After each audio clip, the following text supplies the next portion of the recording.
The heat arrived before the sun did, thick and wet, settling over the Atchafalaya Basin like a wool blanket soaked in warm water.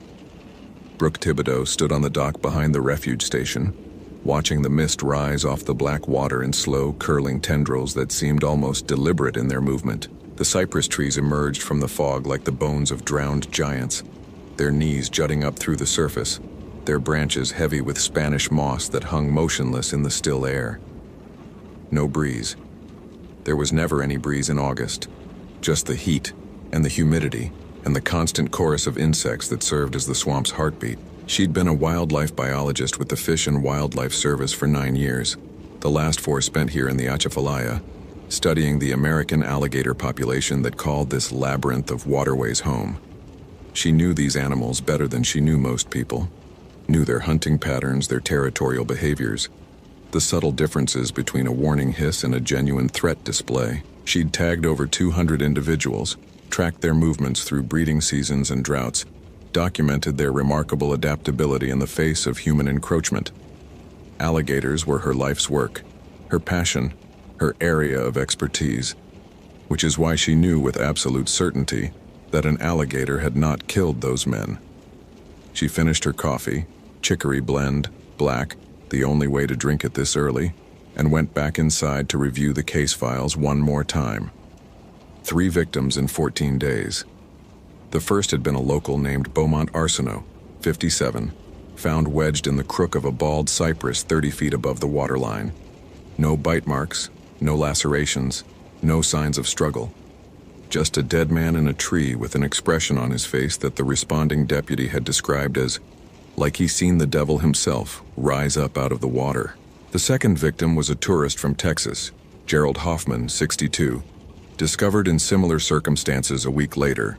Different tree, same impossible height, same absence of visible trauma. The medical examiner had listed cause of death as cardiac arrest, likely induced by extreme fear, but couldn't explain how a man with a broken leg and no climbing experience had ended up 40 feet off the ground. And now, there was a third, Garrett Phelps, 34, a fishing guide from Henderson who'd taken a client into the basin 3 days ago and never came back. The client had been found drifting in their John boat near Bayou Sorrel, unharmed but catatonic, unable or unwilling to speak. Garrett's body had been recovered yesterday afternoon, perched in the highest branches of a water oak on the edge of Lake Fosse Point. No injuries, no explanation. Just that same frozen scream on his face, those same wide eyes staring at something that wasn't there anymore. The sheriff's department was calling them alligator attacks. It was easier than admitting they had no idea what was happening in the swamp. Brooke knew better. She just didn't know what to call the alternative. The morning briefing was held in the refuge's main office, a cramped room with a window unit air conditioner that rattled and wheezed, but never quite managed to push the temperature below 80 degrees. Sheriff Roy Benoit was there, along with 2 of his deputies and a representative from Louisiana Wildlife and Fisheries, who looked like he'd rather be anywhere else on Earth. Brooke sat in the corner, flipping through the photographs she'd already memorized, waiting for someone to say something that made sense. "We're recommending a closure of the Eastern Basin until further notice," Sheriff Benoit said, pointing to a map that was already marked with red X's at each recovery site. "No fishing, no hunting, no recreational access. We've got a nuisance gator team coming in from Baton Rouge tomorrow to survey the area and remove any aggressive animals." "With respect, Sheriff," Brooke said, not looking up from the photographs, "there's no evidence that alligators were involved in any of these deaths." The room went quiet. Deputy Trosclair, a young man with more ambition than experience, cleared his throat. "Ma'am, we found the bodies in trees. Gators chase people up trees all the time." "Gators don't chase people up trees, that's a myth." Brooke finally looked up, meeting his eyes. "Alligators are ambush predators. They strike from concealment, drag their prey into the water and drown it. They don't pursue, they don't climb, and they certainly don't leave their kills intact and posed like mannequins in a department store window." She held up one of the photographs. Garrett Phelps frozen in that final moment of terror. "Look at his hands. No defensive wounds. No bark under his fingernails. He didn't climb that tree. He was placed there." "Placed there by what?" Sheriff Benoit asked. Brooke didn't have an answer. She'd been asking herself the same question for 2 weeks. She took her boat out alone that afternoon, against the sheriff's recommendation, following the GPS coordinates to the site where Garrett Phelps had been found. The sun was directly overhead by then, and the swamp had taken on that peculiar midday stillness where even the insects seemed to hold their breath. The water was the color of coffee with too much cream, opaque and warm, revealing nothing of what moved beneath its surface. Brooke cut the engine and let the boat drift, studying the tree where they'd found the body. It was a water oak, ancient and massive, its trunk rising straight out of the shallows before exploding into a canopy of branches that blocked out the sky. Spanish moss hung from every limb like funeral shrouds, swaying slightly in a breeze Brooke couldn't feel. The branch where Garrett had been found was at least 50 feet up, a branch that couldn't have supported his weight while he was alive, that should have snapped the moment he tried to climb onto it. But there he'd been, sitting upright, hands folded in his lap, eyes fixed on something in the distance that no one else could see. She heard it then. A sound that didn't belong in the catalog of swamp noises she'd spent 4 years memorizing. Not a splash, not a bird call, not the grunt of a gator or the splash of a gar. Something else. A low, rhythmic breathing, wet and labored, coming from somewhere in the trees to her left. She turned slowly, her hand moving instinctively toward the holstered pistol on her belt, and scanned the tree line. Nothing. Just moss and shadow in the endless watching silence of the swamp. But the breathing continued, and now she could hear something else beneath it. A sound like claws on bark, like something heavy pulling itself through the branches overhead. She looked up, and for just a moment, just a fraction of a second, she saw a shape silhouetted against the light filtering through the canopy. Too large to be human, too wrong in its proportions. A head that was almost canine, shoulders too broad, limbs that bent at angles that made her stomach lurch. Then it was gone, and the swamp was silent again, and Brooke was alone on the water with her heart hammering in her chest, and the absolute certainty that she was being watched. Garrett Phelps had known these waters his whole life. He'd been born in Henderson, raised on crawfish and catfish and the particular brand of Cajun stubbornness that came from living in a place the rest of the world had forgotten. His grandfather had run a fishing camp on the edge of the basin, and his father after him, and now Garrett carried on the tradition, taking tourists out into the swamp to catch bass and gar and the occasional alligator gar that could grow longer than a man was tall. He knew every channel, every sandbar, every hidden pocket of deep water where the big fish liked to hide. He knew the sounds the swamp made at night, the calls of owls and nightjars and the distant prehistoric bellowing of bull gators during mating season. He did not know the sound he heard on the night of August 5th. It started as a howl, not a wolf's howl, nothing that clean or natural, but something that started low and rose into a pitch that seemed to vibrate in his chest, in his teeth, in the roots of his hair. His client, an accountant from Shreveport named Dale, had gone pale and gripped the sides of the John boat so hard his knuckles turned white. "What the hell was that?" Dale whispered. Garrett didn't answer. He was listening. The howl had faded, but now there was something else. Footsteps, impossibly, walking on water. Not splashing through the shallows, but walking on the surface, each step producing a soft, wet impact, like a palm slapping against skin. Coming closer. "We need to go," Garrett said, reaching for the outboard motor. "Now." But the motor wouldn't start. He pulled the cord once, twice, 3 times, and each time the engine coughed and died, as if something was choking it from within. The footsteps were closer now, and Garrett could see the water rippling in the darkness, concentric circles spreading out from points of contact that shouldn't have been possible. Something was walking toward them across the surface of the bayou, something that moved with a terrible, patient deliberation. Dale screamed. Garrett looked up. It was standing on the water 10 feet from the boat. Tall, 8 feet, maybe 9, with a body that was almost human but wrapped in something that might have been fur or might have been shadow. Its face was the worst part.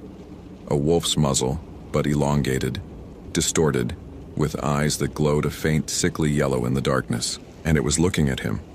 Not at Dale. At him. studying him, choosing. "Run," Garrett whispered, though he knew there was nowhere to run, nothing but water and darkness and the thing that stood upon the waves. "Dale, run." Dale didn't run. Dale didn't move. Dale just stared, his mouth open, his eyes glazed as the creature took another step toward the boat. And another. And another. Garrett felt something close around his chest. Not hands, not claws, but a pressure. An invisible force that lifted him out of the boat and into the air as if he weighed nothing at all. He couldn't scream, couldn't breathe, could only watch as the swamp fell away beneath him, as the creature's yellow eyes stayed fixed on his, as he was carried upward into the branches of the water oak and set gently, almost tenderly, onto a limb that shouldn't have held him. The last thing Garrett Phelps saw was the creature's face, inches from his own, studying him with something that might have been curiosity, or might have been hunger. The last thing he felt was his heart, hammering so hard against his ribs that he was certain it would burst. And the last thing he heard was a voice, not spoken, not exactly, but pressed directly into his mind.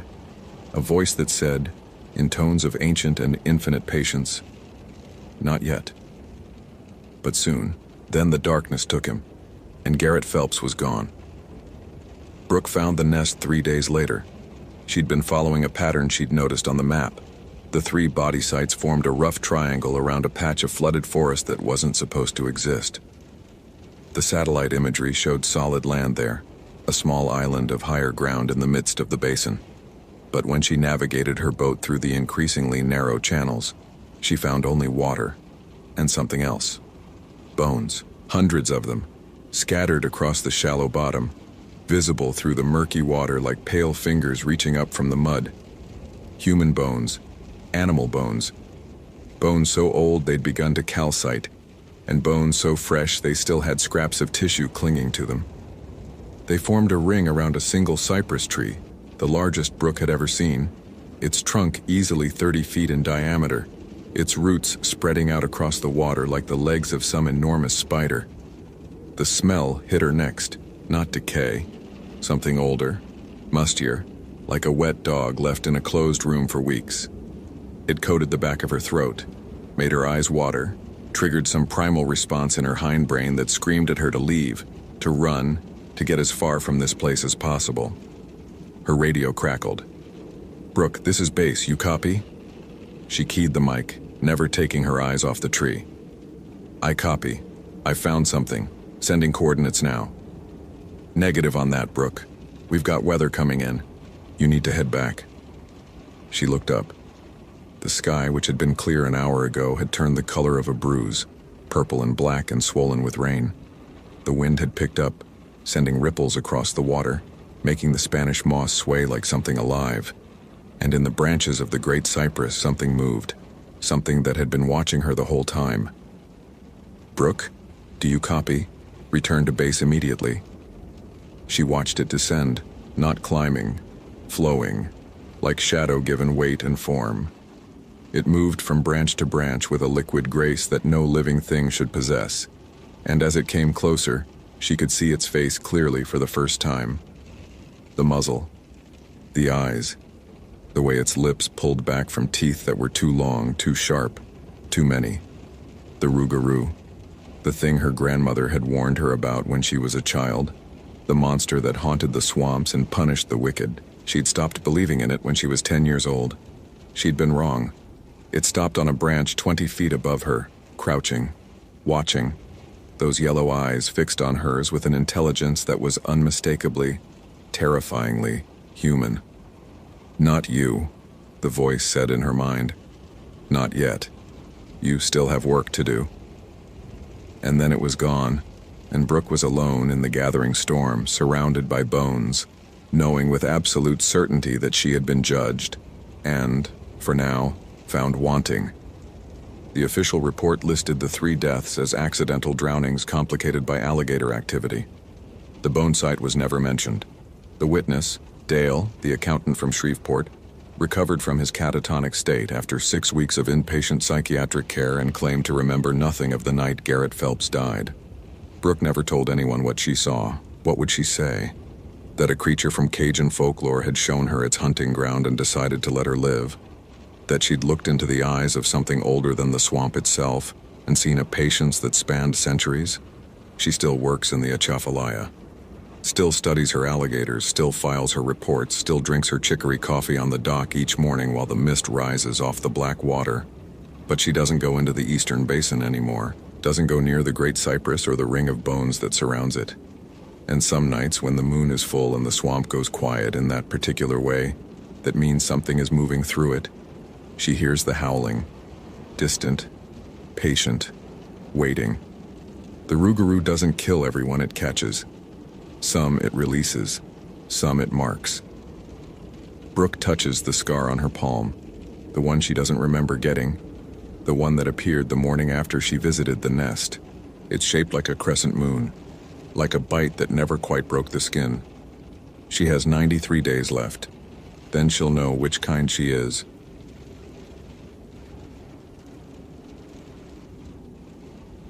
Location: Olympic National Park, Washington, Hoh Rainforest. Date: November 8, 2017. The Hoh Rainforest existed in a state of permanent twilight. Even at midday, the canopy of Sitka spruce and western hemlock filtered the Washington sky into something gray and diffuse, a light that seemed to come from everywhere and nowhere at once. Daniel Marsh had worked Olympic National Park for 11 years, and in that time he had learned to love the particular quality of that light. The way it softened edges, made the ancient trees seem to breathe, turned the hanging curtains of moss into something from a fever dream. The forest was alive in ways that forests shouldn't be. He'd accepted that long ago. This morning the rain fell in a fine mist that wasn't quite rain and wasn't quite fog. Something in between that coated everything in a sheen of moisture and muffled all sound to a whisper. Daniel stood on the porch of the Hoh Rainforest Visitor Center at 7:15, drinking his second coffee of the day, watching the parking lot slowly fill with the first visitors of the morning. A school bus had arrived 20 minutes earlier, Jefferson Elementary according to the magnetic sign on its side, and he'd watched two teachers corral approximately 20 children into something resembling order before leading them toward the Hall of Moss's Trail. Field trips were common this time of year. The rainforest's accessibility made it popular with schools throughout western Washington, and the shorter autumn days meant teachers wanted to get their outdoor education hours in before winter made everything impractical. Daniel had done the ranger talk for school groups perhaps 100 times. The ecosystem, the rainfall, the delicate balance of life and decay that made this place unique. Today, a younger ranger named Kelsey was handling the morning program. Daniel had the afternoon patrol. He finished his coffee and went inside to check the morning reports. Trail conditions were standard for November. Muddy in the lower sections, some standing water on the Spruce Nature Trail, nothing impassable. The weather forecast called for continued rain through the weekend, temperatures hovering around 8 degrees Celsius. Normal. Everything was normal. The radio crackled at 9:47. Dispatch, this is Ranger Kelsey at Hall of Mosses. I have a situation. The voice was controlled, professional, but Daniel had worked with Kelsey long enough to hear the tightness beneath the words. We have missing children. Repeat, missing children. 6 students from the Jefferson Elementary group separated from their class approximately 30 minutes ago, ages 7 to 9. I need all available personnel. Daniel was moving before the transmission ended, grabbing his pack and his radio, his body responding to years of training while his mind raced through possibilities. Children wandered off constantly. It was practically inevitable with school groups, but they rarely stayed lost for long. The Hall of Moss's trail was a short loop, well marked, bordered by the kind of dense undergrowth that discouraged off-trail exploration. There was nowhere for 6 children to go, except, of course, into the forest itself. And the forest went on forever. He keyed his radio as he jogged toward the trailhead. Dispatch, Ranger Marsh responding. ETA to Hall of Mosses, 4 minutes. Do we have descriptions on the missing children? The response came fragmented, names and ages and clothing colors that blurred together. 6 children, 3 girls, 3 boys, all wearing the bright yellow vests the school had provided for visibility. Yellow should be easy to spot against the endless green and brown of the rainforest. Should be. But as Daniel entered the trail and felt the canopy close above him like a door swinging shut, he found himself thinking about the stories he'd heard over the years. Stories the Kino and Quileute elders sometimes shared late at night when they thought the Park Service people weren't listening. Stories about things that lived in the deep forest, things that called to travelers with whistles and songs, things that took people away and sometimes brought them back changed. The old people called them Tsiatko, stick Indians, shadow people who walked between the massive trunks of the ancient trees, thin as the branches they hid behind, patient as the moss that grew on everything. They taught their children never to whistle in the forest, never to answer if something whistled back. Daniel had always dismissed those stories. He was a scientist by training, a rationalist by temperament. The forest was just a forest, strange and beautiful and indifferent to human concerns, but not malevolent, not aware. But as he pushed deeper into the Hall of Mosses, past the point where the maintained trail gave way to something older and less defined, he noticed the silence. Not the usual quiet of the rainforest, which was full of subtle sounds, dripping water, rustling ferns, the distant calls of varied thrushes. This was different. This was absence, as if someone had pressed mute on the entire world. And somewhere ahead, so faint he might have imagined it, he heard a whistle. Ms. Harper had counted them. She had counted them 3 times before they left the visitor center, counted them again at the trailhead, counted them at every stopping point along the way. 23 students. She'd been teaching 3rd grade for 15 years, and she'd learned that counting was the only thing that kept field trips from becoming disasters. So when she turned around at the viewing platform near the big maple tree and counted only 17, she felt the floor drop out from beneath her reality. "Where are the others?" Her voice came out sharper than intended. The remaining students stared at her with wide eyes. Kelsey, the young ranger who'd been leading their tour, stopped mid-sentence about the symbiotic relationship between moss and bark. "Which others, Ms. Harper?" 6 of them. Zoe, Marcus, the Patterson twins, little James Chen, and... She couldn't remember the 6th name. Why couldn't she remember? They were right here. They were right here 5 minutes ago.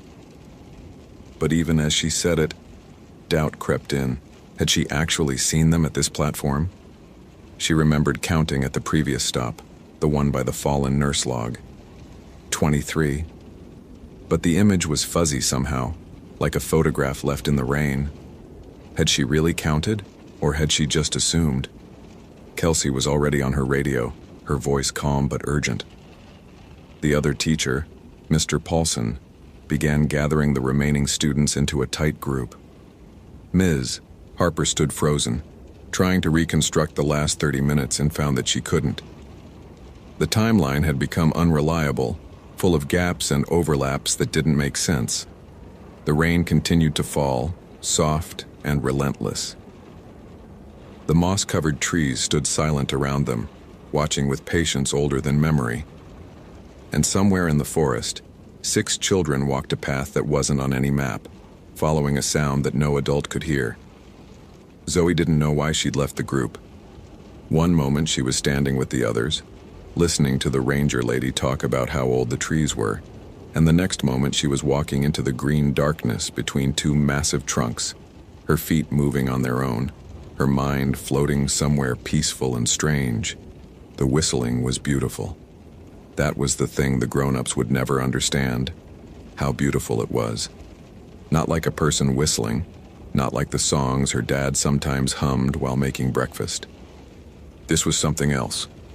It was the sound the forest would make if the forest could sing, and it was calling her name. And she had to follow it because following it was the most important thing she'd ever done. The others were with her. Marcus and the twins, James and the girl whose name Zoe kept forgetting even though they sat next to each other in class. They walked in a line through the ferns and the fallen logs, their yellow vests bright against the gray-green world, and none of them spoke because speaking would have interrupted the song. The trees grew taller here. The moss grew thicker. The light grew dimmer until Zoe could barely see her own hands in front of her face. But that was okay. The whistling would guide her. The whistling would take her where she needed to go. She became aware, gradually, that they were not alone. Shapes moved between the trees, tall shapes thin as branches, their edges blurring into the shadows. They didn't have faces, not exactly. They had places where faces should be, dark spaces that watched without eyes. Zoe wasn't afraid. She should have been afraid. Some distant part of her knew that. But the fear had been packed away somewhere she couldn't reach it, wrapped in the beautiful song and stored in a box she'd forgotten how to open. One of the shapes came closer. It bent down toward her, its not face level with hers, and the darkness where its eyes should be seemed to look into her, through her, past every wall she'd ever built inside herself. It saw everything. Her fears, her hopes, the secret angry thoughts she sometimes had about her little brother, the way she cried at night when she thought about her grandmother who died last spring. It saw all of it, and it didn't judge, and it didn't comfort. It just saw. Then it whistled, a single long note, and Zoe understood that she was being given a choice. She could stay here, in this place between the trees where time didn't work the way it was supposed to, and she would never be afraid again, never be sad, never be anything at all. Or she could go back, carrying what she'd seen, knowing what she now knew, and live with that knowledge for the rest of her life. She tried to speak. She tried to say that she wanted to go home, wanted her mom, wanted to wake up from this dream that had stopped feeling like a dream. But her voice wouldn't work. The song had filled up all the space where words used to live. The shape whistled again. The other shapes whistled in response, a chorus that echoed through the ancient trees, through Zoe's bones, through something deeper than bones. Then there was silence, and then she was sitting in a circle with the other 5 children, in a clearing that shouldn't exist, and a man in a ranger uniform was running toward them with wild eyes and a radio pressed to his mouth. Daniel found them at 11:23, exactly 3 hours after they'd been reported missing. They sat in a perfect circle in a clearing he'd never seen before, despite 11 years of walking these trails. Their yellow vests were spotless, no mud, no moisture, despite the constant rain. Their eyes were open but unfocused, staring at something beyond the visible world. Their hands moved in their laps, fingers tracing the same pattern over and over, a spiral within a spiral, a shape that seemed to turn in on itself forever. None of them spoke. None of them moved except for those tracing fingers. "Dispatch, Ranger Marsh. I've found them, all 6, alive, approximately half a mile north of the Hall of Mosses trail." He gave coordinates that his GPS insisted were accurate, even though they placed him in a location that, according to every map he'd ever seen, was the middle of an impenetrable old-growth thicket. They're unresponsive. I need medical at the visitor center, and I need help carrying them out. They're not walking on their own. As he approached the circle, the closest child, a girl with dark hair and wide, empty eyes, turned her head slowly to look at him. Her lips moved. At first, no sound came out. Then, in a whisper so faint he had to lean in to hear, "They showed us. They showed us what's behind everything." "Who showed you, sweetheart? Who?" "We can't talk about it." Her voice was flat, mechanical, as if she were reciting something memorized long ago. "If we talk about it, they'll hear. They're always listening. The ones who whistle, the ones who wait." She turned away from him, her hands resuming their endless spiral tracing, and she didn't respond to anything else he said. It took 4 rangers to carry the 6 children back to the visitor center. They remained silent the entire way, their eyes open and staring, their fingers still moving in those terrible patterns. Ms. Harper collapsed when she saw them. Mr. Paulson had to be restrained from shaking Marcus, demanding to know what happened, where they'd been. The parents were called. Ambulances arrived. Child psychologists were summoned. And through it all, Daniel kept thinking about the clearing, about how the trees around it had seemed to lean inward, watching, about how the moss on the ground had been pressed flat in a pattern he couldn't quite decipher, about the smell that had hung in the air. Not unpleasant exactly, but wrong, like cedar smoke mixed with something older, something that didn't belong to any living thing. and about the whistle he'd heard, just once, as he carried the last child out of the forest. A single note, long and low, that seemed to come from everywhere at once. A note that sounded almost like goodbye, or almost like a promise. Dr. Allison Reeves arrived at Olympic Memorial Hospital 3 days later, summoned by a child psychiatry department that had no idea what to do with 6 children who wouldn't speak, wouldn't eat without prompting, and spent every waking moment drawing the same spiral pattern on any surface they could find. She reviewed the case files on the drive from Seattle. Trauma-induced catatonia was her initial hypothesis. Whatever had happened in those 3 hours had been severe enough to trigger a dissociative state in all 6 children simultaneously. It was rare, but not unheard of. Shared trauma could create shared symptoms, but the files included details that didn't fit any pattern she recognized. The children's vitals were perfect. No signs of exposure, dehydration, or physical harm. No evidence of assault. Nothing that should have caused this level of psychological withdrawal. And then there were the drawings. Every child, independently, without seeing each other's work, produced the same image. A spiral within a spiral, rendered with a precision that seemed impossible for children their age. The lines didn't waver. The proportions were mathematically exact. Child psychologists had tested them separately, given them different materials, crayons, markers, pencil, finger paint, and every time, the same spiral emerged.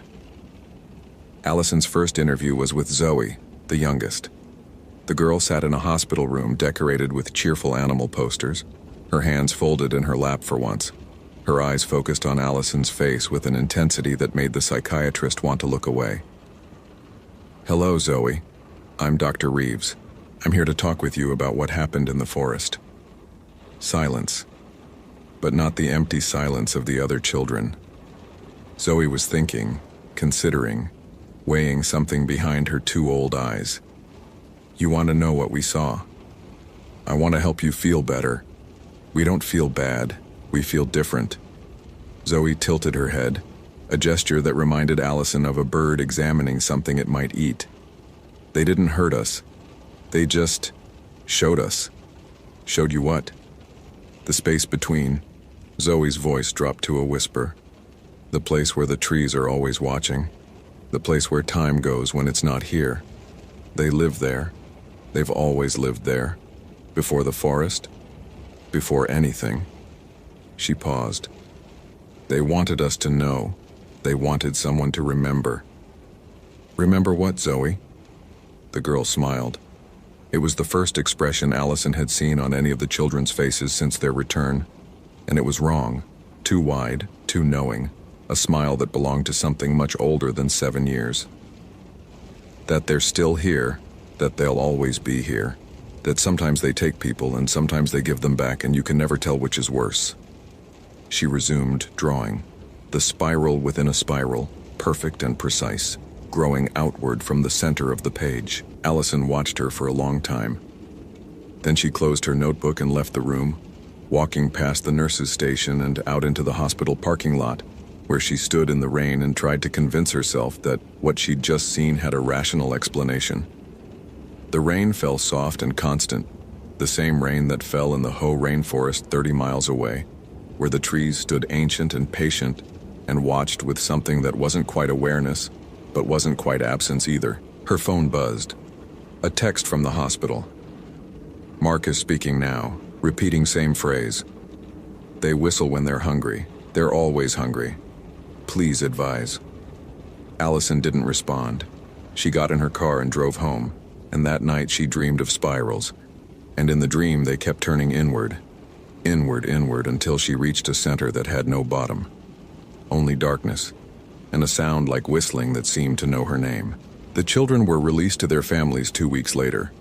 The official diagnosis was acute stress reaction, resolved. All 6 eventually resumed normal activities, school, friends, the ordinary business of childhood. But their parents noticed things. Small things at first. The way they sometimes stopped mid-sentence and tilted their heads, listening to something no one else could hear. The way they drew spirals in the margins of their homework, in the frost on windows, in the condensation on bathroom mirrors. the way they never went near forests anymore, any forests, and screamed if anyone tried to make them. And sometimes, late at night, their parents heard them whispering to each other in a language that didn't sound like English, didn't sound like any language at all, a language that sounded almost like whistling. Ranger Daniel Marsh took early retirement the following spring. He moved to Arizona, to a place where the land was flat and open, and you could see for miles in every direction. He never spoke about what happened in the Hoh rainforest, never filed a report that mentioned the things he'd seen in that impossible clearing. But sometimes when the wind blew through the desert at night, he could almost hear it beneath the silence.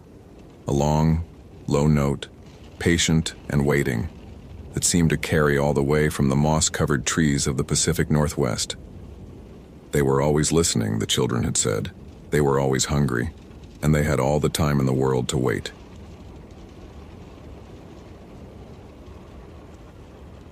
Location: North Cascades National Park, Washington. Date: November 3, 2012. Richard Moran had stopped believing in things he couldn't explain sometime around his 15th year with the Park Service. Before that, he'd entertained the occasional campfire story, the whispered legends that rangers passed down like family heirlooms. But 18 years of working search and rescue in the North Cascades had taught him that the wilderness didn't need supernatural help to kill people. The mountains were indifferent. The cold was patient. Human error was reliable. That was enough. He poured his morning coffee in the Marble Mount Ranger Station, watching the fog roll through the valley like something alive. November had arrived with its usual cruelty, temperatures dropping into the 20s overnight. The first serious snowfall expected by week's end. Most of the seasonal staff had transferred out in October. The park was emptying, settling into its winter solitude. Richard preferred it this way.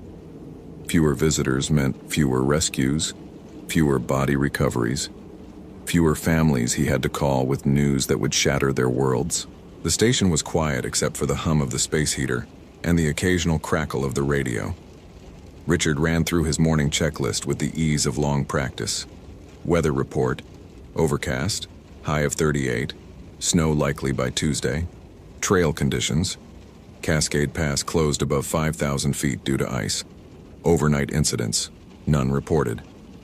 He checked the battery levels on his GPS unit, tested his flashlight, inventoried his pack. These rituals were the liturgy of his profession, the small disciplines that kept men alive when the mountains turned hostile.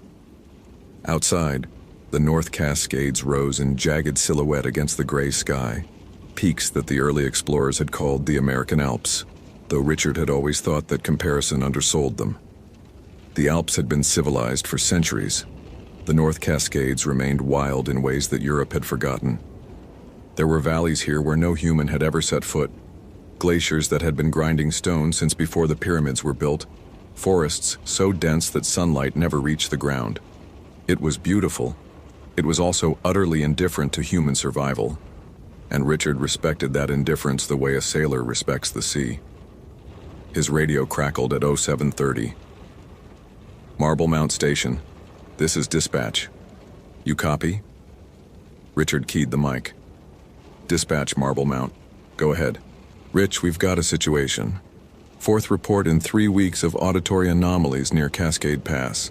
Hikers hearing what they describe as children crying from the cliff faces. Latest witness is at the Wilderness Information Center, pretty shaken up. Superintendent wants you to interview her, see if we can figure out what's going on. Richard frowned. He'd heard about the first 3 reports, dismissed them as acoustic tricks, the way sound bounced strangely in mountain terrain. Marmots could make sounds eerily similar to human screams. Wind through certain rock formations created whistles and moans. There was always an explanation. Copy that, dispatch. I'll head over now. Any injuries? Negative on injuries, but the witness apparently tried to locate the source and nearly went over a ledge. SAR brought her down last night. She's insistent that what she heard was real. They always are. Marble Mount out. He finished his coffee, grabbed his jacket, and stepped into the cold morning air. The fog was thicker now, reducing visibility to perhaps 100 feet. Somewhere above, hidden by clouds, the mountains waited. The Wilderness Information Center was a 20-minute drive down the highway. Richard found the witness in the staff break room, wrapped in a shock blanket, hands curled around a mug of tea that had long since gone cold. She was young, late 20s, he guessed, with the weathered look of someone who spent serious time outdoors, not a casual day hiker. "Brooke Kavanaugh?" He pulled up a chair across from her. "I'm Richard Moran, District Ranger. I understand you had an experience up at Cascade Pass." She looked at him with eyes that hadn't slept. "You're here to tell me it was marmots, or the wind, or my imagination." "I'm here to listen. What happened?" Brooke set down her tea. Her hands were trembling slightly, not from cold, Richard noted, but from something deeper. He'd seen that tremor before, in survivors of avalanches, in people who'd watched friends fall. "I've been climbing in the Cascades for 6 years," she said. "I know what marmots sound like. I know what the wind sounds like. What I heard was not wind." She met his eyes. It was a child, a little girl. She was crying for her mother. "Where exactly?"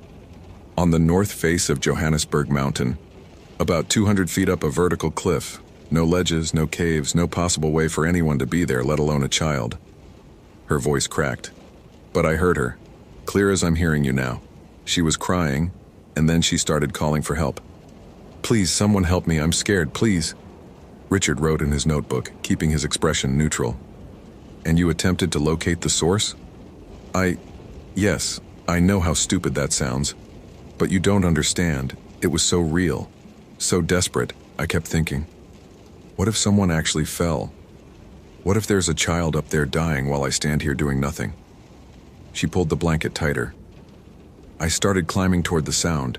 The crying kept moving, always just a little further up, a little further along the cliff. I followed it for, I don't know, an hour? 2? And then I looked down and realized I was on a ledge about 3 inches wide, 400 feet above the valley floor, with no memory of how I'd gotten there. That's when SR found you?" "I triggered my emergency beacon. I couldn't move, couldn't go forward, couldn't go back. I just stood there pressed against the rock, waiting." She shuddered. And the whole time, I could still hear her, the little girl. But now she wasn't crying anymore, she was laughing. And the laugh, it wasn't a child's laugh. It was something else. Something that was pretending to be a child, and had stopped pretending because it didn't need to anymore. Richard's pen had stopped moving. He looked at the words he'd written. Laughter, not a child. Pretending.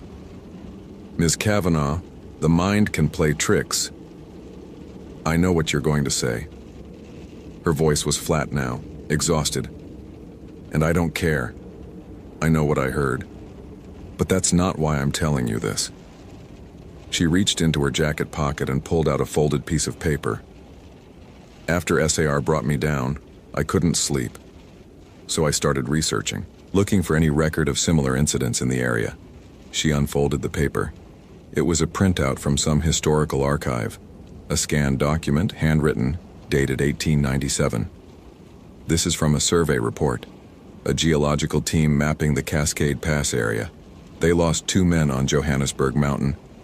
The report says they followed sounds of distress into impassable terrain and perished in falls." She pointed to a passage circled in red. "Read that part." Richard took the paper. The handwriting was cramped, faded, but legible. "The native guides refused to continue past the tree line. They spoke of ancient spirits that inhabit the high places, women with the faces of owls who call to travelers with the voices of children. They were adamant that any sound of distress from the cliffs must be ignored, for it is a trap laid by these beings to lure men to their deaths. We dismissed this as superstition. Perhaps we should not have." He read it twice, then a third time. "The Yakima and Skagit peoples have been in these mountains for 10,000 years, Brooke said quietly. "They know things about this place that we don't, that we've chosen not to know." Richard handed back the paper. His throat felt dry. "I'll look into it." "You don't believe me." "I believe you heard something." He stood. I believe you almost died. Beyond that, I need to see for myself. Brooke's eyes widened. You're going up there? It's my job. Ranger Moran, she grabbed his arm and her grip was surprisingly strong. If you hear a child crying up there, don't follow the sound, promise me. No matter how real it seems, no matter how much you want to help, don't follow. Richard gently removed her hand. I'll be careful. But as he walked back to his truck, he couldn't shake the feeling that careful wasn't going to be enough. He reached the Cascade Pass trailhead at 1100 hours. The fog had lifted slightly, revealing the lower slopes of the surrounding peaks, but the summits remained hidden in cloud. The temperature had dropped another 5 degrees. Snow was definitely coming. Richard signed in at the trail register, more out of habit than regulation since the trail was officially closed, and started up the switchbacks. The forest closed around him immediately. Douglas fir and western red cedar, their trunks massive and dark, their branches interlocking overhead to filter the gray light into something dimmer. The understory was thick with ferns and devil's club, still green despite the season, glistening with moisture. He knew this trail intimately. He'd hiked it perhaps 200 times over 18 years, in every season, every weather condition. He knew where the roots crossed the path, where the mud collected after rain, where the views opened up to reveal the valley below. This was his territory, his home ground. And yet, today, something felt different. It wasn't anything he could name. The forest looked the same. The sounds were the same. The drip of water from branches, the distant call of a raven, the crunch of his boots on the frozen ground. But there was a quality to the silence beneath those sounds that made him uneasy. A sense of being observed, of something paying attention. He reached the pass at 1300 hours. The alpine meadow was brown and dormant, rimmed with the first dustings of snow. Johannesburg Mountain rose to the north, its face a sheer wall of dark rock veined with ice. This was where Brooke had heard the crying. This was where 2 surveyors had died in 1897. Richard stood in the center of the meadow and listened. Wind. Faint. From the northwest. The creak of ice in some distant glacier. A raven calling from somewhere above. Nothing else. He spent an hour circling the base of the cliff looking for anything that might explain the reports. Acoustic anomalies required specific conditions, rock formations that channeled sound, wind patterns that created resonance. He found nothing unusual. The cliff was simply a cliff, ancient granite, indifferent and silent. By 1430, the light was already fading. November days were short this far north, and the clouds made it worse. Richard decided to make one more circuit before heading down. And that's when he heard it. A child's voice. High and thin and desperate. Hello? Is someone there? Please. I'm scared. It came from above. From the cliff face. From perhaps 200 feet up, exactly where Brooke had described. Richard's heart slammed against his ribs. He craned his neck, scanning the rock, looking for any sign of a person, a flash of color, movement, anything. The cliff was empty. A vertical wall of stone with no ledges, no caves, no possible place for anyone to stand. Hello? He called. This is the Park Service. If you can hear me, call out again. Silence. Then, please help me. I can't get down. I'm so cold. The voice was moving. It had been directly above him. Now it seemed to come from further along the cliff, perhaps 100 yards to the east. But the sound quality was wrong. Too clear, too close, as if the speaker were standing right beside him, rather than hundreds of feet up a vertical wall. Don't follow the sound. Brooke's warning echoed in his mind. But Richard Moran had spent 18 years in these mountains. He'd rescued hundreds of people. He'd carried bodies out of places that would haunt him forever. He did not believe in owl women or ancient spirits or supernatural traps. He believed in a child who needed help. He started toward the sound. The voice led him east along the base of the cliff, then up a talus slope that he didn't remember from any of his previous visits. The footing was treacherous, loose rock that shifted under his boots, forcing him to use his hands for balance. The light continued to fade. The temperature continued to drop. "I'm coming," he called. "Keep talking so I can find you. Over here. Please hurry. It's getting dark." The voice was above him now, somewhere in the mist that had begun to descend. Richard climbed. The rational part of his mind was screaming warnings. This terrain was too unstable, the visibility too poor. He was violating every safety protocol he'd ever learned. But the voice was so real, so afraid, so desperately in need of rescue. He climbed for what felt like hours. The talus gave way to solid rock, then to a narrow ledge that angled upward along the cliff face. He followed it, pressing his back against the stone, inching forward. The drop to his left grew deeper with every step. 300 feet. 400. The valley below had vanished into fog. "Almost there," the voice called. "Just a little further." And then Richard stopped. He stopped because the ledge had ended. He stood on a platform of rock perhaps 4 feet wide, surrounded on 3 sides by vertical cliff, and on the 4th by empty air. There was nowhere else to go, no way forward, and no child. "Hello?" His voice came out hoarse. "Where are you?" Laughter answered, high and musical and utterly wrong. It came from everywhere at once, from the rock beneath his feet, from the mist around him, from inside his own skull. Poor little man. The voice was different now, deeper, layered, as if multiple voices were speaking in imperfect unison. "You followed so well. They always follow. The ones who think they can help. The ones who think they know these mountains." Something moved in the mist above him. Richard looked up. She descended slowly, emerging from the fog like something born from it. Her body was that of a woman, tall, impossibly tall, wrapped in feathers the color of dried blood. Her arms ended in hands with fingers too long, too jointed. Her face was an owl's face. Enormous amber eyes with pupils that contracted to pinpoints as they fixed on him. A hooked beak where a mouth should be, feathered tufts rising from her head like horns. But the worst part was the familiarity. The way her head tilted as she regarded him, curious, amused. The intelligence in those alien eyes, not animal, not human, something far older than either. 18 years, she said, and the voice was suddenly his mother's voice. His mother, who had died when he was 22. His mother calling him Richie the way only she ever did. 18 years walking our mountains. We've watched you, Richie. We've waited. We knew eventually you'd hear us calling. You're not real. His voice cracked. You're not real. She laughed again, and now the laugh was a child's giggle, innocent and terrible. Ask the surveyors. Ask all the others who climbed toward voices they couldn't resist.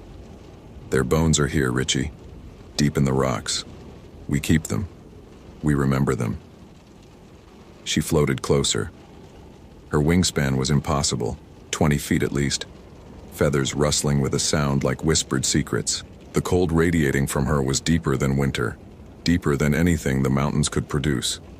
It was the cold of places between. We could take you now, she said, and the voice shifted to Brooke's voice, perfect and precise. We could add you to our collection, but that's not why we called you here. Richard pressed himself against the rock. His legs wouldn't move. His hands wouldn't stop shaking. Every survival instinct he'd developed over 18 years was screaming at him to run, to fight, to do something. But there was nowhere to run, nothing to fight, nothing to do but stand and listen. Why? He managed. The owl woman smiled.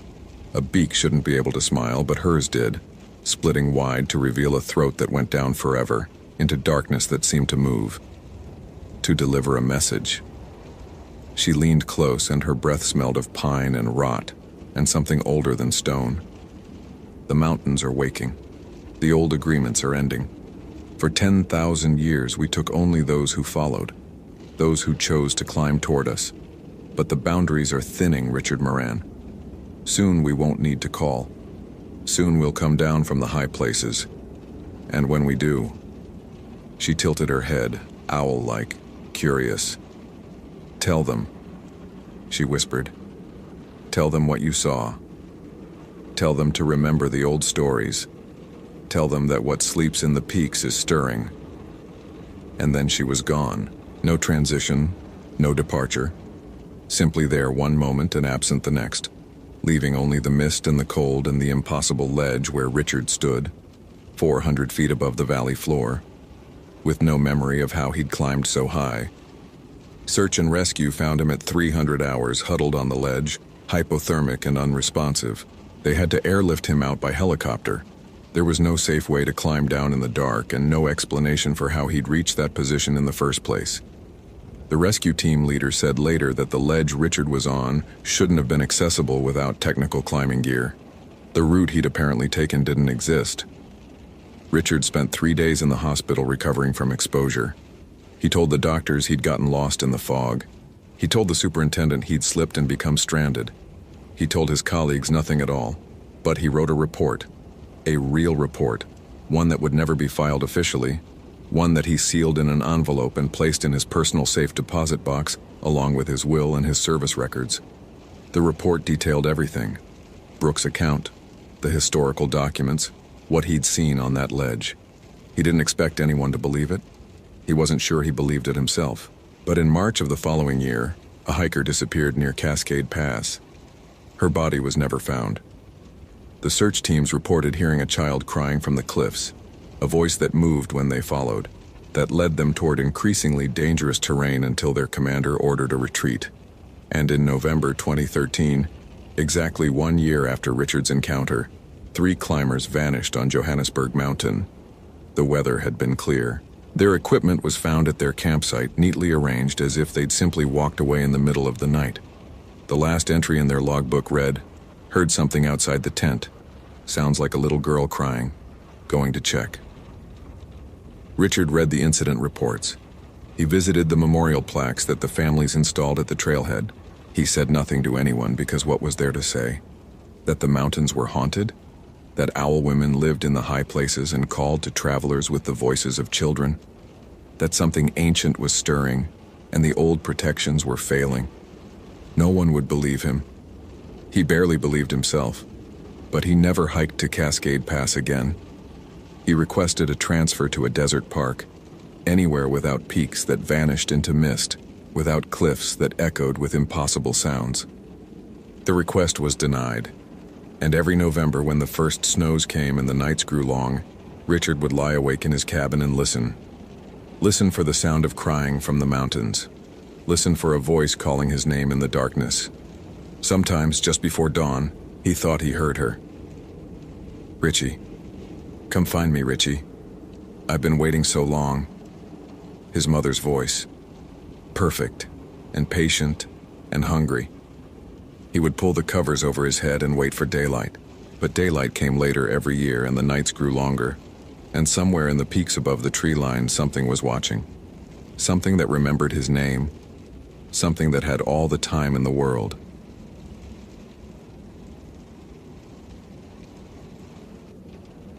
Location, Shenandoah National Park, Virginia. Date, October 19th, 2022. Then the first thing Christopher Vance did every morning was check his camera traps. He'd been photographing wildlife in the Appalachians for 23 years, and the ritual had become as automatic as breathing.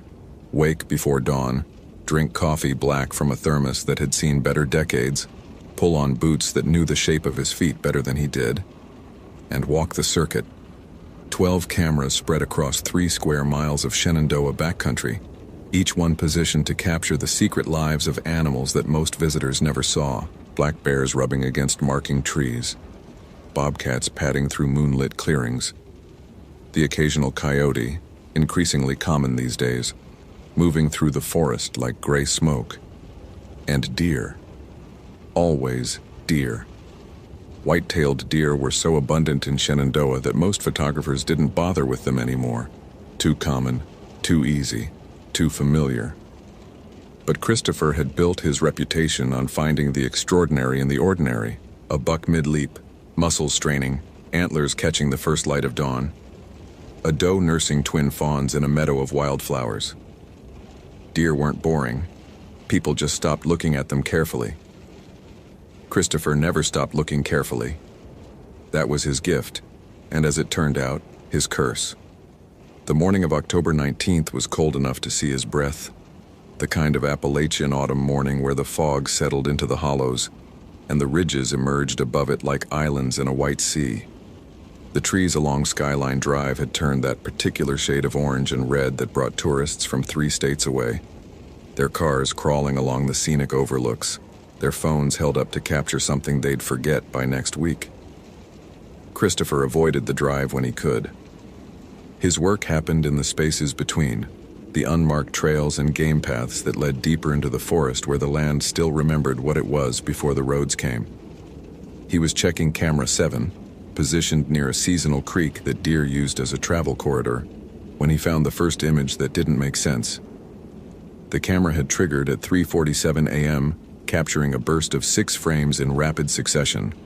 The first 5 showed nothing unusual: empty forest, the creek a dark ribbon at the bottom of the frame, the trees silver in the infrared flash.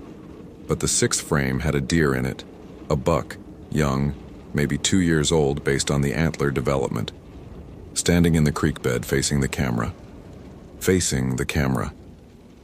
Christopher stared at the image on the camera's small LCD screen, trying to understand what he was seeing. Deer didn't face cameras. They didn't face anything directly unless they were about to charge. Their eyes were on the sides of their heads precisely because they were prey animals, built to watch for threats from every direction. A deer facing forward like this, head on, eyes aimed straight at the lens. He zoomed in. The image quality degraded, pixels blurring, but he could still see enough to know that something was wrong.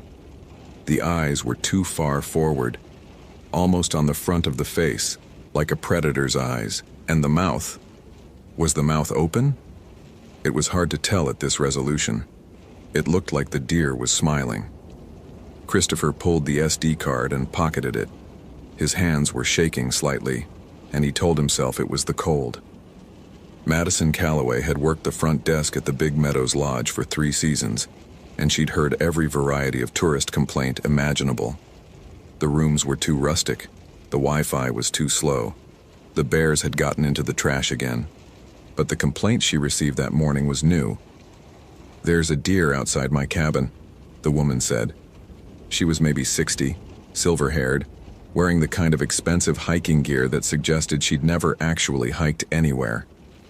"It won't leave." "Ma'am, deer are very common in the park if you just ignore it." "I've been ignoring it for 6 hours." The woman's voice had an edge to it now, something beyond annoyance, something that sounded almost like fear. "It was there when I went to sleep last night. It was there when I woke up. It hasn't moved. It just stands there, staring at my window." Madison walked with her to cabin 7, expecting to find nothing. Deer didn't stand in one place for 6 hours. But when they rounded the corner of the maintenance building, she stopped. The woman hadn't been exaggerating. There was a deer standing approximately 15 feet from the cabin's front window. A doe, medium-sized, unremarkable in every way except for its absolute unnatural stillness. It wasn't grazing. It wasn't looking around. It was simply standing, facing the window, as motionless as a photograph. "See?" the woman whispered. "It's been like that all night. It's not normal, it's not..." She stopped, swallowed. "There's something wrong with it. Something wrong with the way it looks at you." Madison approached the deer slowly, the way she'd been trained. "Hey there," she called, clapping her hands. "Shoo, go on." The deer didn't move. She got closer, 10 feet, 8. Close enough now to see the details, the texture of the fur, the subtle rise and fall of breathing, the large, dark eyes that were fixed on the cabin window with an intensity that made her skin crawl. She clapped again, louder. "Go, get out of here." The deer turned its head, not its body, just its head, rotating on its neck with a smooth, mechanical motion that no deer should have been capable of. It looked at Madison, and Madison, for reasons she couldn't explain, felt a sudden, overwhelming urge to run. She didn't run. She stood her ground, her heart hammering, as the deer held her gaze for 5 seconds, 10 seconds, 15. Then it turned, all at once, body and head together, and walked into the forest. Not bounded, not fled, walked, with a deliberate, almost human gait, each leg lifting and placing itself with unnatural precision. "Thank you," the woman said, her voice weak with relief. "Thank you. I thought I was going crazy." Madison nodded, but she wasn't looking at the woman. She was looking at the tree line where the deer had vanished, because just before it disappeared into the shadows, she could have sworn it turned its head back and looked at her one more time, and smiled. Christopher found the second anomalous image that afternoon. He'd gone back to his cabin to review the footage on his laptop, where the larger screen might reveal details he'd missed on the camera's tiny display. The image was even worse than he'd feared. The deer's eyes were definitely too far forward, not by much, maybe an inch or two from where they should have been, but enough to transform the animal's face from something familiar into something deeply, fundamentally wrong. And the mouth was open. The lips were pulled back. Not in a pant, not in the way deer sometimes breathed with their mouths open after exertion. This was different. This was teeth being displayed, being shown. He called the park's wildlife management office and asked to speak with whoever handled disease reports. A woman named Dr. Chen came on the line, and Christopher described what he'd captured. Forward-facing eyes? She sounded skeptical. That's not possible. That would require a complete restructuring of the skull. "I know what deer look like. I've photographed thousands of them. This isn't a normal deer. Could be a genetic abnormality, or a trick of the light, the angle of the camera. Can you send me the file?" He emailed her the image and waited. The silence on the line stretched for 30 seconds. A minute. When Dr. Chen spoke again, her voice had changed. "Where did you take this?" "Camera trap near the White Oak Canyon Trail. Why?" Another pause. "Mr. Vance, I'm going to be honest with you. We've had reports over the past few weeks. Hikers seeing deer that behave strangely. A family claimed one followed their car for 3 miles down Skyline Drive. A backpacker said he saw a deer standing on its hind legs in a clearing, but when he tried to photograph it, his phone died." She exhaled slowly. "I've been dismissing them as misidentification, overactive imaginations. But this image, what about it? I've been looking at it for 60 seconds and I can't make myself believe it's a deer. I know it's a deer, it has to be a deer, but every time I look at it, something in my brain just rejects it, like it's the wrong shape for reality." Christopher looked at his laptop screen. The image stared back at him. Those eyes. That mouth. "I'm going back tonight," he said, "to camera 7. I'm going to see what's out there." "Mr. Vance, I don't think that's a good idea. Maybe not. But I need to know. I need to see it with my own eyes." The line was quiet for a moment. Then Dr. Chen said something that would echo in his mind for the rest of his life. What if seeing it is exactly what it wants? The forest was different at night. Christopher had spent countless hours in these woods after dark, patient and still, waiting for the perfect shot. He knew the sounds. The rustle of small mammals in the leaf litter, the distant call of barred owls, the occasional crack of a branch as deer moved through the understory.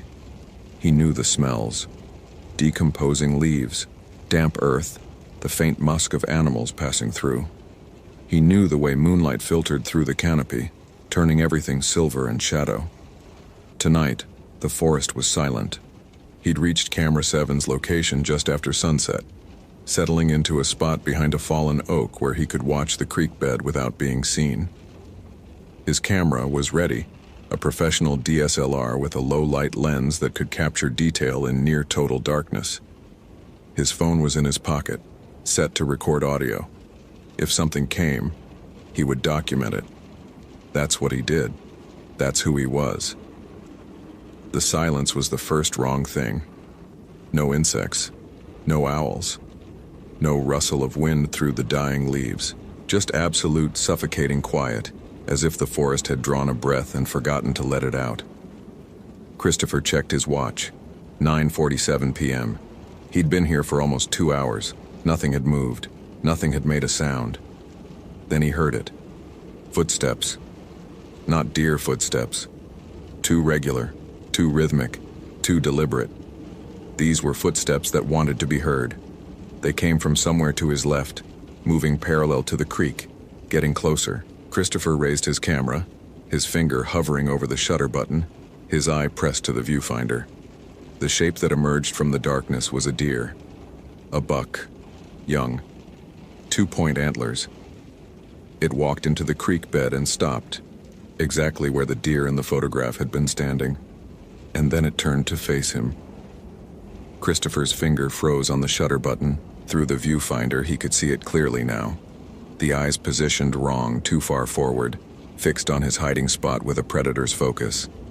The mouth slightly open, lips pulled back to reveal teeth that were too flat, too square, too much like human teeth.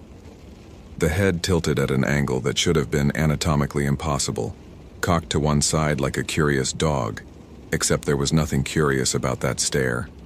It was calculating, appraising. It knew he was there. It had always known.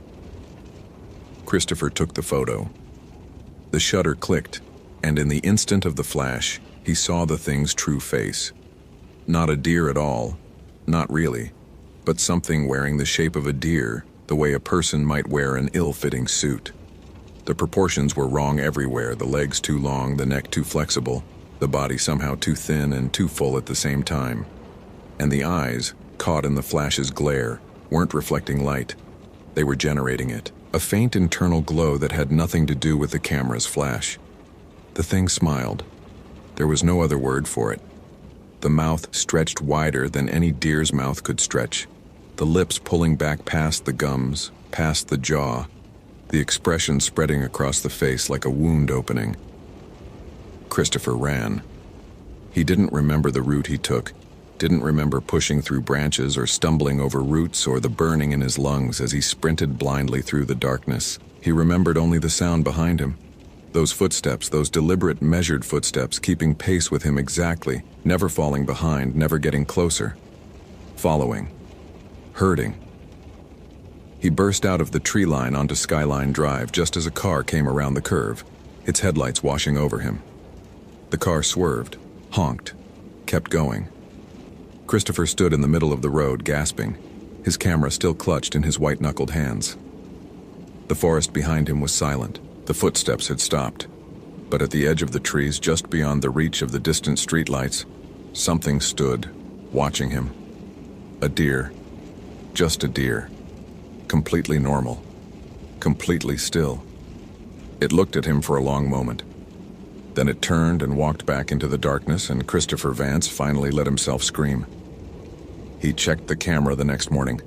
The photo he'd taken, the one with the flash, the one that had shown the thing's true face, was corrupted, just a blur of pixels and static, unrecoverable.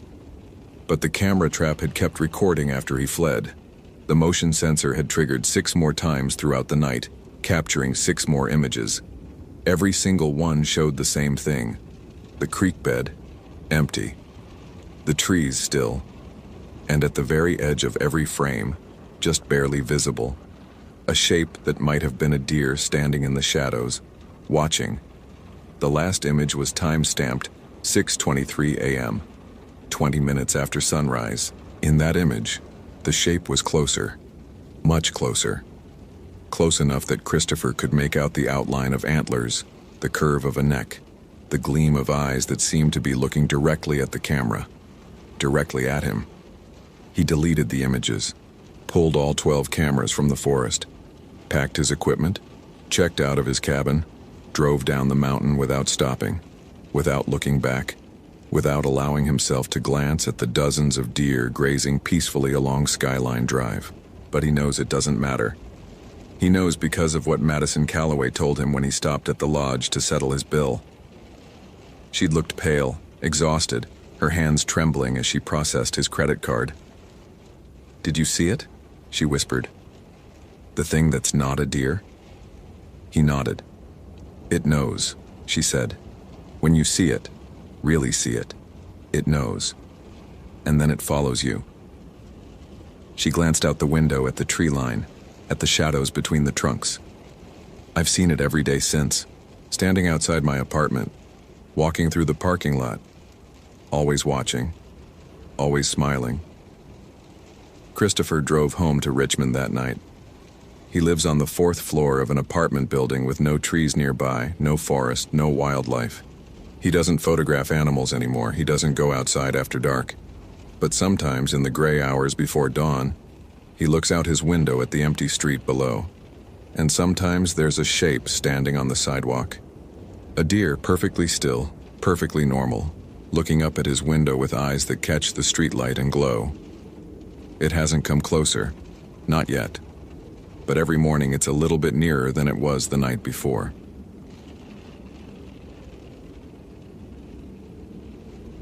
Location: Glacier Bay National Park, Alaska. Date: August 28, 2012. Walter Erickson was 67 years old and had been retired from the Park Service for 5 years when the phone call came. He was in his workshop behind the house in Juneau, sanding the hull of a kayak he'd been building for his grandson, when his wife appeared in the doorway with the cordless phone and an expression he couldn't read. "It's the park," she said. "Glacier Bay. They say it's important." He set down the sandpaper and took the phone, stepping outside into the gray August morning. The air smelled of rain and spruce, the familiar scent of southeast Alaska that had been home for 40 years now. "This is Walter Erickson." "Mr. Erickson, this is Superintendent Davies at Glacier Bay. I apologize for disturbing your retirement, but we have a situation that, frankly, sir, I don't know how to explain it. We need you to come to the park." Walter leaned against the workshop wall. In 23 years with the Park Service, the last 15 at Glacier Bay, he'd handled every kind of situation imaginable: rescues, recoveries, bear attacks, drownings, hypothermia cases, lost hikers, crashed planes. Nothing in Davies's voice suggested any of those familiar emergencies. "What kind of situation?" A long pause. Static on the line, or maybe just the superintendent gathering himself. "Sir, do you remember a missing persons case from 1987? A kayaker named Keith Hartwell who disappeared in Muir Inlet?" Walter's hand tightened on the phone. Of course he remembered. 25 years, and he still remembered every detail. Keith Hartwell, 35 years old, experienced kayaker from Seattle, went out for a day paddle on August 15, 1987, and never came back. Walter had led the search personally. 14 days, dozens of personnel, aircraft, boats, everything they had. They'd found the kayak drifting near McBride Glacier, empty and undamaged. They'd never found Keith Hartwell. "I remember," Walter said. "Mr. Erickson, we found him." "You found his remains?" Another pause. Longer this time. "No, sir. We found him. Alive. This morning. A tour boat spotted a kayaker drifting in Muir Inlet, picked him up, brought him to park headquarters. He's sitting in our infirmary right now. His ID says Keith Hartwell. His equipment is from 1987, and he hasn't aged a day." Walter said nothing. The words didn't make sense. They were sounds without meaning, syllables that refused to assemble into anything coherent. "Sir, he's asking for the ranger who led the search for him. He says he spoke with you the morning he launched. He remembers your name. He thinks..." Davies's voice cracked slightly. "He thinks it's still 1987. He thinks he's only been gone a few hours." The phone felt heavy in Walter's hand. The gray sky pressed down. Somewhere in the distance, a raven called, a harsh laughing sound that echoed off the mountains. "I'll be on the next ferry," Walter said. The journey to Glacier Bay took 7 hours by fast ferry from Juneau. Walter spent most of it on the outer deck, watching the coastline slide past. The same coastline he'd patrolled for 15 years. The same forested islands and rocky headlands and distant glaciers calving ice into frigid water. He'd thought he knew this place. He'd thought he understood its dangers. Now he wasn't sure he understood anything. He remembered August 15th, 1987, with the clarity that only certain days achieve in memory. It had been unusually warm, the sun bright on the water, the glaciers gleaming under blue sky. Keith Hartwell had arrived at the Bartlett Cove Ranger Station at 0730, a tall man with sun-bleached hair and the easy confidence of someone who'd spent years in wild places. He'd filed his float plan, checked in his emergency beacon, chatted with Walter about the best routes to see the Tidewater glaciers. "I've been coming to Alaska for 10 years, he'd said. But Glacier Bay, there's something different about this place. The way the light hits the ice, the silence. It's like paddling through a dream." Walter had nodded, stamped his permit, wished him well. Standard procedure. Routine interaction. He'd been the last person to see Keith Hartwell alive, or so he'd thought, for 25 years. The search had been one of the most extensive in Glacier Bay's history. They'd covered every inch of Muir Inlet, sent divers into the frigid water near where the kayak was found, interviewed everyone who'd been in the area that day. Nothing. No body. No wreckage. No explanation. Keith Hartwell had simply vanished, as if the glacier had swallowed him whole. Walter had written the final report himself.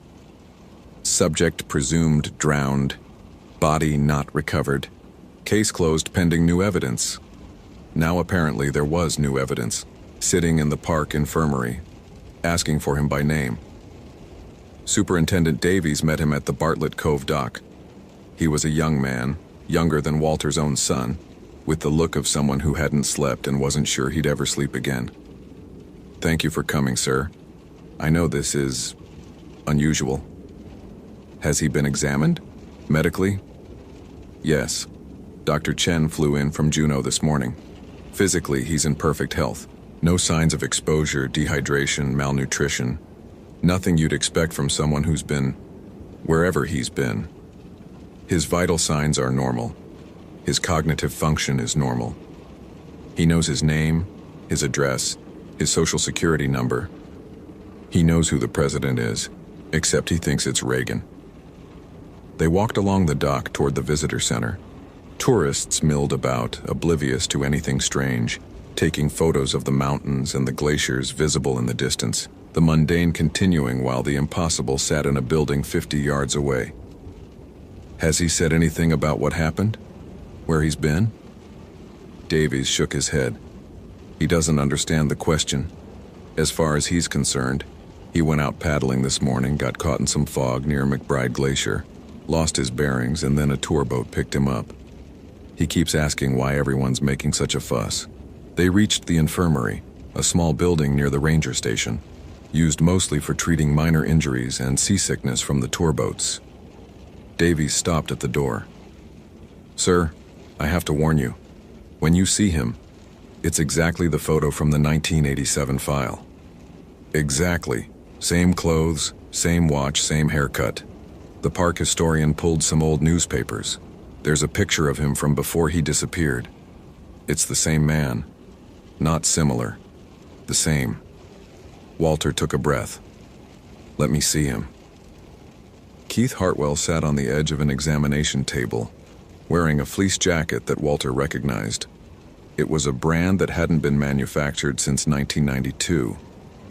His kayaking gear was piled in the corner. A fiberglass paddle, a spray skirt, a PFD with the logo of a Seattle outfitter that had gone out of business in 1995. Everything looked new.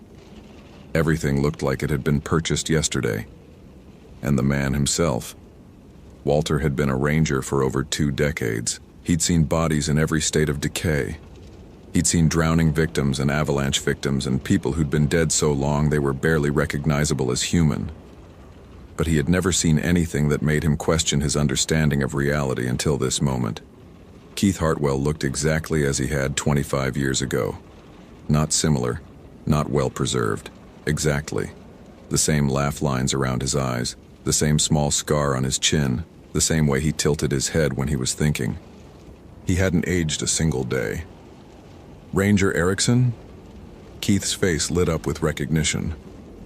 "Good to see you again. Listen, I'm sorry for all this trouble. I must have drifted further than I thought. But I'm fine, really. If someone could just point me back to my car, I'll get out of your hair." Walter sat down in the chair across from him. His legs weren't entirely steady. "Keith, what's today's date?" "August 15th. No, wait." He checked his watch. "The 16th, maybe?" "I was out longer than I planned. Sarah's probably wondering where I am. She worries, you know how it is." "Who's Sarah?" "My wife. We're staying at the lodge in Gustavus. She wanted to come kayaking, but she's got a cold. I told her I'd just do a day trip, be back by dinner." He frowned. "What time is it? I should really call her." Walter felt something cold settling in his chest. He remembered Sarah Hartwell. He'd been the one to notify her when the search was called off. She'd stood in the ranger station, this very building, and asked him over and over if there was any chance at all, that her husband was still alive. He told her no. He told her the cold water, the remoteness, the time elapsed. There was no chance. She'd collapsed against the wall and made a sound that Walter had never forgotten, a sound like something breaking that would never be fixed. Sarah Hartwell had remarried in 1992. She'd moved to Oregon. She had 2 grown children now from her second marriage. She was 63 years old. The man in front of Walter thought he was going to call her for dinner. "Keith," Walter said carefully. "What year is it?" "What year?" Keith laughed. "What kind of question is that?" "It's 1987. Are you feeling okay?" "Keith, it's not 1987. It's 2012. August 28th, 2012. You've been missing for 25 years. The laughter died. Keith's face went through several expressions: confusion, amusement, concern, then something else. Something that looked like the beginning of understanding, and the terror that came with it. That's not funny. That's a really weird joke, man." "It's not a joke." Walter pulled out his phone. A smartphone, a technology that hadn't existed when Keith launched his kayak. He opened the calendar, showed it to Keith. "Look at the date. Look at this device. This is a telephone, and a camera, and a computer. Things have changed, Keith. A lot of things have changed." Keith stared at the phone. His hands were trembling now. That's not... I was only gone for a few hours. I saw the glacier, took some photos, and then the fog came in. Just fog. It was everywhere, and I couldn't see the shore, and then..." He stopped. His eyes went distant, focusing on something Walter couldn't see. "And then what?" "There was something in the fog." Keith's voice had dropped to barely a whisper. "Shapes. Moving. They didn't have faces, but I could feel them looking at me. And one of them touched my kayak. Just a hand, not a hand, something like a hand, on the bow. And everything went gray. And then it was clear again, and I could see the mountains, and I thought I'd just lost a few minutes. I thought the fog had lifted. But the glacier..." "What about the glacier?" "It was different. Smaller. McBride Glacier, it was right there when I paddled in, and when the fog cleared, it was further away, like it had retreated, like years had passed." He looked at Walter with eyes that were beginning to accept the impossible. 25 years? 25 years. Keith made a sound. Not a scream, not quite a sob, but something between them. The sound of a man watching his entire life disappear. "Sarah," he whispered. "My parents, my job, my house, my entire life. It's all gone?" Walter didn't answer. There was no answer to give. The next few days were a bureaucratic nightmare. What do you do with a man who's been legally dead for 2 decades? Keith Hartwell's Social Security number had been closed. His bank accounts had been distributed to his estate. His house had been sold. Everyone who'd known him had mourned him and moved on. Walter stayed at the park, helping where he could, watching Keith struggle to absorb the enormity of what had happened. The press got wind of the story. Of course they did. And suddenly Glacier Bay was swarming with reporters and paranormal investigators and curious tourists who wanted to see the man who'd traveled through time. But it wasn't time travel. Walter knew that, even if he couldn't explain how he knew. Keith hadn't traveled to the future. He'd been somewhere else. Somewhere outside of time, where 25 years and 25 minutes were the same thing. On the third day, Walter found Keith sitting on the dock at Bartlett Cove staring out at the water. The tourists had been kept away, but a few sea otters floated nearby, indifferent to human tragedy. "I tried to call Sarah," Keith said. "My Sarah, the woman I married, but she's someone else now, older, different life, different family. She said she was glad I was alive, but she said it like she was talking to a ghost, which I guess I am." Walter sat down beside him. The dock creaked under their weight. "Do you remember anything else? About the fog? The shapes you saw?" Keith was quiet for a long moment. "The Tlingit guide who brought supplies to the tour boat yesterday. He wouldn't look at me. I asked one of the rangers why, and she said he'd told her I'd been taken by the shadow people. The Ijirak, he called them. He said sometimes they give people back, but they're never the same after. Are you the same?" Keith turned to look at him, and Walter saw something in his eyes that hadn't been there in 1987. Something old. Something that had seen things human eyes weren't meant to see. "No," Keith said simply. "No, I'm not." "What was it like? The place where you were?" I can't describe it. It was like being everywhere and nowhere at once. Like standing outside of time and watching it flow past like a river. I could see my whole life laid out like a road on a map. Every moment I'd ever lived, every moment I was supposed to live. And then I was back here. And all those moments were gone. Spent without me. 25 years that happened to everyone except me." He picked up a stone from the dock and threw it into the water. It vanished without a ripple. "The worst part," he said, "is that I don't feel like I lost 25 years. I feel like I lost a few hours. But everyone I love has lost me for a quarter of a century. My mother died thinking I was dead. My father remarried. My brother has kids I've never met. The world kept going, and I wasn't in it. And I don't know how to exist in a place that moved on without me." Walter thought about the search he'd led, the divers in the frigid water, the helicopters circling the glaciers, the hope that diminished with each passing day until it was gone entirely. "We looked for you," he said. "For 2 weeks we looked. Every day I told myself we'd find you, and then we didn't. And I had to tell your wife that you were gone. I know, I don't blame you. How could you have found me? I wasn't anywhere you could look." They sat in silence. The otters dove and surfaced. The glaciers gleamed in the distance, ancient and patient, keeping whatever secrets they kept. "What will you do now?" Walter asked. "I don't know. I don't know if there's anything to do. I'm a dead man who came back, and the world doesn't have a place for me anymore." Keith stood, brushed off his pants. The same pants he'd been wearing in 1987, still somehow new. "But I'll tell you one thing, Ranger Erickson. Whatever took me, whatever those things were in the fog, they're still out there. In the places where the world gets thin, in the fog and the ice and the spaces between moments, and they're not done." "How do you know?" Keith turned to look at the glaciers. His eyes were very far away. "Because when they let me go, I heard them. Not words, they don't use words. But I understood anyway. They said I was a message, a reminder." He paused. "They said more would follow." Walter returned to Juneau that evening. He hugged his wife for a long time, and she didn't ask why.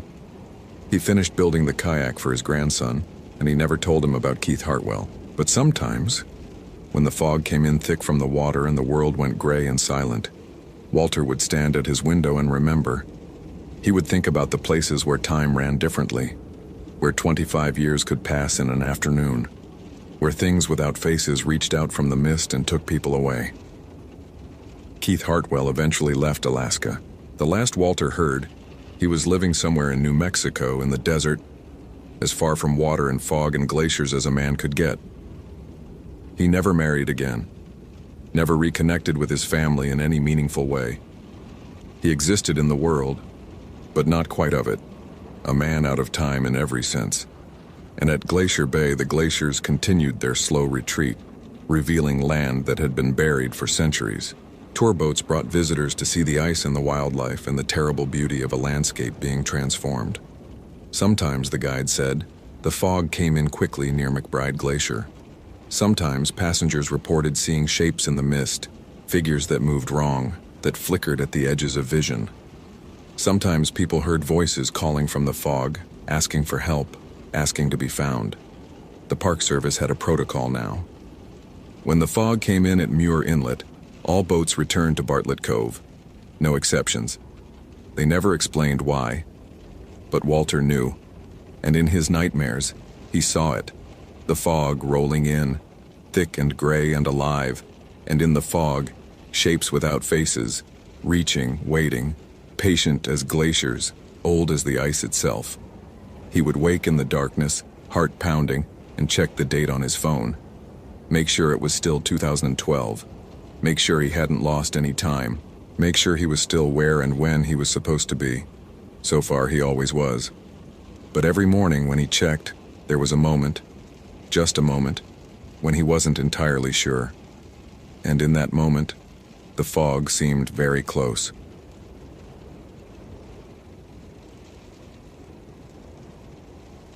Location: Wind Cave National Park, South Dakota. Date: September 22, 2019. The prairie grass moved like water in the pre-dawn light, endless waves of gold and brown rolling toward a horizon that seemed impossibly far away. Morgan Alcott stood at the edge of the Wind Cave Visitor Center parking lot, coffee steaming in her hands, watching the sunrise paint the black hills in shades of amber and rose. 7 years with the National Park Service, the last 3 at Wind Cave, and she still hadn't gotten used to the scale of this place. The sky here was bigger than anywhere she'd ever lived. It made you feel small in ways that were sometimes comforting and sometimes terrifying. Her radio crackled at 6:15, breaking the morning silence. "Morgan, you copy? It's Jim at the ranger station. We've got a situation." She keyed her response. "Go ahead, Jim. Sheriff's Department found a body about 2 miles east of the park boundary, near that old access road by the Sanson Ranch. Male, maybe mid-30s. They're saying it looks like he was trampled, asking if we've had any bison incidents reported." Morgan frowned. Bison attacks happened. The park's herd was wild, and tourists who got too close sometimes learned painful lessons. But 2 miles outside the boundary was unusual. The animals rarely wandered that far from the prairie dog towns that provided their preferred grazing. "Any witnesses?" "Negative. Ranch hand found him this morning. Sheriff Dawson's requesting Park Service assistance since it might be wildlife related. Can you head out there?" "On my way."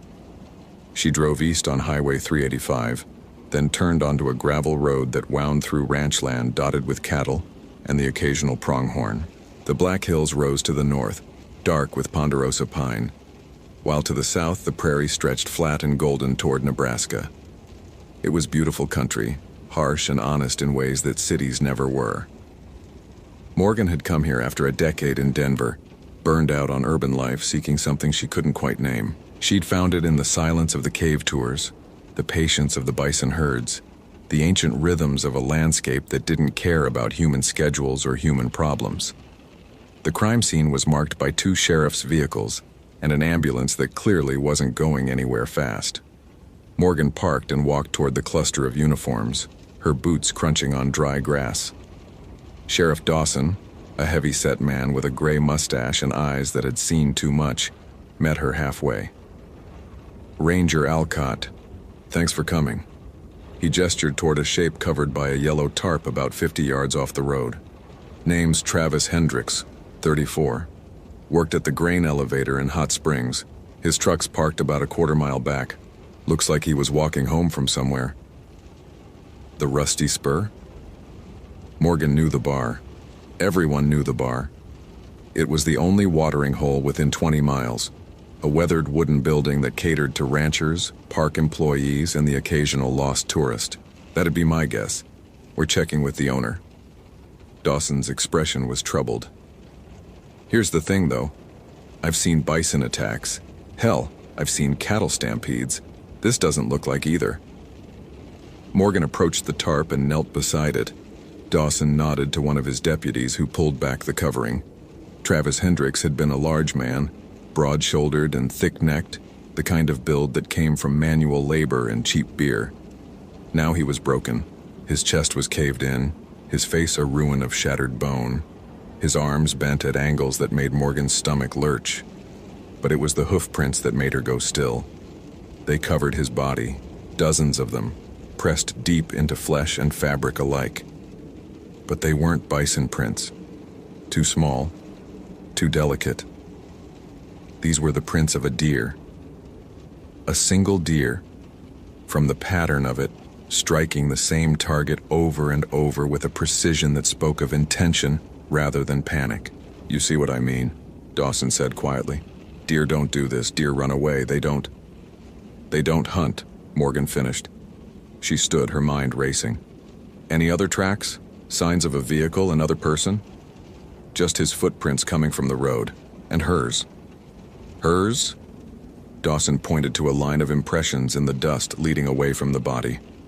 Morgan followed them with her eyes. High heels. Delicate, narrow, the kind of shoes no one would wear on a South Dakota gravel road. They led about 30 feet from the body and then simply stopped as if the woman wearing them had stepped off the edge of the earth. And beside those heel prints, parallel to them, something else. Hoof prints, deer hoof prints, walking in perfect sync with the woman's shoes. Morgan felt a chill that had nothing to do with the morning air. I need to make some calls, she said. Travis Hendricks hadn't meant to stay so late at the Rusty Spur. He'd come in around 8 for a beer and a burger, planning to be home by 10. But then he'd seen her. She was sitting alone at the end of the bar. A woman so beautiful she seemed to glow in the dim light. Dark hair falling past her shoulders. Eyes that caught the neon and threw it back in colors he couldn't name. A white dress that clung to curves that made his mouth go dry. She smiled at him, and something in his chest cracked open like a door he'd forgotten existed. He bought her a drink. She accepted. They talked, or rather he talked, the words spilling out of him like water from a broken dam. He told her about his job, his truck, his plans. He didn't tell her about Melissa, his ex-wife, or the restraining order she'd filed last spring, or the way her face had looked the last time he'd seen her, purple and swollen from his fists. He didn't tell her about the other women before Melissa, the ones who'd learned not to talk back, not to question, not to make him angry.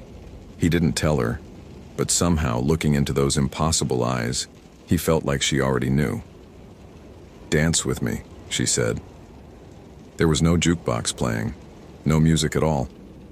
But when she stood and held out her hand, Travis heard something, a rhythm just beneath the threshold of hearing, drums and footsteps and heartbeats all woven together. They danced. In the parking lot, under stars that seemed brighter than they should have been. They moved together in patterns Travis didn't recognize. She was warm against him, smelling of prairie flowers and something else, something wild and ancient and dangerous. Her dress swirled around her legs as they turned. Her legs. Something was wrong with her legs. "Don't look down," she whispered, her breath hot against his ear. "Just dance with me, Travis. Dance with me until the song ends." But he looked. He couldn't help it. Below the hem of her white dress, where there should have been feet in delicate shoes, there were hooves, black and polished and sharp as knives. They clicked against the gravel with each step, leaving crescents pressed into the earth. Travis screamed. He tried to pull away, but her grip was iron, her arms like bands of steel wrapped around him. She smiled, and her smile was no longer beautiful. It was the smile of something that had been waiting for him, specifically him, for a very long time. "They all look down eventually," she said. "The ones like you. The ones who hurt. The ones who break things that aren't theirs to break." "Please."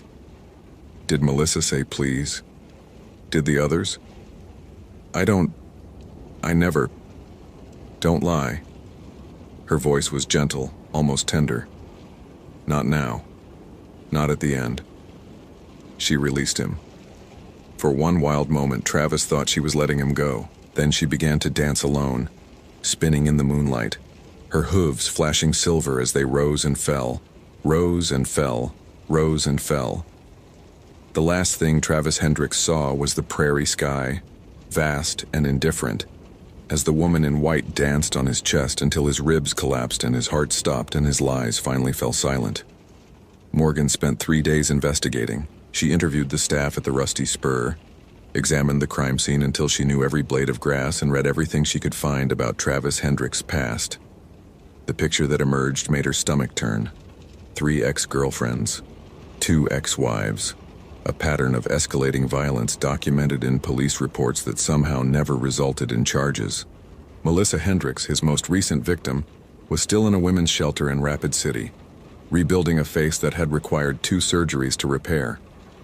Morgan sat in her truck outside the shelter for an hour, trying to decide whether to go in. When she finally did, Melissa met her with the wary eyes of someone who had learned not to trust anyone in uniform. "I heard about Travis," Melissa said. Her voice was flat, emptied of whatever she might have felt. "They're saying an animal killed him. That's what the report will say." "But?" Morgan hesitated. "There were witnesses at the bar. They saw him leave with a woman. A woman in a white dress, very beautiful. No one knew her name or where she came from." Something flickered in Melissa's eyes. Not surprise. Recognition. "My grandmother used to tell me stories. She was Lakota, from the Pine Ridge Reservation. She talked about a woman who danced with men like Travis. Men who hurt women. Men who thought they'd never face consequences." She paused. "Grandma called her Dear Woman." "What happened to the men?" "They died." Melissa's ruined face twisted into something that might have been a smile. "They all died.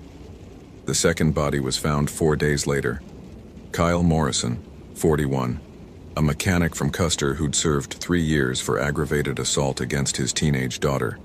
He was discovered in a field near the park's eastern boundary, his body bearing the same hoofprint pattern, the same impossible damage. Witnesses at the Rusty Spur remembered a woman in white. Beautiful. Mysterious. She danced with Kyle in the parking lot as the moon rose full and bright. The third body came 3 days after that. Derek Pruitt, 29, recently released from county jail after his 4th domestic violence arrest. Same injuries, same hoofprints, same witness accounts of a woman who seemed to glow in the darkness, who danced like something from a dream, whose feet no one could quite see beneath her long white dress. Sheriff Dawson called Morgan to a meeting at his office. His face was gray with exhaustion and something deeper, the look of a man confronting something his worldview couldn't accommodate. 3 deaths, same pattern, same whatever this is. He spread crime scene photos across his desk. "I've got the state police asking questions I can't answer. I've got reporters sniffing around, and I've got..." He stopped, rubbing his eyes. "I've got no idea what I'm dealing with." Morgan looked at the photos. 3 men, 3 predators, 3 endings that had come for them on hooves instead of handcuffs. "What do you want me to say, Sheriff?" "I want you to tell me there's a rational explanation. A person in a costume, some kind of weapon that makes those marks. Anything." Morgan thought about Melissa Hendricks' grandmother, about the stories she'd found in ethnographic records at the park library, Deer Woman legends spanning dozens of tribes, centuries of warnings about a beautiful spirit who punished those who violated sacred bonds, about the hoofprints that appeared beside high-heeled tracks and then simply ended, as if the woman wearing them had transformed mid-step into something else entirely. "I don't have a rational explanation," she said. "I have a pattern. All 3 victims had histories of violence against women. All 3 were seen with the same woman before they died. All 3 were found with injuries consistent with being trampled by a deer." "So, what are you saying? Some kind of vigilante?" "I'm saying maybe we're looking at this wrong." Morgan gathered the photos and stacked them neatly. "Maybe the question isn't who's doing this. Maybe the question is why these three men and not the hundreds of others who deserve the same. Dawson stared at her. That's not how justice works. No, Morgan agreed. It's not. She left his office and drove to the Rusty Spur. It was late afternoon, the parking lot empty except for a few trucks belonging to the after-work crowd.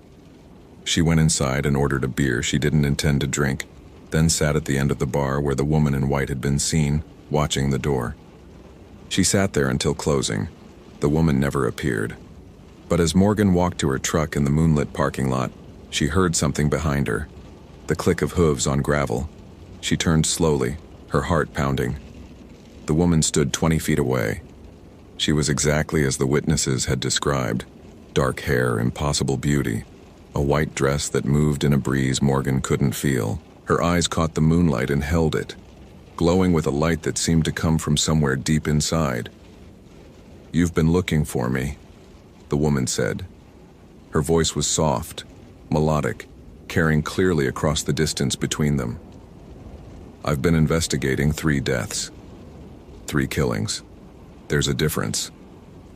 The woman stepped closer. Her movements were fluid, graceful, inhuman. "You've seen what they were, what they did. You've talked to the women they broke. That doesn't give anyone the right to, right?" The woman laughed, and the sound was like wind through tall grass. "I was dancing in these hills when your ancestors hadn't yet learned to write. I remember when this land knew justice that didn't come from courts or judges. Some wounds don't heal with prison sentences, Ranger. Some debts can only be paid in kind." Morgan's hand moved toward her radio, then stopped. What would she say? To whom? "Are you going to kill me?" The woman tilted her head, studying Morgan with those luminous eyes. "Have you earned my dance?" A pause. A held breath. "No," Morgan whispered. "No, I haven't. No." The woman smiled, and her smile was sad and ancient and terrifying all at once. "You haven't. But you've also stopped asking the wrong questions. That's rare." She began to walk away, her white dress trailing behind her in the moonlight. After 3 steps, the shape of her body began to change, elongating, shifting, her limbs folding into configurations that made Morgan's eyes water. Between one heartbeat and the next, a white-tailed deer stood where the woman had been. It looked back at Morgan with eyes that still held a human intelligence, then bounded into the darkness and was gone. Morgan stood alone in the empty parking lot for a long time. The official reports listed all 3 deaths as wildlife incidents, likely bison encounter. Sheriff Dawson signed them without comment. The state police accepted the explanation, and the reporters moved on to other stories. Melissa Hendricks moved to Montana 6 months later. She sent Morgan a postcard with no return address. "Thank you for listening. Some of us know the truth, even if we can't say it out loud." Morgan kept the postcard in her desk drawer. She kept the crime scene photos too, locked in a file cabinet she never opened. And sometimes, late at night, she drove out to the prairie and parked at the edge of the grassland and watched the deer moving through the moonlit hills. They were just deer, she told herself.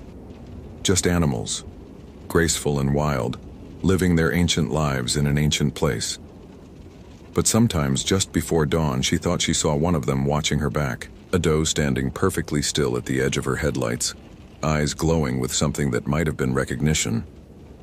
And sometimes, when the wind was right, she could almost hear music, drums and footsteps and heartbeats, woven together into a rhythm older than memory. She never answered it, but she never forgot it either. And she never stopped wondering, in the quiet spaces of her mind, whether justice and mercy were really so different. Whether some debts could only be collected by those who existed outside human law. Whether the woman in white was a monster or a protector or something in between that had no name in any language she knew. The prairie kept its secrets. The cave breathed its ancient breath. And somewhere in the darkness, the deer woman danced, waiting for the next man foolish enough to believe that cruelty had no consequences. She had all the time in the world. She always did.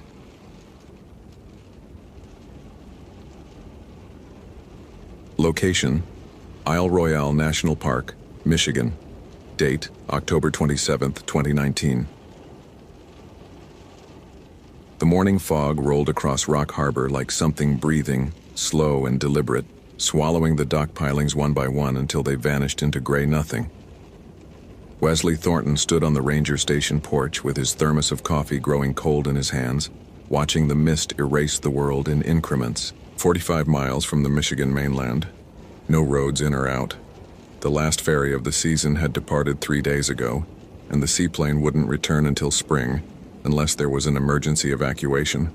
For the next 6 months, Isle Royale would belong to the wolves in the winter and the small crew of rangers tasked with closing everything down before the lake froze solid. He took a sip of coffee, lukewarm now, bitter, and listened to the particular silence of the island in late October. The summer crowds were gone, the hiking trails empty, the campgrounds returning to wildness. Somewhere across the harbor, a loon called out, its trembling wail echoing off the fog before fading into nothing.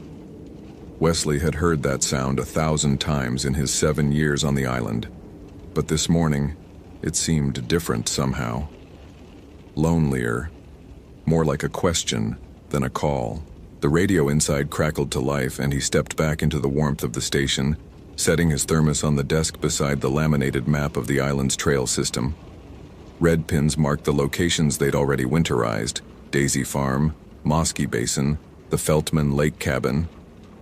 Blue pins showed what remained: 3 more backcountry sites, the Wendigo Ranger Station on the far side of the island, and the fire tower on Mount Ojibwe, that needed its shutters secured before the first real snow. Rock Harbor, this is Wendigo. You copy? The voice belonged to Sandra Chen, the district's other remaining ranger stationed 30 miles away on the island's southwest shore. Wesley keyed the mic. Wendigo, Rock Harbor. Go ahead, Sandra. Just checking the morning frequency. Got some weather coming in tonight. Lake effect snow maybe 4 to 6 inches. You still planning to hit Ojibwe today? That's the plan. Should be back before dark. Copy that.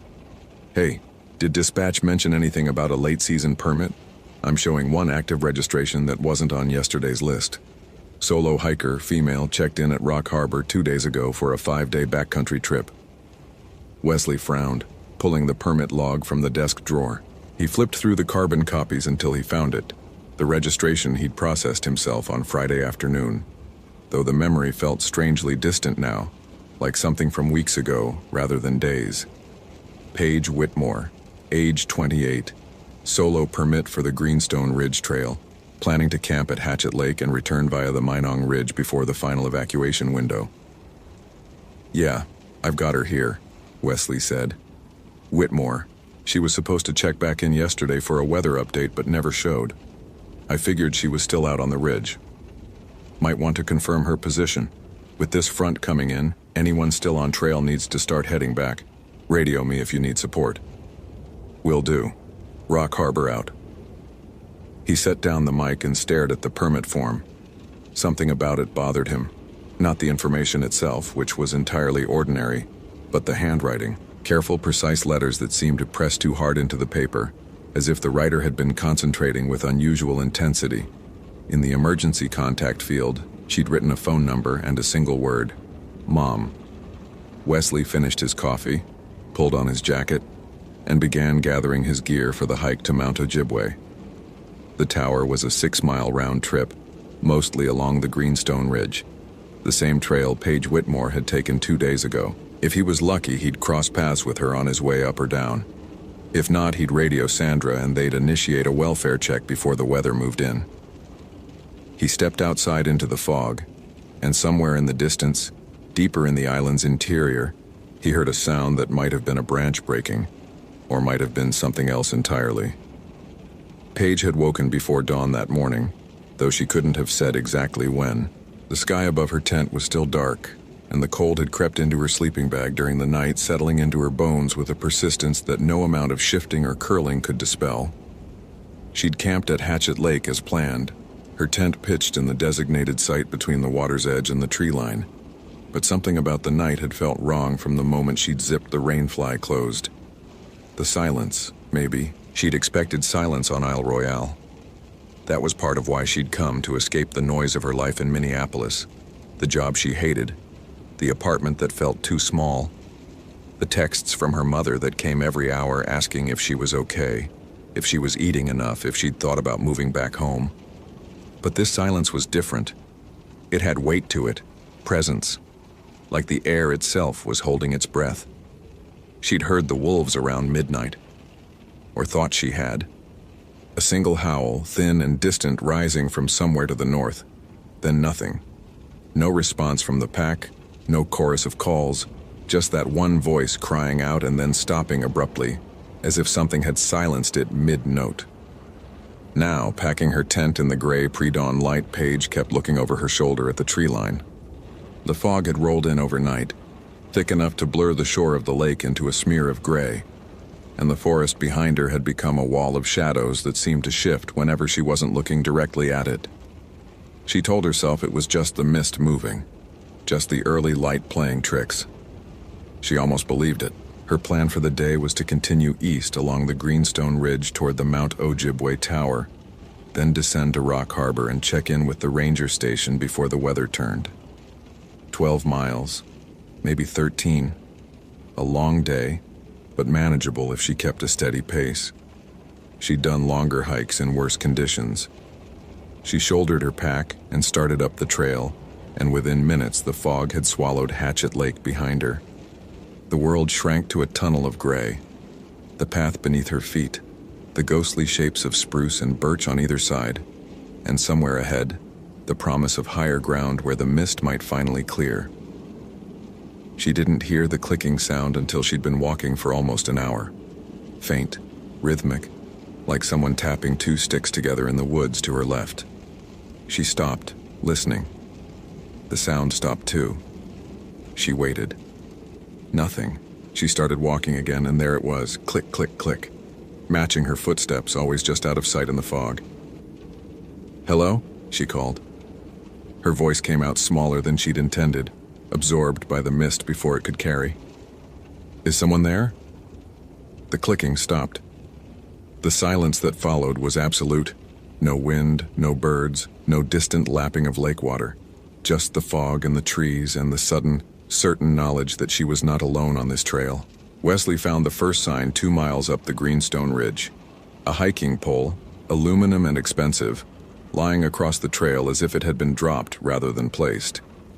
He picked it up and examined it. No damage, no blood, nothing to suggest violence. But the wrist strap was still attached, still looped, as if whoever had been holding it had simply let their arm fall open and allowed the pole to slip free. He keyed his radio. "Wendigo, this is Rock Harbor. Sandra, you copy?" Static. He tried again. More static, thicker this time, with an undertone that sounded almost like breathing. "Sandra, this is Wesley. I found gear on the Greenstone Ridge about 2 miles east of the Ojibwe Junction. Hiking pole, looks recent. Attempting to locate the owner." The static shifted, and for a moment he thought he heard a voice. Not Sandra's, something thinner, more distant, but then it dissolved into white noise and he was left with nothing. He clipped the hiking pole to his pack and continued up the trail. The fog had grown denser as he climbed, and the temperature had dropped at least 10 degrees in the last hour. His breath plumed in front of him, and the moisture in the air had begun to crystallize on his jacket, his beard, the edges of his hat. Somewhere in the trees to his right, a branch snapped with a sound like a bone breaking. Wesley stopped. He'd been in these woods long enough to know the difference between a branch falling under its own weight and a branch broken by something moving through the forest. This was the latter. Something heavy, moving parallel to the trail, keeping pace with him. "Hello?" he called. "Miss Whitmore? Park Service. If you can hear me, please respond." No answer. But the woods to his right had gone silent. No squirrels, no chickadees, nothing. Just that particular emptiness that meant something was there, something that had frightened everything else away. He thought about what old Harold Makwa had told him years ago, back when Wesley first started working on the island. Harold had been a maintenance worker at the lodge, Ojibwe from the Red Cliff Band, and he'd grown up hearing stories about Isle Royale that weren't in any guidebook. The old ones called this place Minong, Harold had said. Means a good place to get copper. But there are other things on this island older than the copper, older than the trees. Things that were here before the Anishinaabe came, and will be here long after we're gone. The elders called them Baycock, the Bone Walkers, hunters who starved so long ago that death forgot to take them completely. They wander the deep woods in winter, looking for people who've wandered too far from home. Wesley had smiled politely and filed it away as local color, the kind of folklore that made for good campfire stories but meant nothing in the light of day. Now, standing alone in the fog with the silence pressing against him, he found himself remembering every word. Paige saw the tower first, a dark shape rising out of the mist ahead, the fire lookout on Mount Ojibwe materializing like a ghost of a building, more suggestion than structure. She felt a surge of relief that surprised her with its intensity. The tower meant she was close to Rock Harbor, close to the ranger station, close to other people. Another few hours and she'd be off this island, waiting for the emergency seaplane, laughing at herself for getting spooked by fog and silence. She started toward the tower, and that's when she heard it clearly for the first time. Not just clicking, but movement. Something in the trees behind her, moving fast, faster than a person could move through that kind of undergrowth. The sound of branches snapping, of footsteps that weren't footsteps. Too light, too quick, too many of them at once, like something running on limbs that bent in the wrong places. She ran. She didn't mean to, didn't decide to. Her body simply took over, legs pumping, pack bouncing against her spine, lungs burning with cold air as she sprinted toward the tower. The fog tore past her in streamers, and behind her the sound grew louder, closer. A rattling cacophony of bone on bone that seemed to come from everywhere at once, from the trees on both sides, from the sky above, from the ground beneath her feet. The tower steps.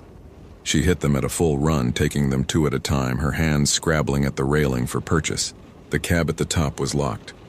Of course it was locked, but the platform around it was enclosed by a waist-high railing, and she pressed herself against the door, panting, looking down at the trail below.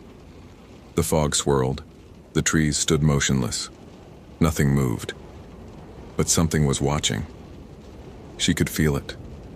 Not see it. Not hear it. Just feel it. A presence at the edge of perception that radiated hunger the way a fire radiates heat. It was old, that presence. Patient. It had been hunting these woods since before there were names for the things that lived and died here. And it had found her. "Please," she whispered, though she didn't know who she was asking. "Please, I just want to go home." The fog below her shifted, and for one terrible moment she saw it. A shape that was almost human, almost whole, but stretched and broken in ways that made her mind refuse to process what her eyes were seeing. Bones where there should have been skin, hollows where there should have been eyes, a mouth that opened too wide, full of something that gleamed like wet stone. Then the fog closed again, and Paige Whitmore screamed. Wesley heard the scream from half a mile away, a single ragged sound that cut through the fog like a blade, and then stopped with an abruptness that told him everything he needed to know. He broke into a run, his pack forgotten, his radio forgotten, every instinct screaming at him to turn back even as his legs carried him forward. He reached the tower 17 minutes later, his lungs burning, his legs shaking with exertion. The platform above was empty. No sign of anyone, no blood, no struggle. Just a backpack lying on its side against the railing, its contents spilled across the weathered wood. A water bottle, a compression sack, a paperback book with its pages fluttering in the wind that had finally begun to stir the fog. And something else. Something that made Wesley stop breathing for a long, terrible moment. A single boot. Women's size 7. The same brand and color as the hiking boots registered on Paige Whitmore's permit. It sat upright near the railing, laces still tied as if whoever had been wearing it had simply stepped out of it, stepped out and stepped away, into the fog, into the trees, into whatever waited in the spaces between the things that could be explained. He looked up at the locked cab, at the platform, at the endless gray that surrounded him on all sides. The wind was picking up now, and with it came a sound he almost didn't recognize. A soft, rhythmic clicking, like bones knocking together, fading into the distance toward the interior of the island. Wesley keyed his radio one last time. "Wendigo, this is Rock Harbor. Sandra, please respond. I have a missing person at the Ojibwe Tower. Possible. He couldn't finish the sentence. What could he say? Possible supernatural entity? Possible abduction by something that shouldn't exist? The radio crackled, and Sandra's voice came through, distant and distorted, but real. "Rock Harbor, I copy. Say again your last?" He closed his eyes and breathed. "Missing hiker at Ojibwe. I'm initiating search protocols. Request backup when weather permits." "Copy that. Weather's moving in fast. You need to get off that ridge before dark." "Wesley, do you copy? Get off the ridge." "I copy," he said. But he didn't move. He stood there on the empty platform, holding a single boot, listening to the wind and the silence and the fading click of something retreating into the fog. Something that had been hunting these woods for longer than anyone could remember. Something that had found what it was looking for. They never found Paige Whitmore. The search lasted 3 days, until the snow became too heavy and the risk to the search teams too great. They found her tent at Hatchet Lake still staked and tidy. They found her other hiking pole a quarter-mile from the tower, lying in the middle of the trail. They found her emergency contact information in the permit log, and made the call that no ranger ever wants to make. The official report listed her as missing, presumed deceased, cause undetermined. There was talk of a fall, of exposure, of the 100 ways the wilderness can kill someone who underestimates its dangers. No one mentioned the boot on the tower platform. No one mentioned the clicking sound that 3 different searchers reported hearing in the fog before the search was called off. No one mentioned what old Harold Makwa said when he heard the news, the way he shook his head and whispered something in Ojibwe that Wesley didn't understand but somehow felt in his bones. Wesley transferred to Pictured Rocks the following spring, a mainland park, roads and cell service and the comforting presence of other people, always nearby, always within reach. He told himself it was for practical reasons, career advancement, better housing, proximity to his aging parents in Marquette. But sometimes, in the deep of winter, when the wind comes howling off Superior and the trees creak like old bones settling, he still hears it. That clicking sound, patient and rhythmic, somewhere in the distance. And he remembers what Harold told him once in the quiet of the lodge after the tourists had gone to bed. The baycock never forgets a face, and it never stops being hungry. He keeps his doors locked now. He checks them twice, 3 times before he sleeps. And he never ever goes into the woods alone after dark. Some hungers, he has learned, are older than memory, and some places remember everything. The fog rolled in from Kabetogama Lake sometime before dawn, and by the time Derek Ellison unlocked the Ash River Visitor Center at 7:30, visibility had dropped to perhaps 40 yards. He stood on the wooden deck for a moment, coffee steaming in his hand, watching the gray consume the shoreline. 14 years with the National Park Service had taught him to read weather the way some people read faces, and this fog had a weight to it, a thickness that suggested it would linger well into the afternoon. The temperature had dropped overnight, 34 degrees according to the thermometer mounted beside the door, and the moisture in the air carried that particular bite of late October, the kind that worked its way through fleece and into bone. He went back inside and began his morning routine. Radio check first, always. He keyed the handset and waited for the familiar crackle.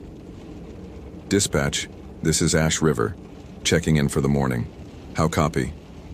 The response came clear, reassuring. "Ash River. Dispatch copies you loud and clear. Fog advisory in effect until 1400 hours. We've got a small craft warning on the big lakes. Recommend limiting water patrols until visibility improves." "Copy that, dispatch. I'll stick to the trails this morning. Any overnight traffic I should know about?" "Affirmative, we've got 1 backcountry permit holder, registered yesterday evening. Solo hiker, female, 26 years old. Name is Samantha Reeves. She's doing the Cruiser Lake Trail loop. Planned to camp at the Jorgens Lake site last night. Expected return is today by 1600. Derek noted the name on the clipboard beside the radio, Solo hikers in late October were rare but not unheard of. The park's visitor numbers dropped sharply after Labor Day, and by Halloween, the trails belonged mostly to the devoted and the foolhardy. Got it. I'll keep an eye on the trailhead parking. Ash River out.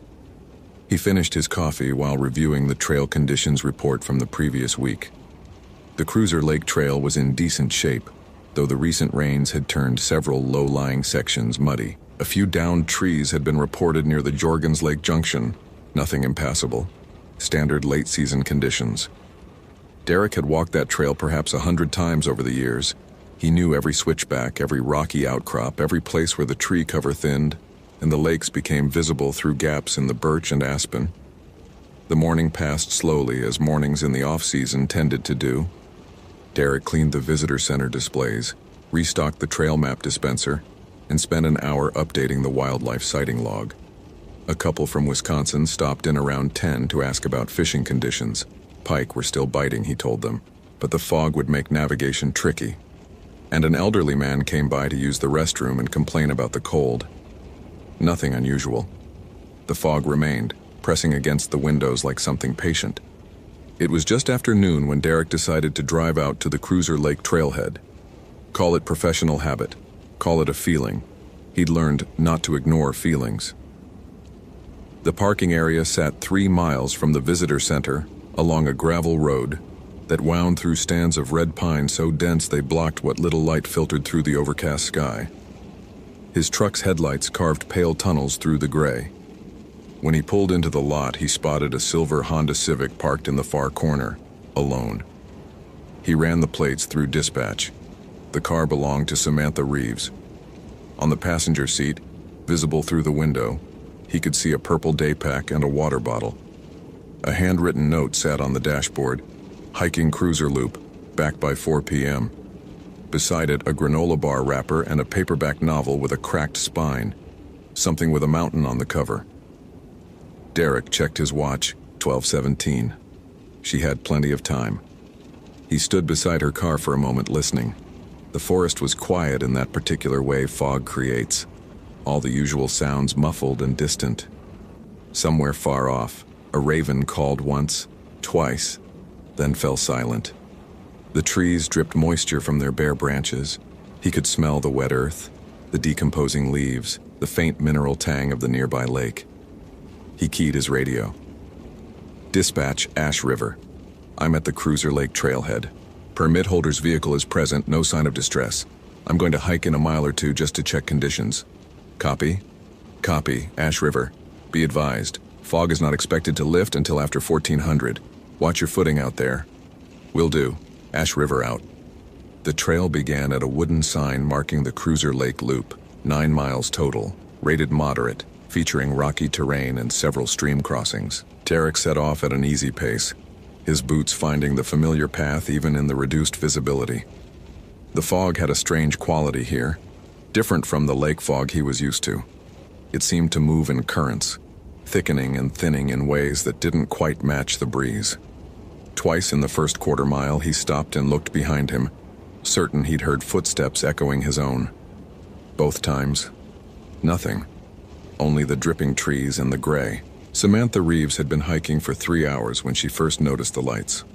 She'd left camp at Jorgens Lake just after 9, later than planned. The cold had made packing up slow, her fingers clumsy with the tent stakes, and the fog had surprised her. It wasn't in the forecast. But she'd hiked in worse conditions and the trail was well marked, and she had her compass and her map and the GPS on her phone. She was fine. She kept telling herself she was fine. The lights appeared first as a flicker at the edge of her vision, somewhere off to the left of the trail. Yellowish, warm, like firelight seen through a window. She stopped walking and stared into the fog, trying to locate the source. A cabin? There were no cabins in this part of the park, not that she remembered from the map. Maybe other hikers with a lantern. Maybe. The light moved. Not flickered. Not wavered. Moved. Drifted deeper into the trees, perhaps 30 yards from the trail, then stopped. Waited. Samantha stood frozen for a long moment. Her breath came out in small white clouds. The fog pressed close around her, and the silence was absolute. No birds, no wind, no sound at all except her own heartbeat loud in her ears. The light pulsed once, gently, as if beckoning. "Hello?" Her voice came out thin, swallowed by the gray. No answer. The light drifted further away, then paused again. Waiting. Something about it felt wrong in a way she couldn't articulate. The color wasn't quite right. Too yellow, too steady, too much like a thing pretending to be firelight rather than the real thing. Samantha took a step backward, toward the trail she'd been following. Then another step. The light didn't move. She turned and walked quickly, not quite running, putting distance between herself and that unnatural glow. 10 minutes later, she allowed herself to stop and catch her breath. The trail curved ahead through a stand of birch trees, their white bark luminous even in the fog. She checked her phone. No signal, but the GPS showed her position correctly. 2 more miles to the trailhead. She was fine. The light had been nothing. Her imagination, or some kind of phosphorescence, or a reflection off the fog. She was fine. That was when she heard her mother's voice. "Samantha? Honey, where are you?" She went completely still. Her mother lived in San Diego. Her mother was not in the woods of northern Minnesota. And yet the voice came again, closer now from somewhere behind her on the trail. "Samantha, I've been looking everywhere. Come here, sweetheart." The voice was perfect. Every intonation, every familiar cadence, the way her mother always stretched out the first syllable of her name. Samantha. Exactly right. Exactly. Impossibly right. Samantha began to run. Derek found the first marker at mile 2, a small cairn of stones, perhaps a foot high, stacked with unnatural precision beside the trail. He'd walked this route dozens of times and had never seen it before. The stones were arranged in a spiral pattern, each one slightly smaller than the last, and at the top sat something that made Derek stop and stare. A human finger bone. Old, weathered, yellowed with age. He did not touch it. He photographed it with his phone. No signal out here, but the camera still worked, and marked the GPS coordinates. Then he continued walking, faster now. The unease that had been building all morning finally given form. The fog had grown thicker. Visibility was down to 20 yards, maybe less. The trees seemed closer together than he remembered, their trunks forming walls that channeled him forward along the trail. Derek realized with a start that he couldn't hear anything. Not the drip of moisture, not the call of birds, not even the sound of his own breathing. The silence was complete, oppressive, wrong. He keyed his radio. "Dispatch, Ash River. I found something unusual on the Cruiser Lake Trail. Some kind of marker. Possible human remains, requesting static. Not the normal static of a weak signal, but a wall of white noise that seemed to have a pattern to it, a rhythm almost like breathing." Derek adjusted the frequency, tried again. The static resolved briefly into what might have been words, or might have been the forest itself, speaking in a language older than English, older than the Ojibwe who had walked these shores for centuries. Then, silence. Dead air. Nothing. Derek stood in the fog with a radio that no longer worked and a growing certainty that something in these woods knew he was here. Something old, something patient, something that had been waiting. The old stories came back to him then, fragments he'd heard over the years from rangers who'd worked the park before him, from Ojibwe elders who occasionally visited the center, from late-night conversations around campfires when the wind blew cold off the lakes. Pukwudgi, they called them. The little people who lived in the wild places, who didn't like intruders, who lured the unwary away from safe paths with lights and voices. Tricksters, some said, but the elders didn't call them tricksters. They called them dangerous. They called them hungry. A light appeared ahead on the trail, yellow, warm, waiting. Samantha had stopped running when her lungs gave out. She bent over, hands on knees, gasping in the frigid air. The fog was everywhere now, so thick she could barely see her own feet. Her mother's voice had stopped, but she could still feel something behind her, something following at a distance that never changed no matter how fast she moved. She tried to orient herself. The trail should be, but there was no trail, only trees. Trees in every direction, identical, endless, forming a maze with no exit. Her phone showed her position as a blinking dot in the middle of green wilderness, the trail a thin line perhaps 100 yards to her left. But when she walked left, the trees only grew thicker. When she walked right, the same. The forest had closed around her like a fist. "Okay," she whispered to herself. "Okay, you're not lost. You can't be lost. Just stay calm. Stay." The sound came from directly behind her. Not a voice this time. Something worse. The sound of small feet on wet leaves. Many feet. Moving fast. Samantha turned. For one frozen instant, she saw them. Shapes in the fog, gray and small, perhaps 3 feet tall, with faces that were almost human and eyes that were nothing like human at all. They didn't blink. They smiled, and their smiles had too many teeth. Then the fog swallowed them, and she was alone again, and the silence returned. But not for long. Never for long. Derek followed the light because there was nothing else to do. The trail behind him had vanished. He'd turned to retrace his steps and found only unmarked forest, trees he didn't recognize, terrain that sloped in directions his memory insisted were wrong. The light ahead was his only reference point, his only landmark in the featureless gray. He knew, on some level, that following it was exactly what they wanted. The stories were specific about this. They lure you off the path. They lead you in circles. They wear you down until you can't fight anymore. But the alternative was standing still and letting the fog consume him, and Derek was not the kind of man who could simply stand still. He walked for what felt like hours. The temperature dropped steadily. His breath came out in thick plumes now, and ice crystals formed on the edges of his beard. The light ahead stayed constant, always 30 yards away, always just beyond reach. Sometimes it split into 2 lights, then 3, then merged again. Sometimes it dimmed almost to nothing before flaring bright. It was playing with him. It knew he was following, and it was playing. At some point, he found Samantha's pack.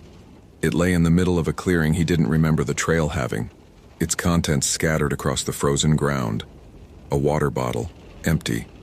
A map, torn into precise strips.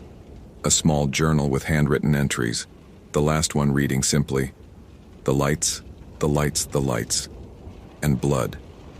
Not much, but enough. A smear across the purple fabric, a spatter on the leaves nearby. Fresh. Derek crouched beside the pack and made himself breathe. In through the nose, out through the mouth. His training kicked in, the cold professional part of his mind that knew how to handle emergencies. He photographed everything. He marked his GPS position, though he knew it wouldn't match reality anymore. He looked for tracks and found dozens. Human footprints circling the clearing in frantic patterns, and among them smaller prints. Prints that weren't quite right. Too small for adults, too large for children, with too many toes. A sound behind him. He spun. Samantha Reeves stood at the edge of the clearing. She was pale, her lips blue with cold, her eyes wide and fixed on something behind Derek. She opened her mouth to speak. "Don't," she whispered. "Don't turn around. Don't look at them. Don't—" Her voice cut off. Derek watched as her expression changed from fear to something else. Blank, empty, a light going out behind her eyes. She smiled. The smile was wrong. Too wide, too many teeth. "Derek," she said, in a voice that wasn't quite hers. "I've been looking everywhere. Come here, sweetheart." He ran. He ran through the fog and the trees and the impossible geometry of a forest that had become a trap, and behind him came the sound of laughter. Small laughter. Many voices. The laughter of things that had been waiting for a very long time and had finally gotten what they wanted. The light appeared in front of him, and this time he didn't follow it. He turned left, then right, then left again, running without direction, without hope. The cold burned in his lungs. The fog pressed close, and then, impossibly, he saw the trail, the real trail, marked with orange blazes on the trees, worn smooth by 1,000 boots. He stumbled onto it and kept running, not daring to look back, not daring to stop until he burst out of the tree line and into the parking lot where his truck sat waiting, and Samantha's silver Civic still held its patient vigil. He drove. He didn't call dispatch until he was 3 miles away, and when they answered, his voice was steady even though his hands shook too badly to grip the wheel. Dispatch, Ash River. I need SAR at the Cruiser Lake trailhead. Missing hiker. Possible remains. He stopped. Swallowed. I need backup. Now. They never found Samantha Reeves. Search and rescue teams combed the Cruiser Lake Trail for 4 days, using dogs and thermal drones and every tool available to modern wilderness recovery. They found her pack where Derek had left it. They found her footprints, which circled the same half-mile of forest hundreds of times before ending abruptly at a cliff face that shouldn't have existed on any map. They found the cairn of stones, though the finger bone was gone. The official report listed her as missing, presumed deceased, circumstances unknown. Derek signed it because he had to. Because the truth about the lights, the voices, the small shapes in the fog, the thing that had worn Samantha's face and spoken with his mother's voice, the truth was not something that belonged in an official report. He requested a transfer 2 weeks later. Desert assignment, somewhere with no trees, no fog, no ancient things hiding in the shadows of the wild. The request was denied. Budget cuts. He returned to Ash River the following spring. Sometimes on nights when the fog rolls in off Kabetogama Lake, Derek sees lights in the distance, yellow, warm, waiting. He doesn't follow them. He locks the door of the visitor center and turns up the radio until the static drowns out the sound of small feet on the deck outside. The fog is patient. It can wait. It remembers.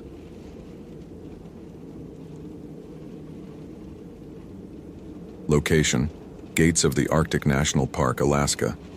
Date: October 23, 2009. The cold had a texture to it that far south people never understood. Nathan Vance had tried explaining it once to his sister in Phoenix, how at 15 below zero the air itself became a presence, a weight that pressed against exposed skin like something alive and hungry. She'd laughed and said cold was cold. 6 years in Gates of the Arctic had taught Nathan otherwise. Cold was not cold. Cold was a spectrum, and at certain points on that spectrum it stopped being a temperature and started being a predator. He stood outside the Bettles Ranger Station at 6:45 in the morning, watching his breath crystallize and fall.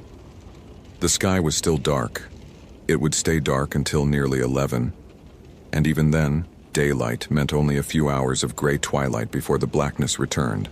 The stars above were impossibly bright, undimmed by any light pollution for hundreds of miles in every direction. To the north, a faint green shimmer played along the horizon. Aurora season. The lights had been active for the past week, painting the sky in ribbons of green and purple that tourists paid thousands of dollars to witness. Nathan barely noticed them anymore. Beauty became mundane when you lived inside it. He checked his watch, then checked the thermometer mounted on the station wall. -12 Celsius, warmer than yesterday. A heat wave, relatively speaking. He allowed himself a grim smile and went back inside to finish preparing the gear. Allison Chen was already there, laying out equipment on the central table with the methodical precision that made her invaluable on search and rescue operations. Satellite phone, charged. GPS units, 3 of them, because redundancy kept people alive. Emergency bivouac supplies. First aid kit, the comprehensive one rated for trauma and hypothermia both. MREs. Water purification tablets, signal flares. The pile grew as Nathan watched, each item placed in exactly the position it would occupy in their packs. "Tyler's 5 minutes out," she said without looking up. "Chopper's fueled and ready. Pilot says weather window looks good until at least 1400, maybe longer if the front stalls." "And our missing persons?" Allison paused.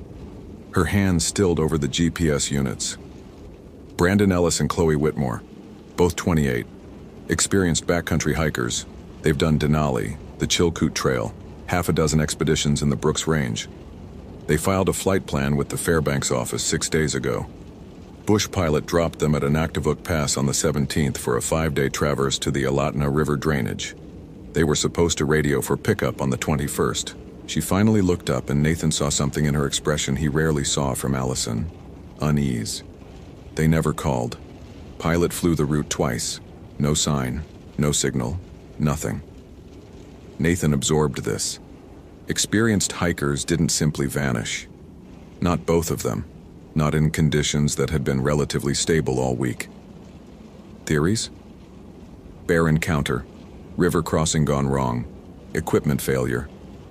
Allison shrugged, but the gesture was tight, unconvincing. The usual. But Nathan... She hesitated. I talked to the pilot, Charlie Ulick, out of Anaktivuk. He's flown this park for 30 years. He said something strange. Strange how? He said the land felt wrong. Said he couldn't explain it better than that. The caribou herds were moving in patterns he'd never seen. South when they should be going north, bunched together like something was driving them. And he saw lights. Aurora? That's what I said. He said no, not aurora. These were low, on the ground, moving between the hills, and they were the wrong color. Allison's voice dropped. He wouldn't say what color. He just said his grandmother used to warn him about lights like that. Lights that lead you somewhere you don't come back from. The door opened, letting in a blade of frozen air. Tyler Reeves, no relation to any Tyler, just an unfortunate coincidence of common names, stamped snow from his boots and pulled off his balaclava. At 24, he was the youngest member of the Gates of the Arctic SAR team, but what he lacked in years he made up for in an almost preternatural sense of direction. The kid could navigate by stars, by wind patterns, by the subtle variations in lichen growth on north-facing rocks. Nathan had seen him find his way out of whiteout conditions that would have killed more experienced rangers. Heard we've got a weird one, Tyler said, pouring himself coffee from the station pot. Missing hikers no trace, spooked Bush Pilot. That about covers it. Nathan began loading his pack. We fly to their last known position at Anaktivuk Pass, then work outward along their planned route. Standard grid search pattern. We've got maybe 4 hours of usable light, so we move fast and smart. He paused, considering whether to mention what Allison had told him. Decided against it. Superstition had no place in search and rescue. Questions? Neither of them spoke. Then let's go find our people. Brandon Ellis had known they were lost approximately 40 minutes into the hike. He hadn't said anything to Chloe, not at first, because the thought was absurd. They had GPS, they had maps, they had a route he'd walked twice before years ago when the landscape had made sense. But now, standing in a valley that shouldn't exist according to any map in his possession, watching the sky do things the sky wasn't supposed to do, Brandon finally understood that none of those things mattered.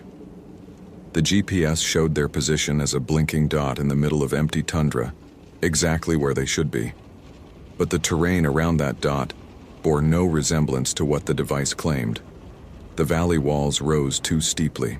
The river that should have been on their left was on their right, flowing uphill in a way that hurt Brandon's eyes to watch. And the light was wrong.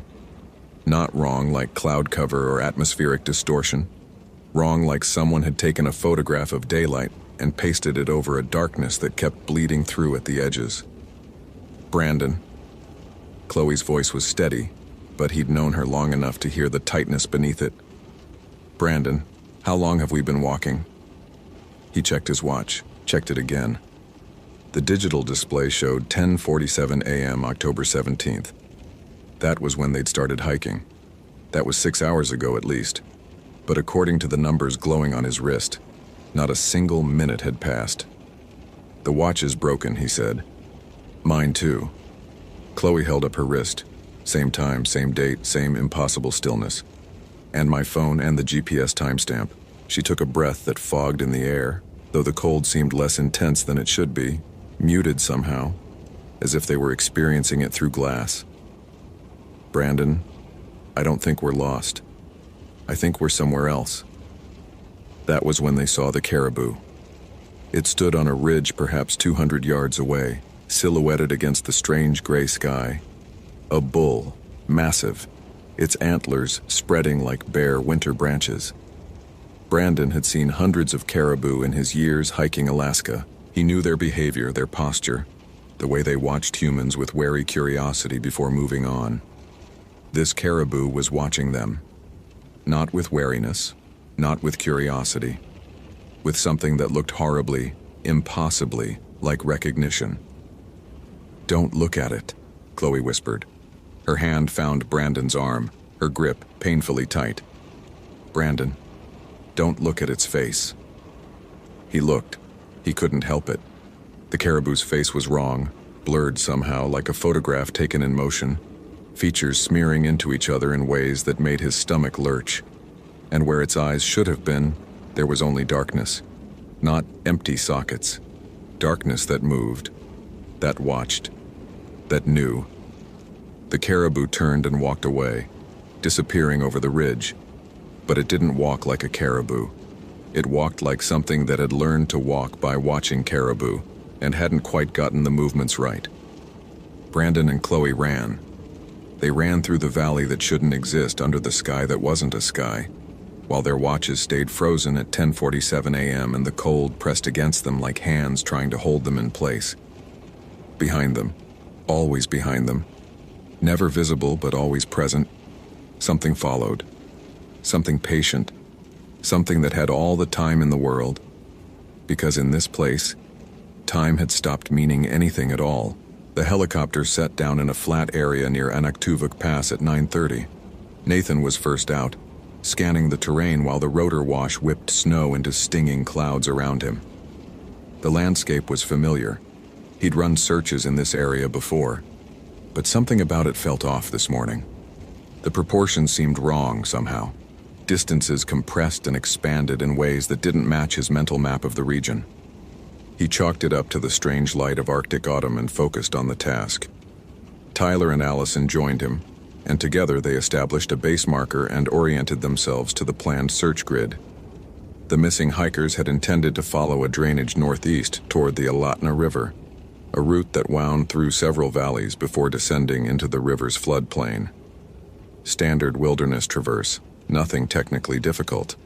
The kind of trip experienced hikers did without incident all the time. "First sweep, standard pattern," Nathan said into the radio, testing communication with the chopper pilot who would remain on standby. "We follow the drainage, check the obvious trouble spots, river crossings, steep scree fields, anywhere they might have come to grief. Stay within visual range of each other. Radio check every 15 minutes. He looked at his team. "And stay alert. This one feels off." Allison nodded.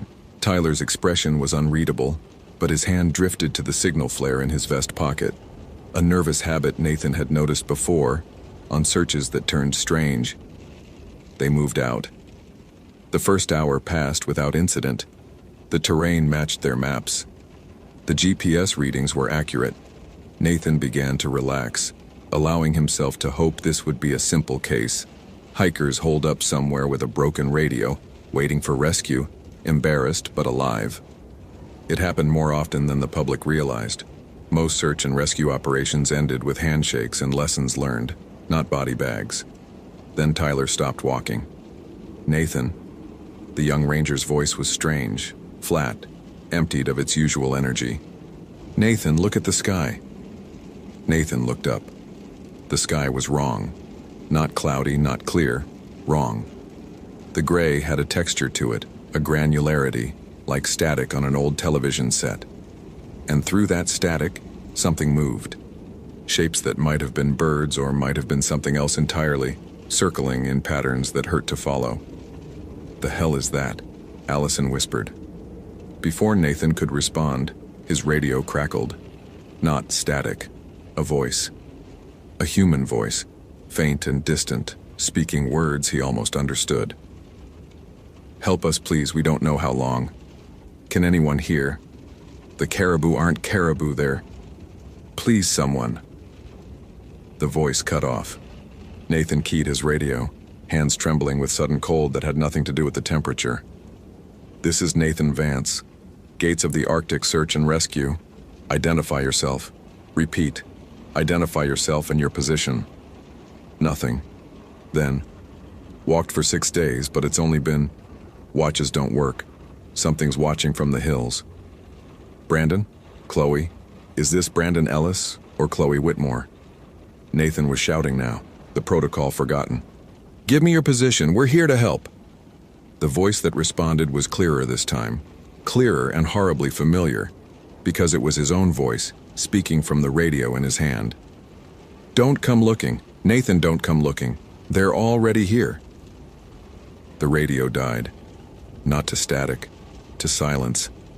Absolute, complete, the silence of a void. Tyler was pointing at something. Nathan followed his gesture and felt his heart stop. 2 figures stood on a ridge 300 yards distant, a man and a woman, their clothing the bright colors of backcountry hiking gear. They weren't moving. They were simply standing there, facing the search team, perfectly still. "That's them," Allison breathed. "That has to be them." Nathan raised his binoculars. The magnification brought the figures into sharp focus, and what he saw made him lower the glasses with hands he could no longer keep steady. Their faces were blurred, smeared, like photographs left in the rain, features dissolving into each other, eyes that weren't eyes staring with a darkness that moved and watched and knew. And they were smiling. Both of them. Smiling with mouths that had too many teeth, that stretched too wide, that opened onto a blackness deeper than the Arctic night. The figures began walking toward them. Not like humans walk. Like something that had learned walking from a great distance, mimicking the motion without understanding its purpose. "Run," Nathan said. They ran. Back toward the helicopter, toward the pilot waiting with rotors ready, toward a world that still made sense. The sky above them churned with impossible shapes. The ground beneath them seemed to shift, distances stretching and compressing, valleys appearing where none had been before. Tyler fell once, twice, scrambling up each time with wild eyes that reflected a terror beyond words. Allison's breath came in ragged gasps that crystallized and fell like tears of ice. Nathan didn't look back. He didn't dare. But he heard them behind him, footsteps that weren't quite right. Voices calling his name in tones that weren't quite human, the sound of something ancient and patient finally closing the distance it had waited so long to cross. The helicopter appeared ahead, blades already spinning. The pilot's face through the glass was pale with a fear that told Nathan he'd seen the things pursuing them. They threw themselves inside, and the chopper lurched upward, banking hard, climbing toward a sky that still churned with static and shadows. Below them, 2 figures stood in the snow. A man and a woman in colorful hiking gear. They weren't looking up at the helicopter. They were looking directly at Nathan. Through the metal, through the glass, through everything between them and him, and they were still smiling. They found Brandon Ellis and Chloe Whitmore 2 days later, 3 miles from Anaktivuk Pass, sitting calmly beside a small fire as if waiting for a bus. They were unharmed. No frostbite, no dehydration, no signs of exposure despite 6 days in Arctic wilderness without shelter. Their watches showed 10:47 a.m. October 17th. Their phones showed the same. Their GPS units had stopped recording 5 minutes after they'd begun their hike. When Nathan asked them what happened, they looked at each other with expressions he couldn't read. "We walked for a while," Brandon said. His voice was flat, emptied of something essential. "We got turned around, but it was only a couple hours. The time just went somewhere else." 6 days, Nathan said carefully. "You've been missing for 6 days." Chloe smiled. The smile was wrong. It stretched too wide, showed too many teeth, and behind her eyes something dark moved that hadn't been there before. "Has it been that long?" she asked. "It felt like no time at all." The official report listed the incident as disorientation due to equipment failure and adverse conditions. Brandon Ellis and Chloe Whitmore were evacuated to Fairbanks, examined by doctors who found nothing physically wrong with them, and released. They returned to their lives in Seattle. According to follow-up records, they remain in good health. Nathan never spoke to them again. He didn't want to. There was something in their eyes during that final conversation, something that watched from behind their faces like a passenger in a vehicle it was still learning to drive. He requested a transfer 6 months later. Arizona, desert country, open skies where nothing could hide, where the land was honest about its dangers, where time moved forward the way time was supposed to move. The request was approved. But sometimes, late at night, Nathan still dreams of the Brooks Range. He dreams of a valley that doesn't exist, under a sky made of static, where two figures wait with blurred faces and two wide smiles. They call his name in a voice that sounds like his own, and they tell him not to worry. They have all the time in the world. They have all the time that ever was, or will be, or might have been. And they're very, very patient.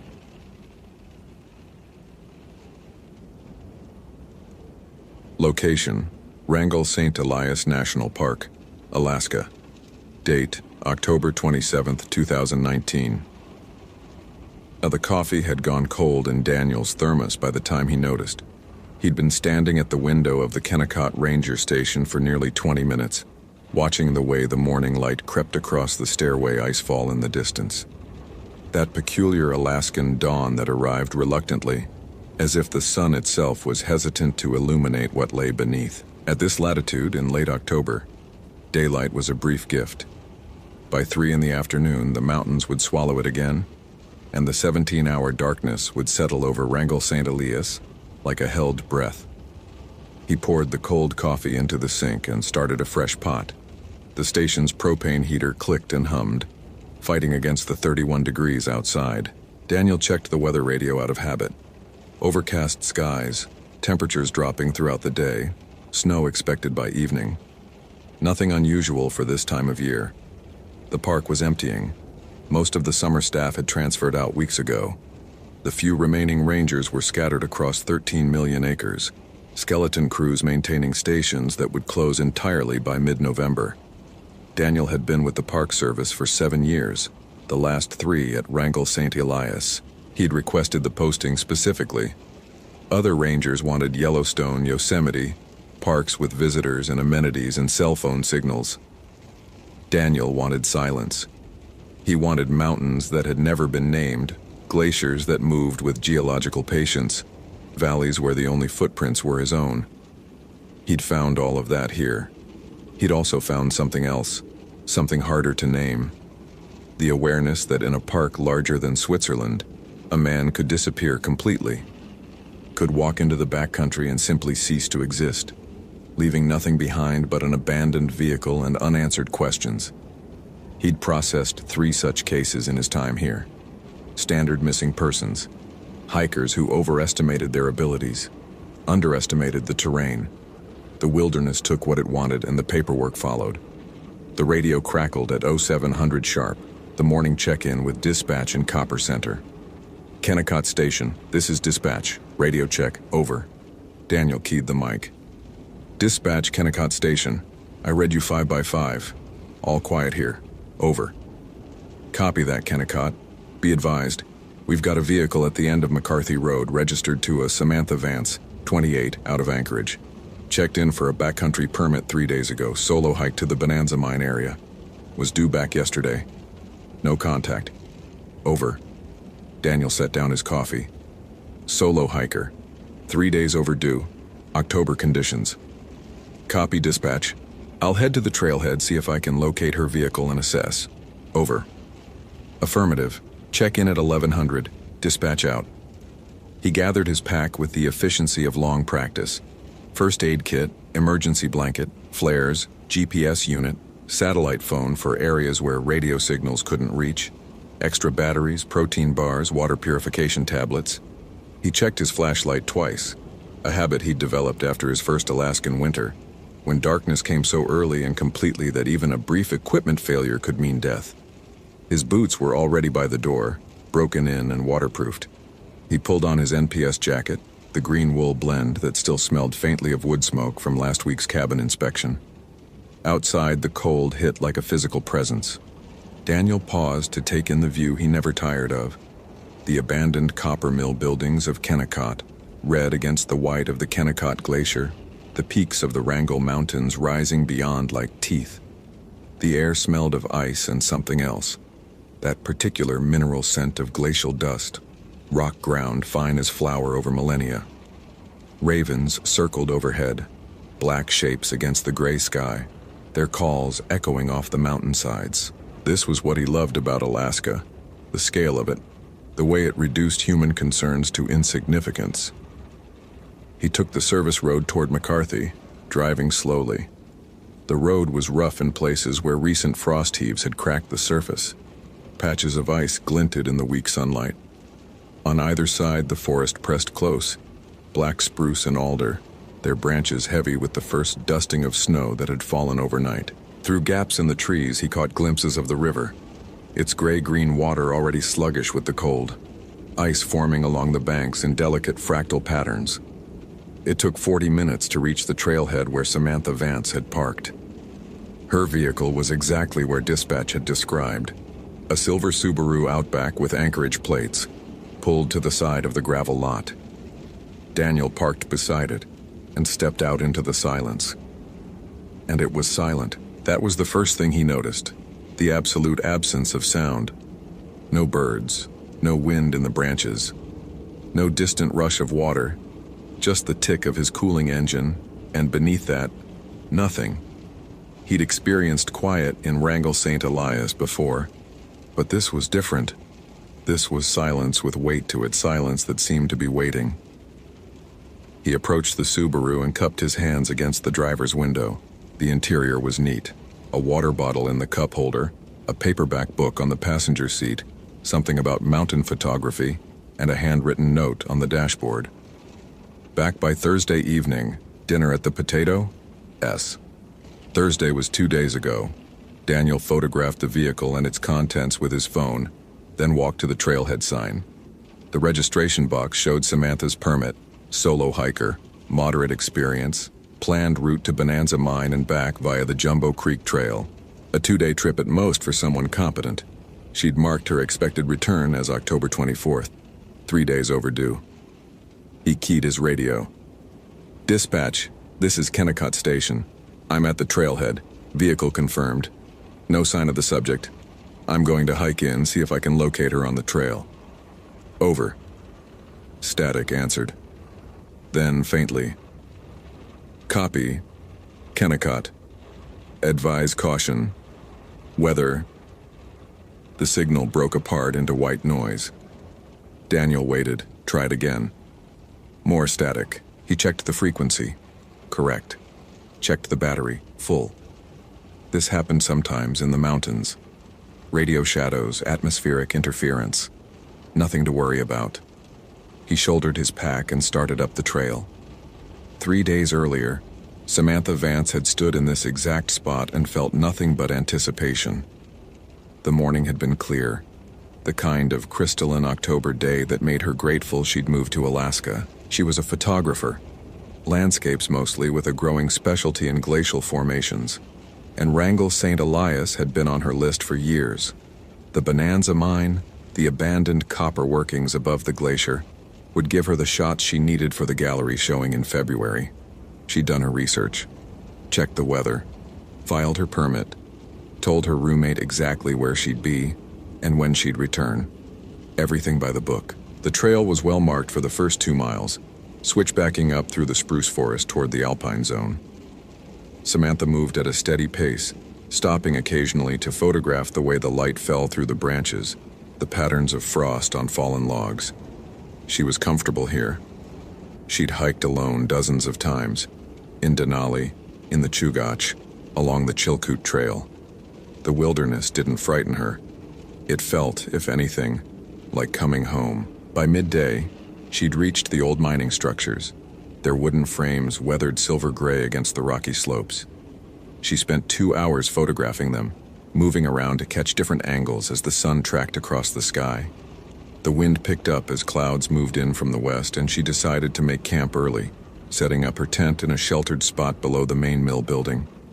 That night, she heard the river. It was strange because she hadn't remembered any river nearby. The map showed Jumbo Creek a half-mile to the north, but this sounded closer, a steady rush of water just beyond the tree line.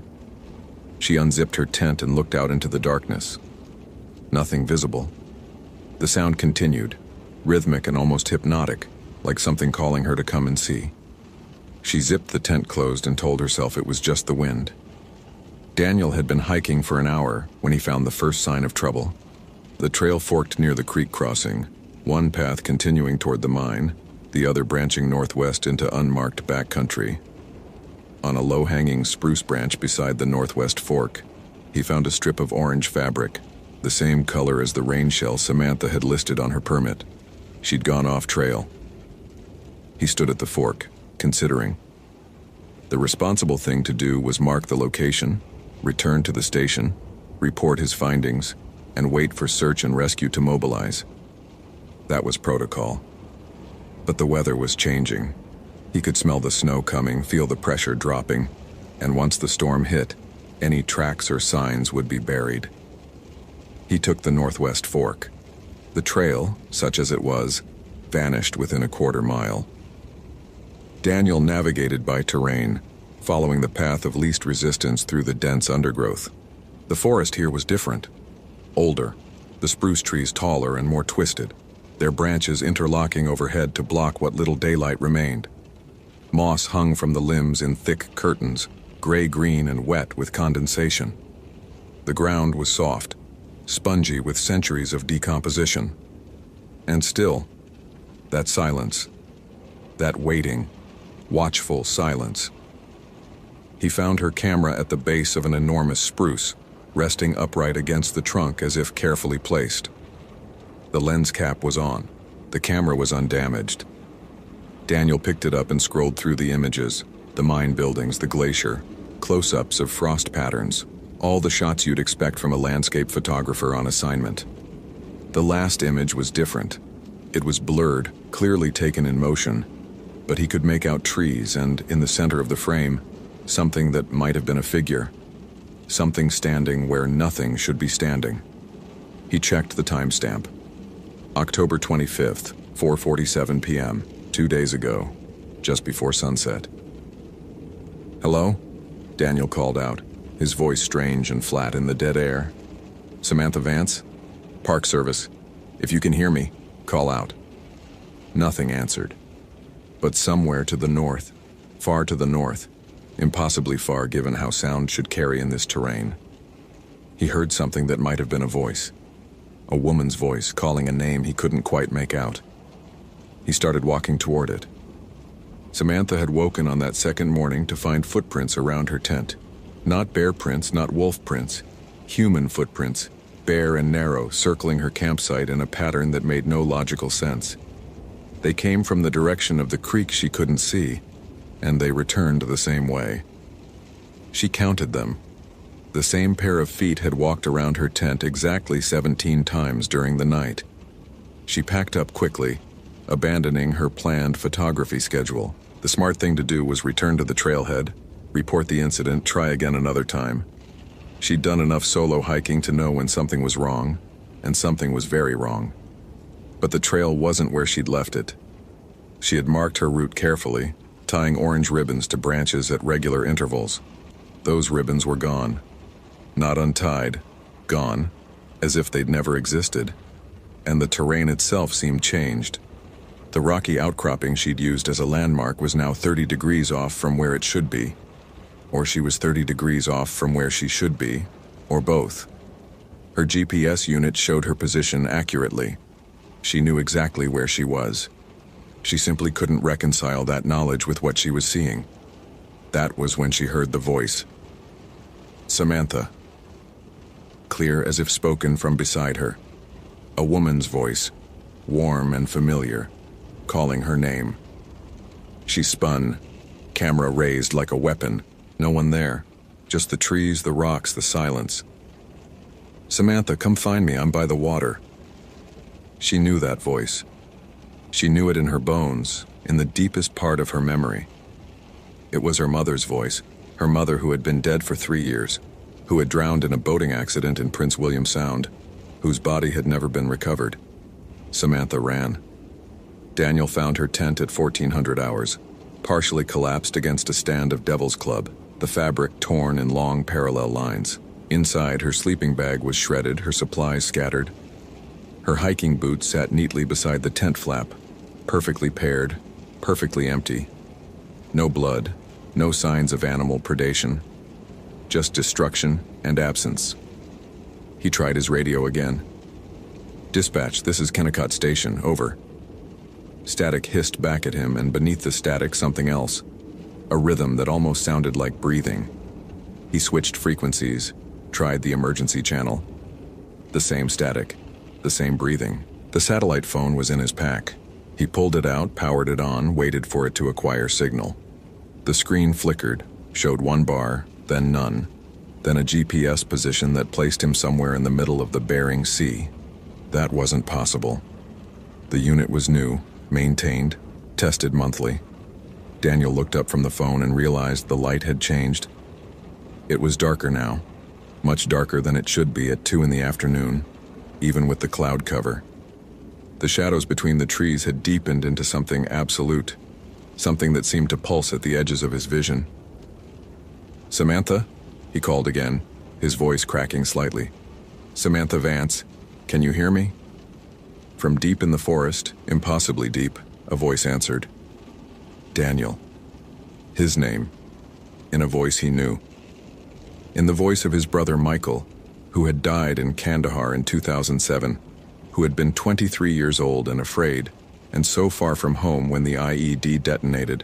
"Daniel, I'm lost. Help me. I'm so cold." Daniel didn't move. Couldn't move. His heart was pounding so hard he could feel it in his teeth, in his fingertips, in the base of his skull. That was Michael's voice. That was exactly Michael's voice, the specific way he pronounced Daniel's name with the emphasis on the second syllable, the particular texture of his vowels that marked him as a kid from Fairbanks. But Michael was dead. Michael had been dead for 12 years. "Daniel, please. It's so dark here, I can't find my way back." The voice was moving now, circling to his left, coming from multiple directions simultaneously. Daniel's training kicked in through the fog of terror. Assess, evaluate, act. Whatever this was, it wasn't his brother. Whatever this was, it wanted him to follow. He turned and walked, not ran, walked, because running was what prey did, back the way he'd come. The trees seemed closer now, their branches reaching. The ground squelched under his boots with a wet, organic sound. Behind him, the voice of his dead brother called out with increasing desperation. "Danny, don't leave me. Danny, please, I'm scared." No one had called him Danny since Michael died. Samantha was still running when she found the river. It materialized out of nowhere. One moment, dense forest. The next, a wide expanse of gray water flowing silently between banks of black stone. She stopped at the edge, gasping, her lungs burning with cold air. This river wasn't on any map. This river didn't exist. But her mother stood on the opposite bank. Not a ghost, not a transparent apparition. Her mother as she'd looked in life, solid and real, wearing the same blue sweater she'd worn on that last trip to Valdez. She was smiling. She was holding out her hand. "Baby girl," her mother said. "I've been waiting for you. It took so long for you to find me." Samantha's feet moved without her permission. She took one step toward the water, then another. The river's surface was perfectly still despite its apparent flow, reflecting nothing. No sky, no trees, no Samantha. Just darkness.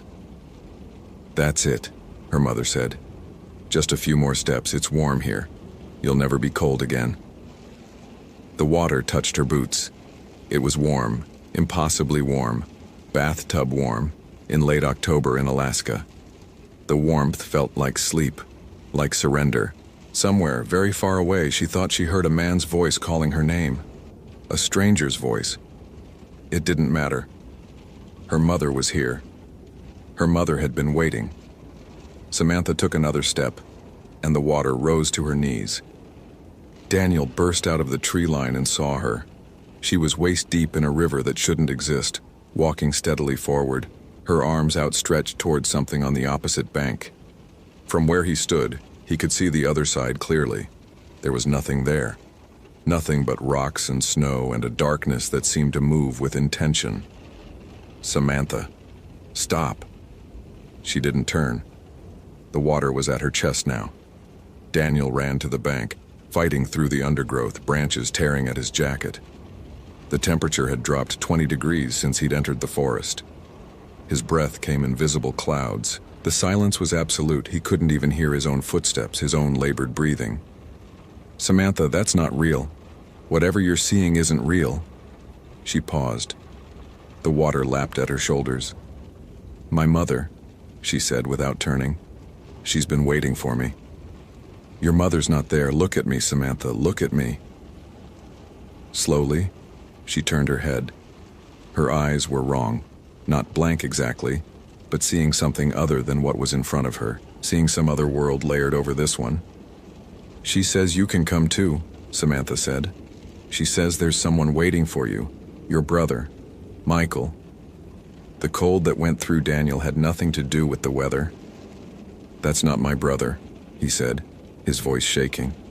And that's not your mother. Samantha, please, walk toward me. Walk toward my voice.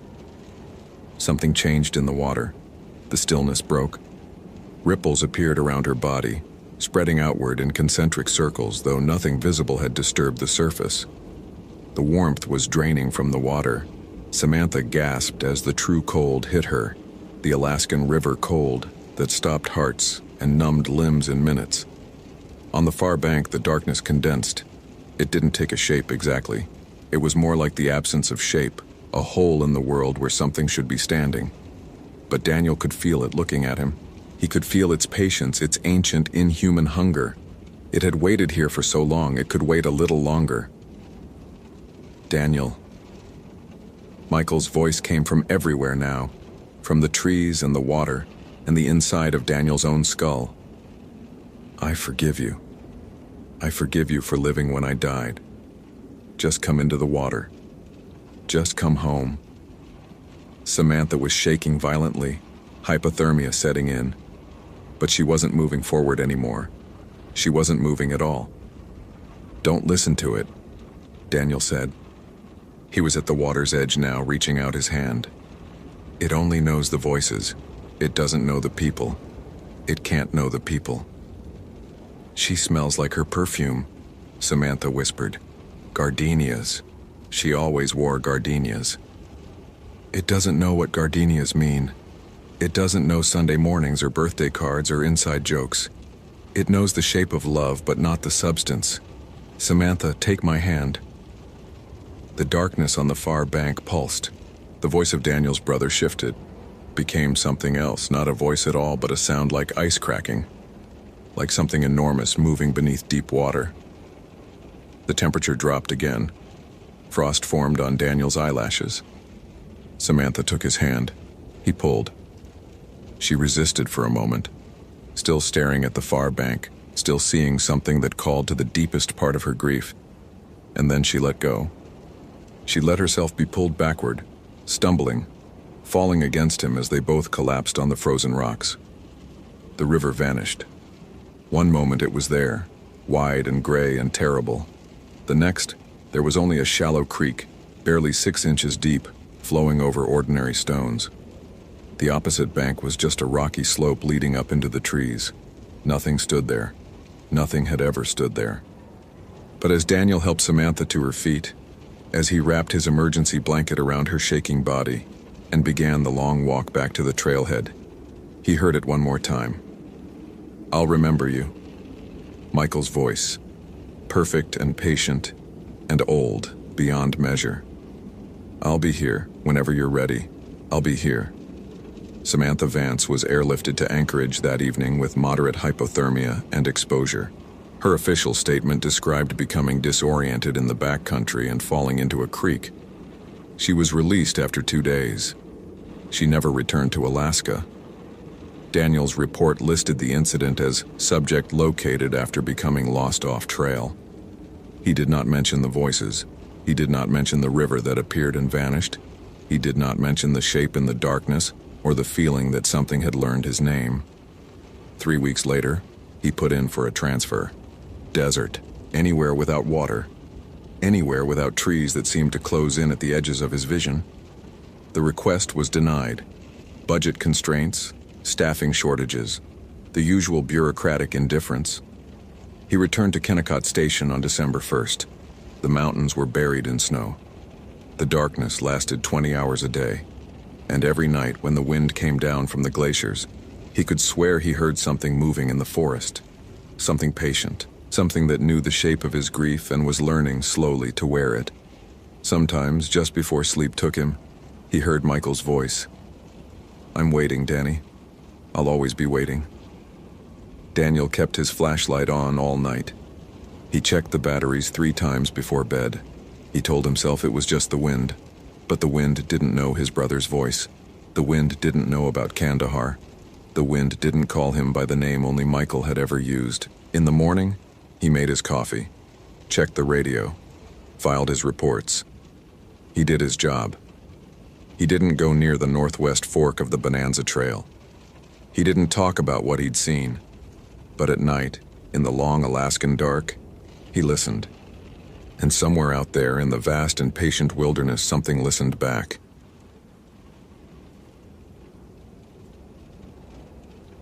Location: Mammoth Cave National Park, Kentucky. Date: March 14, 2009. The morning briefing room smelled like burnt coffee and limestone dust.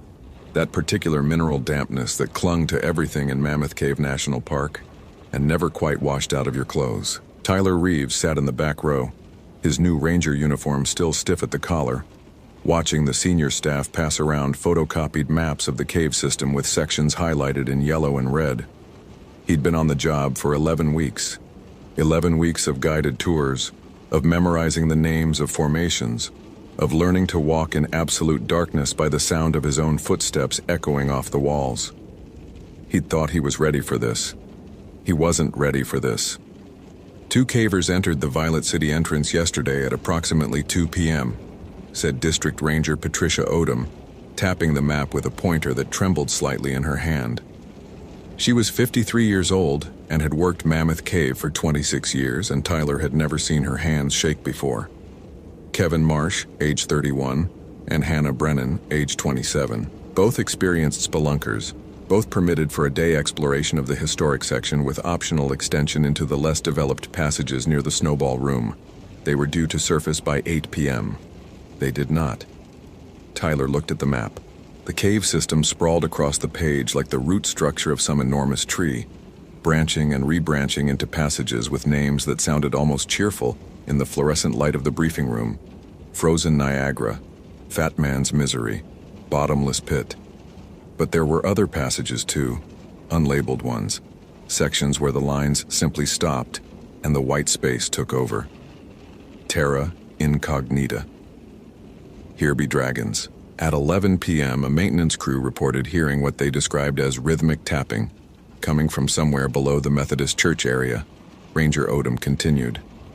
They assumed it was the missing cavers signaling for help. A preliminary team was dispatched at midnight, but they were unable to locate the source of the sound. The tapping continued intermittently throughout the night, moving, or appearing to move, deeper into the system each time we attempted to triangulate. She paused, and in that pause Tyler heard something that didn't belong in a briefing room. The distant, muffled sound of dripping water, echoing up from somewhere far below the building's foundation. The visitor center was built directly over one of the cave's minor entrances, and sometimes, if you stood very still in the basement storage room, you could hear the cave breathing. Tyler, you'll be with Sergeant Hobbs on the secondary team. Your job is to maintain communication relay at Station Echo, approximately 2,000 feet into the Cleveland Avenue passage. You stay at that station unless directly ordered to move. Understood? Understood, Tyler said, and his voice came out steadier than he felt. Hannah Brennan had known something was wrong the moment the ceiling started to groan. She and Kevin had been deep in the system for nearly 5 hours by then, pushing through the narrow crawlway that connected the snowball room to a lesser-known chamber they'd read about in a 1987 survey report. The passage was tight, 18 inches at its narrowest point, barely enough room to turn your head, but Hannah had done tighter squeezes before. She'd been caving since she was 16, had explored systems in West Virginia, Tennessee, even a week-long expedition in Mexico. She knew the sounds a cave made when it was settling, the pops and cracks of limestone adjusting to pressure changes, the whisper of air moving through unseen passages. This sound was different. This sound was a low, sustained moan, like something enormous shifting its weight in its sleep. "Kevin?" she called, her headlamp cutting a cone of white light through the darkness ahead. He was maybe 20 feet in front of her, already through the tightest section. "Did you hear that?" "Hear what?" And then the ceiling came down. Not all of it. Not a full collapse, just a section maybe 10 feet long, directly between them. The roar of it was deafening in the enclosed space, and Hannah threw her arms over her head instinctively, pressing herself flat against the passage floor as dust and debris rained down around her. When she opened her eyes, coughing, her headlamp revealed a wall of broken stone where the passage had been, a wall that hadn't existed 30 seconds ago. "Kevin, Kevin!" She could hear him on the other side, his voice muffled but audible through the rubble. "I'm okay. Hannah, I'm okay." "Are you hurt?" No. She ran her hands over her arms, her legs, checking for injuries she might not feel through the adrenaline. Nothing broken. Nothing bleeding. Just trapped. "I can't get through. The passage is completely blocked." Okay. Kevin's voice was doing that thing it did when he was trying to stay calm, that forced steadiness that meant he was terrified. "We have two options. Either I go forward and try to find another route back to you, or we both wait for rescue. They know we're down here. They'll come looking when we don't surface." Hannah pressed her palm against the rubble. It was cold and damp, and somewhere behind it she could hear Kevin's breathing, fast and shallow. "How much battery do you have left?" "Maybe 4 hours on the main lamp, 6 on the backup." "Same." She closed her eyes, calculating. They'd entered at 2 p.m. It was probably 7 or 8 p.m. now, which meant rescue wouldn't even be mobilized until after midnight. Even with a fast team, they were looking at 6 to 8 hours minimum before anyone reached this depth. And if Kevin tried to find an alternate route in unfamiliar passages with limited light. "We wait," she said. "We conserve our batteries, we stay warm, and we wait. They'll find us." "Okay." A pause. Then, "Hannah, I'm going to turn off my headlamp to save power, but I'm right here. I'm not going anywhere." "I know." She reached out and touched the rubble again, pressing her palm flat against the stone. "I know you're there." Kevin's light clicked off, and on the other side of the collapse, the darkness became absolute. That's when Hannah heard the tapping. Tyler had never experienced darkness like this. He'd been in dark places before. His grandfather's root cellar in rural Tennessee, a power outage that lasted 3 days after an ice storm, the back of a movie theater before the previews started. But none of that was real darkness. Real darkness was what waited at Station Echo, 2,000 feet into Cleveland Avenue, where the passage narrowed to a corridor barely wide enough for 2 men to walk abreast, and the ceiling pressed down like a hand trying to crush you. He'd turned off his headlamp to conserve battery while he waited, and the darkness that rushed in to fill the space was so complete, so physical, that he could feel it pressing against his open eyes. There was no difference between having them open or closed. No reference points, no shapes, no shadows. Just nothing, absolute and eternal, and the sound of his own breathing echoing off the walls. "Station Echo to base. Radio check." His voice was too loud in the silence, and he winced at the way it bounced off the limestone, fragmenting into a dozen smaller echoes that faded into the depths. The radio crackled. "Base copies, Echo. Sergeant Hobbs and primary team are approaching the snowball room. Estimated contact with subjects in approximately 90 minutes. Hold your position." "Copy that. holding position. He clipped the radio back to his belt and sat in the darkness, listening. Somewhere ahead, deeper in the cave, farther down the passage, he could hear water dripping slow and steady, a rhythm almost like a heartbeat. And beneath that, something else, a sound so faint he might have imagined it, a distant tap, tap, tap that could have been anything. Rock settling, water drops hitting a resonant surface, the natural percussion of a living cave system, or knocking, like knuckles on stone, like something, trying to get his attention. Tyler switched on his headlamp, and the light that flooded the passage felt like a violation. Too bright, too harsh. The walls around him glistened with moisture, and the shadows that his lamp cast seemed to move when he wasn't looking directly at them. He checked his watch. 11 more minutes until the next scheduled radio check. The tapping came again, louder now, more insistent. 3 quick knocks, a pause, 3 more. It was coming from somewhere to his left, from a side passage he hadn't noticed before, a crack in the limestone wall, maybe 2 feet wide, slanting downward into blackness. "Hello?" he called, and immediately felt foolish. The sound team was ahead, not behind, not in some random fissure. But the tapping continued, steady and rhythmic, and despite everything he'd been told in training about staying at his post, Tyler found himself moving toward the crack, drawn by a curiosity that felt less like his own thought and more like something being suggested to him from outside. The crack opened into a crawlway. The crawlway descended, and the tapping grew louder. Hannah had been counting the taps for what felt like hours. 3, 3, 3. Pause. 3, 3, 3. Pause. Over and over, coming from somewhere below her, somewhere deeper in the cave system than she'd ever intended to go. At first, she'd thought it was Kevin, trying to signal her through the rubble. But when she'd called his name, he'd answered immediately, his voice groggy with exhaustion. "Yeah? What's wrong? Do you hear that, the tapping?" A long pause. Then, "I don't hear anything, Hannah. Are you okay?" She wasn't okay. She hadn't been okay since the collapse, and the sound was making it worse. That constant rhythmic knocking that seemed to be getting closer with every passing hour. She'd read somewhere that caves could produce strange acoustics, that sounds could travel for miles through the right passages, bouncing and echoing until they seemed to come from everywhere at once. That's all it was. Some natural phenomenon, some quirk of geology, nothing more. But the sound had a pattern. 3, 3, 3, like someone signaling, like someone calling. She checked her watch. 2 a.m. Her headlamp battery was at 40%, and the cold had crept into her bones so deeply that she couldn't feel her fingers anymore. She'd put on every layer she had, tucked herself into the emergency bivouac sack from her pack, but the chill of the stone beneath her was relentless, patient, drawing the warmth out of her body 1 degree at a time. "Kevin?" she called. "Kevin, are you still there?" No answer. "Kevin!" The tapping stopped, and in the silence that followed, Hannah heard something else. Footsteps. Slow, deliberate footsteps, echoing from somewhere ahead of her, from the passage that led deeper into the cave.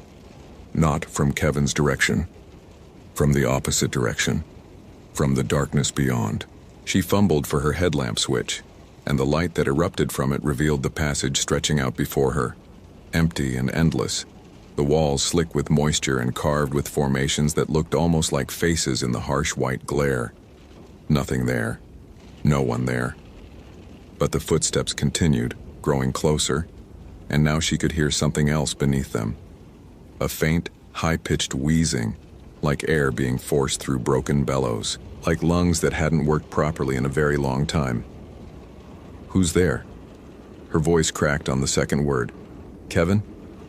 Is that you?" The footsteps stopped. The wheezing stopped. And from the darkness, just beyond the reach of her headlamp, came 3 slow, deliberate knocks. Tyler found the helmet at the bottom of the crawlway. It was old. Ancient, really. A leather and canvas miner's helmet with a carbide lamp fixture on the front. the kind that hadn't been used in commercial operations for 50 years or more. The leather was cracked and stiff with age, and when Tyler picked it up, something rattled inside it, dry and hollow, like stones in a gourd. He turned it over, and a cascade of small objects fell into his palm. Teeth. Human teeth, yellowed with age, with roots still attached. He dropped the helmet like it was on fire. Station Echo to base, come in base. His voice was shaking now and he didn't care. I've found something in a side passage approximately 50 meters from Station Echo, requesting guidance. Static. Then faintly a voice that wasn't the dispatcher, wasn't anyone he recognized. Down here. We're all down here. The transmission cut off. Tyler stared at the radio in his hand, at the helmet lying on the cave floor, at the passage stretching out before him into darkness. And he heard the tapping again. Close now, so close, just around the bend in the crawlway, just beyond the reach of his headlamp. 333, pause, 333, he ran. He didn't remember the ascent, just the blind, animal panic of it, scrambling up the crawlway on hands and knees, his headlamp swinging wildly, casting shadows that seemed to chase him, to grab at him, to pull him back down. Behind him, the tapping grew faster, more insistent. 333 becoming a continuous rattle like bones shaking in a box. And he could hear footsteps now, dozens of them, the sound of many feet moving in unison through passages that shouldn't exist. He burst out of the fissure and collapsed onto the floor of Cleveland Avenue, gasping, his radio still clutched in his white-knuckled hand. The tapping had stopped. The footsteps had stopped. But when he shone his headlamp back at the crack in the wall, he saw something that made his bladder loosen in his uniform pants. The crack was gone. Solid limestone, unbroken, as if the passage had never existed at all. Base to Station Echo. Tyler, do you copy? Report your status. He keyed the mic with trembling fingers. I copy, base. I'm at my station. Everything is... He stopped. What could he possibly say? Everything is fine. Copy that. Primary team has reached the collapse site. One subject located. Kevin Marsh, responsive but disoriented. Second subject still unaccounted for. Tyler closed his eyes. In the darkness behind his eyelids, he could still see the teeth. Could still hear the voice on the radio, that wet whisper from somewhere far below. We're all down here. What about the second subject? He asked. Hannah Brennan? A long pause. Then, passage beyond the collapse appears to have extended. Team is reporting anomalous formations, mapping discrepancies. Brennan is responsive via voice communication but cannot be visually located. She says she's been following someone. She says someone is showing her the way out. Tyler thought about the helmet, the teeth, the footsteps in the dark. Tell her to stop, he said. Tell her to stop following. Base, do you copy? Tell her to stop. But the static had swallowed his words, and somewhere in the depths of Mammoth Cave, the tapping began again. They found Hannah Brennan's headlamp 6 days later, 3 miles deeper into the system than any mapped passage should have allowed. The battery was dead, the lens cracked, and the strap was wrapped around a limestone formation that the recovery team described in their report as anthropomorphic in structure, displaying what appeared to be carved facial features of indeterminate age. They did not find Hannah. Kevin Marsh recovered fully from his ordeal, at least physically. He never spoke publicly about what happened in the cave, but his wife told reporters that he sometimes woke screaming, clawing at the air above his head as if trying to push something away. He never went underground again. He couldn't even walk past a storm drain without his heart racing. Tyler Reeves transferred out of Mammoth Cave 3 weeks after the incident. His exit interview cited personal reasons and family obligations, and no one pressed him for details. He took a position at Hot Springs National Park in Arkansas. Open sky, sunshine, no caves for 20 miles in any direction. He told himself it was a lateral move. He told himself it had nothing to do with what he'd heard in that impossible passage, what he'd seen when he closed his eyes at night. The helmet was never recovered. Neither were the teeth. The crack in the wall of Cleveland Avenue remained solid stone. and every geological survey confirmed that no passage had ever existed in that location. But sometimes, in the deepest sections of the cave system, tour guides report hearing strange sounds echoing up from the darkness below. A rhythmic tapping, like someone knocking on stone, always in groups of 3. The official explanation is water drops hitting resonant surfaces. The old-timers who've worked the cave for decades have a different name for it. They call them the Tommy Knockers, the spirits of miners who died in the dark, who never found their way out, who knock on the walls to warn the living, or to call them down. The stories say that if you hear the knocking and follow it, you'll never surface again. You'll join them in the places below the places, in passages that exist only when the lights go out. Hannah Brennan heard the knocking. Hannah Brennan followed. And somewhere in the endless dark beneath Kentucky, in caverns that no map has ever charted, the Tommy Knockers are still tapping, still waiting, still hungry for company.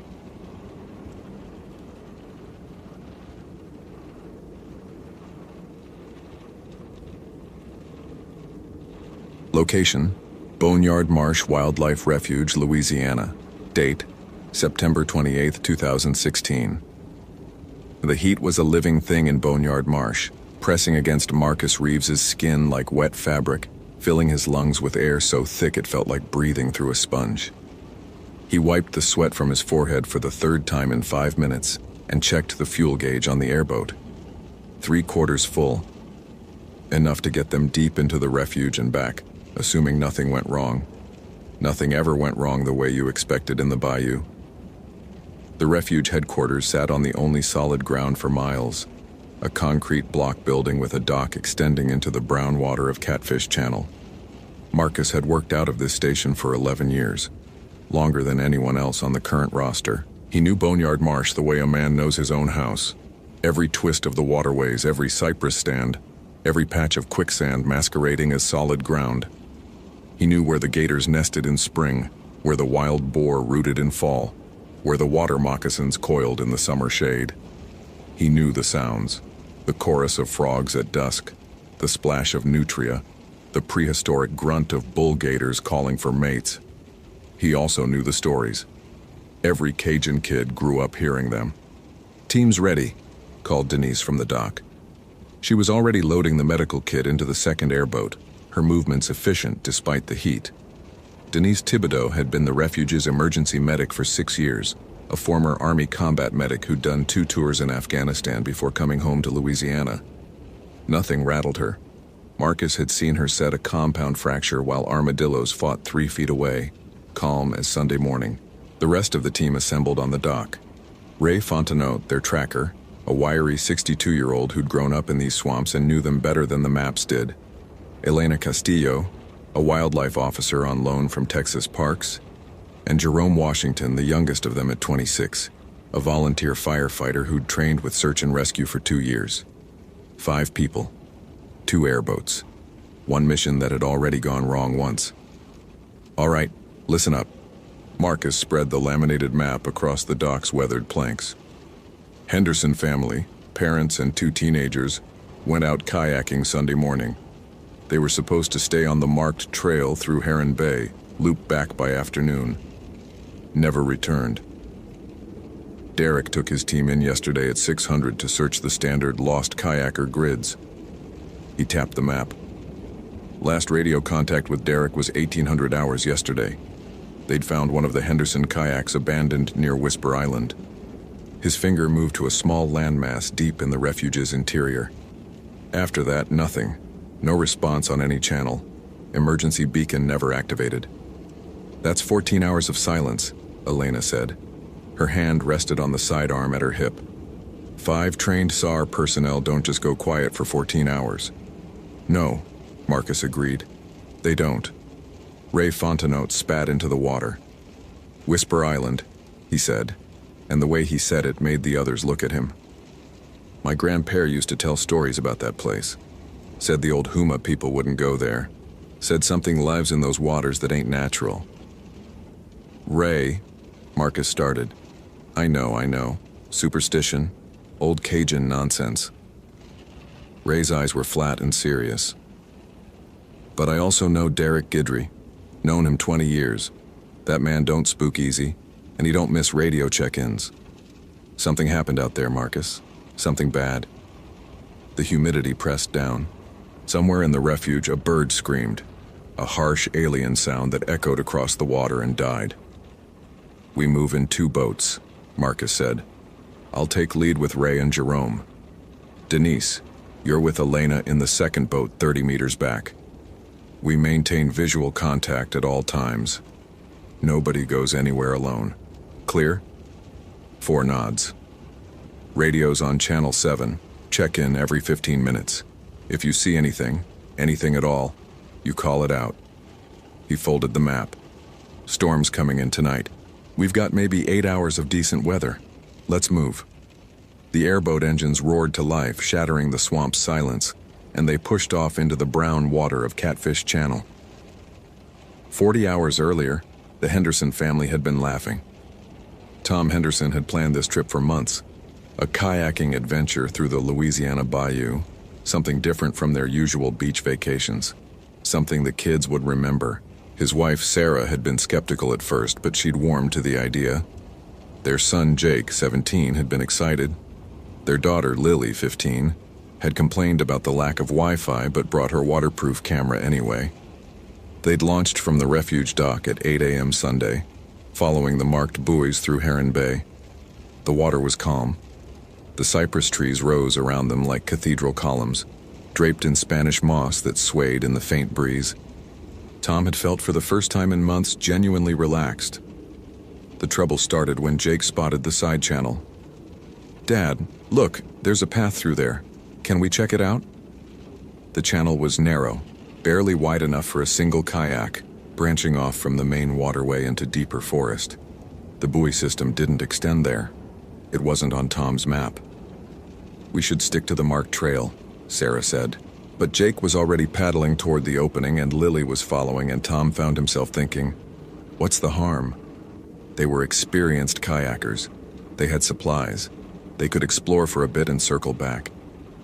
They entered the side channel at 10:47 a.m. By noon, they were lost. The channel had branched and branched again and again, each fork looking identical to the last.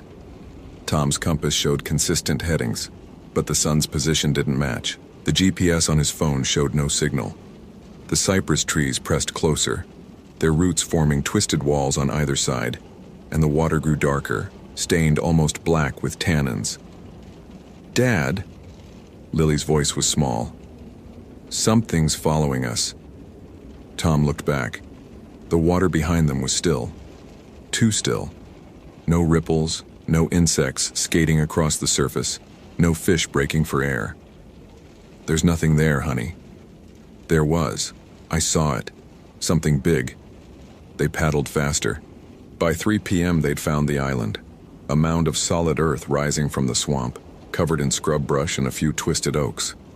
It wasn't on any map Tom had, but they were exhausted, dehydrated, and the water around them had started to feel wrong, as if something beneath the surface was tracking their movements.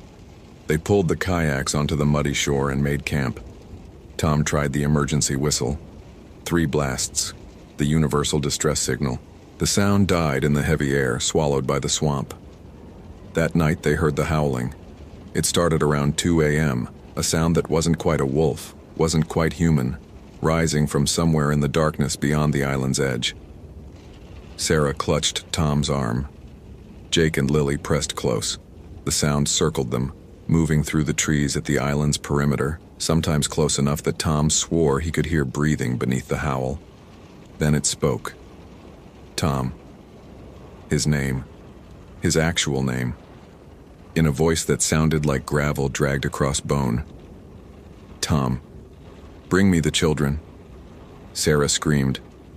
Tom grabbed the emergency flare from his pack, lit it, held it high. The red light pushed back the darkness for perhaps 30 feet. At the edge of that light, something stood. It was tall, 7 feet, maybe 8. It might have been human once or worn human shape, but the proportions were wrong.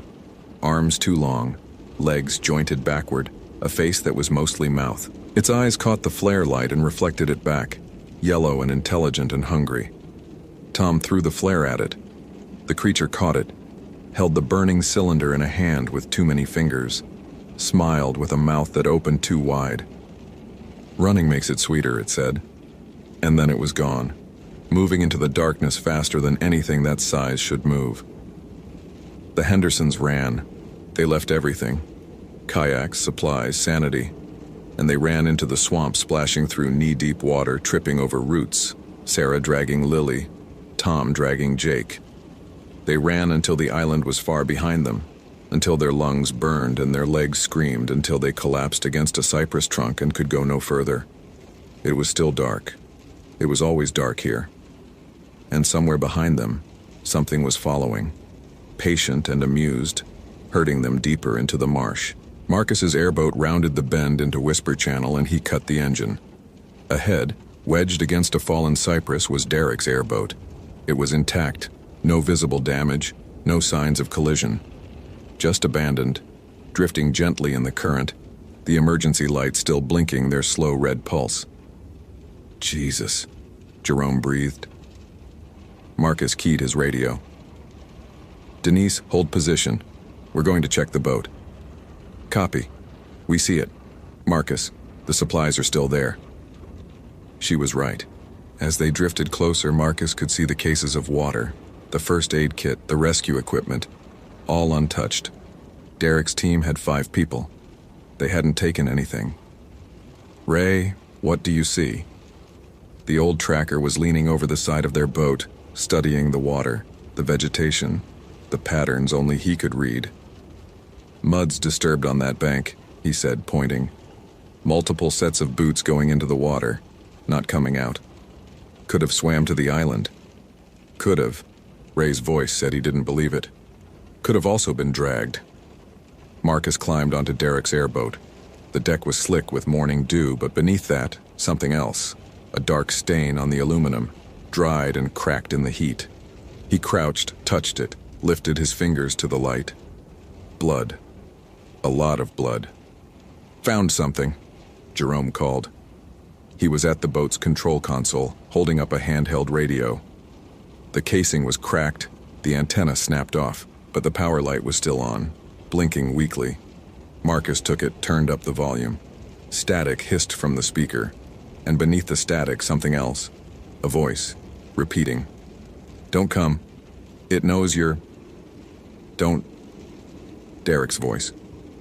Faint, distorted, but unmistakably Derek. "Derek!" Marcus shouted into the radio. "Derek, this is Marcus. What's your position? Over." The static swelled. The voice changed. "Marcus!" Not Derek now. Something else wearing Derek's vocal cords, speaking with Derek's mouth. "Come find me, brother. I've been waiting." The temperature dropped. In the Louisiana swamp in late September, the temperature dropped 20 degrees in an instant, and Marcus's breath came out in a visible cloud. "Come into the water, Marcus. It's so warm here. You'll never be alone again." He threw the radio into the swamp. It sank without a ripple. "Back to the boats," he said. "Now." They found the first body at 1400 hours. Elena spotted it, a shape caught in the roots of a cypress, pale against the dark water. Jerome pulled alongside, and Marcus reached down to turn it over. It was Pete Arsenault, one of Derek's team.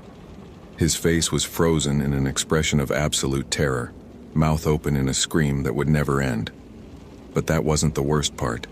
The worst part was the wounds. His chest had been opened, not slashed, opened. The rib cage spread wide like someone had needed to see what was inside. But there was no blood in the water, no blood anywhere, as if something had drained him completely before discarding the shell. Denise checked for vitals anyway. Professional habit. He's been dead at least 12 hours, maybe more. What could do this? Jerome's voice cracked. What animal? No animal, Ray said. He'd gone pale beneath his tan, his weathered face suddenly old. I told you about Whisper Island. My grandpère, Ray. Marcus gripped the old man's shoulder. Stay with me. What did your grandfather say? Larugaroo. The word came out like a prayer, like a curse. The wolf man. It lives in the dark places, the places between. It hunts during the new moon, when there's no light to show its true face. It takes you apart, drinks what makes you human, leaves the rest. That's folklore. Pete Arsenault is folklore now. Ray's eyes were wild. Look at him, Marcus. Look at what was done to him. That ain't a gator. That ain't a boar. That's something that wanted him to suffer. That's something that enjoyed it. The swamp was silent around them. No birds, no frogs, no insects. Just the five of them, floating in the shadow of the cypress, with a mutilated corpse and the growing certainty that they were not alone. Marcus's radio crackled. Marcus, Derek's voice again, or what used Derek's voice. You found Pete. Good. He screamed for hours. Will you scream too? I hope so. I like it when they scream. Where are you? Marcus shouted into the radio. Where's the rest of the team? Laughter, low and wet and wrong. Close, so close. Can you feel me watching, Marcus? I've been watching since you entered the marsh. I know your team. Denise, who lost her brother in Kandahar. Ray, who drinks to forget his wife. Jerome, who's afraid of the dark. Still after all these years. Elena, who left Texas because of what her father did to her. The voice knew them.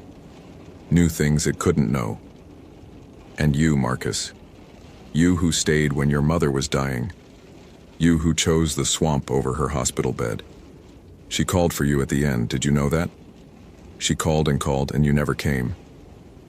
Marcus's hand was shaking. The radio felt like ice in his grip. Tonight is the new moon, the voice said. Tonight there is no light. Tonight we hunt. The transmission ended. For a long moment no one spoke. The heat pressed down, but Marcus couldn't stop shivering. We need to get out, Elena said. Now, forget the Hendersons. Forget Derek's team. We need to get back to the dock before... We can't. Jerome was pointing at the sky. The storm had arrived faster than predicted. Black clouds were boiling up from the Gulf, and even as they watched, the first fat drops of rain began to fall. The wind picked up, whipping the Spanish moss into writhing streamers. Main channel's going to flood within the hour, Ray said. Current will be too strong for the airboats. We'll have to find high ground. Wait it out. High ground, Marcus repeated. He looked at the map, though he already knew what it would show. The only high ground for miles is Whisper Island. The rain fell harder. The sky darkened toward premature twilight. And somewhere in the swamp, something laughed. They reached Whisper Island at 16:30 hours, just as the storm broke in earnest. The island was perhaps 2 acres of solid ground, ringed by cypress and choked with undergrowth. They pulled the airboats as far onto the shore as they could and began securing camp. The rain came down in sheets, warm and relentless, turning the ground to mud, reducing visibility to perhaps 20 feet. It was Jerome who found the kayaks, 4 of them, pulled up on the opposite shore, half hidden in the brush. The Hendersons made it here, he called. Marcus jogged over, rain streaming down his face. The kayaks were empty, abandoned. Nearby in the mud he could see footprints, adult and child running toward the island's interior, and alongside those prints, something else. The tracks were humanoid but wrong. The feet were too large, the stride too long, and at the end of each toe print was a deep gouge, as if claws had sunk into the earth with every step. It herded them here, Marcus said. Drove them onto the island. Why? Denise asked. If it wanted to kill them. Because it's not just about killing. Ray's voice was barely audible over the rain. Larougarou don't just hunt, it plays. It wants fear. It feeds on terror as much as flesh. It brings them here to its place where it knows every shadow, and then it takes its time. The wind screamed through the trees. The rain intensified, and from somewhere deep in the island's interior, a girl screamed. Lily Henderson. Marcus drew his sidearm. Jerome, Elena with me. Denise, Ray, stay with the boats. Anyone approaches who isn't us, You get on the water and you don't look back. Marcus, that's an order. He plunged into the undergrowth, Jerome and Elena close behind. The rain was a wall now, the darkness nearly complete. Marcus's flashlight cut a feeble path through the storm, illuminating twisted branches and hanging moss and glimpses of movement that vanished when he turned toward them. The girl screamed again, closer. They burst into a clearing and stopped. Tom Henderson stood in the center of the open space, rain streaming down his face, arms hanging limp at his sides. His wife and son knelt behind him, clutching each other, faces blank with shock. Lily was nowhere. Mr. Henderson? Marcus approached slowly, weapon raised. Tom Henderson? I'm with Search and Rescue. We're here to help. Tom turned. His eyes were wrong, too wide, too dark, the pupils blown out to the edges of the iris. It let us live, he said. His voice was flat, mechanical. It said to wait for you. It said you would come. Where's your daughter, Tom? Where's Lily? Tom smiled. It wasn't a human expression. It was something learned, rehearsed, performed by muscles that didn't quite remember how. She's with it now, he said. She stopped screaming an hour ago. It said if we waited, if we brought you here, it would let the rest of us go. Tom, it's right behind you. Marcus spun. The thing that had been hiding in the rain stepped forward, and Marcus understood why the Cajun people had feared this creature for 300 years. It stood 8 feet tall, hunched beneath its own impossible weight. Its body was a ruin of human and wolf and something older, something that predated both. Arms that ended in hands with 6 clawed fingers, legs that bent the wrong way at the knee, a face that was mostly mouth, rows of teeth descending into a throat that seemed to go on forever. Its skin was gray and slick with rain, and its eyes, its yellow, intelligent, ancient eyes, fixed on Marcus with recognition. Marcus Reeves, it said. Its voice was every voice. Derek's, Pete's, the Hendersons', Marcus's own mother calling him home. I've been waiting for you. They always send their best last. And you, Marcus, you taste like guilt. My favorite. Elena opened fire. 3 shots, center mass. The creature didn't flinch. It looked down at the holes in its chest, watched them close, and laughed. Silver, it said. You would need silver. But you don't believe in monsters, do you? None of you do. That's what makes it so delicious. It moved. Marcus had never seen anything move that fast. One moment it was 10 feet away, the next it was beside Elena, its hand around her throat, lifting her off the ground like a doll. She kicked, gasped, clawed at the grip. I could drain her right now, the Rougarou said. I could open her up while you watch, but where's the sport in that? It tossed Elena aside like garbage. She hit a cypress trunk and didn't get up. Run, the creature said. I'll give you until full dark. And then the hunt begins. Jerome was already running. Marcus grabbed Elena, still breathing, thank God, and dragged her toward the clearing's edge. Behind them, the Rougarou began to howl, a sound that split the night and echoed across the flooded swamp. The hunt had begun. They found shelter in the hollow of a massive fallen cypress, the trunk rotted enough to create a cave of sorts. Marcus, Jerome, and Elena, who'd regained consciousness but couldn't walk without support, pressed together in the darkness while the storm raged outside. The Hendersons were gone. They'd scattered when the creature appeared, and in the chaos of the rain, Marcus had lost them. Tom, Sarah, Jake, swallowed by the swamp. Whether they were running or had been taken, he didn't know. Radio Denise, Jerome whispered. Tell them to go. Get help. Marcus tried. Static answered. The storm or something else was blocking all signals. We wait till dawn, Marcus said. First light, we move for the boats, if they're still there. And if that thing finds us first? Marcus didn't answer. He didn't have one. The hours passed in terror. The rain slowed, then stopped. The clouds parted, revealing a sky with no moon, only stars that seemed impossibly distant. In that absolute darkness, they heard the hunt continuing. Screams in the distance. Jake Henderson's voice, then silence. Howling, circling their position, moving closer with each pass. And once, just once, something scraped against the outside of their log, claws dragging across rotted wood, a voice whispering, "I know you're in there, Marcus. I can smell your guilt. Come out and face me. Die like your mother wanted you to live, with courage."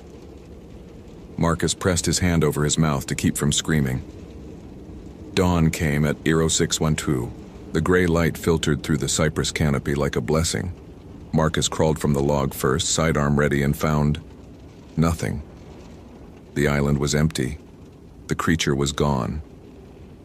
And on the muddy ground in front of their hiding spot, arranged in a neat row, were 4 objects: Tom Henderson's wedding ring, Sarah Henderson's glasses, Jake Henderson's sneaker, and a child's hair ribbon, pink and stained with something dark. No bodies, no blood, just trophies. They reached the boats at 700. Denise and Ray were alive. They'd spent the night in the airboats, engines idling, ready to flee. Denise had heard the screams. She'd heard things moving in the water around them, but nothing had attacked. "It wasn't interested in us," Ray said, his face gray. "We weren't the ones it wanted." They returned to the dock at 0830. Marcus filed his report. 4 Henderson family members, missing and presumed dead. Derek Guidry's team, Pete Arsenault recovered, 4 others missing and presumed dead. 'Cause undetermined, the official conclusion would be animal attack, species unknown. Elena recovered fully. She transferred to a desk job in Baton Rouge and never spoke of that night. Jerome quit search and rescue. He works at a hardware store in Lafayette now. He still doesn't sleep without the lights on. Ray Fontenot died 6 months later. Heart attack, the doctors said. But his daughter told Marcus that at the end, Ray kept talking about yellow eyes at the window. Yellow eyes, watching, waiting. Denise stayed. She and Marcus still work at Boneyard Marsh. They don't take assignments near Whisper Island. But every new moon, when the darkness is complete, Marcus hears the howling. It comes from somewhere deep in the refuge, somewhere the maps don't show, and it always calls his name. "Marcus, come find me. I'm still waiting. I'll always be waiting." He knows someday he'll have to answer. The marsh remembers. The marsh hungers, and in the places between the marked trails where the old things live, something ancient is patient. It has forever.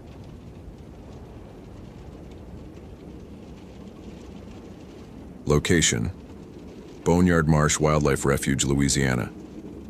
Date: September 28, 2016.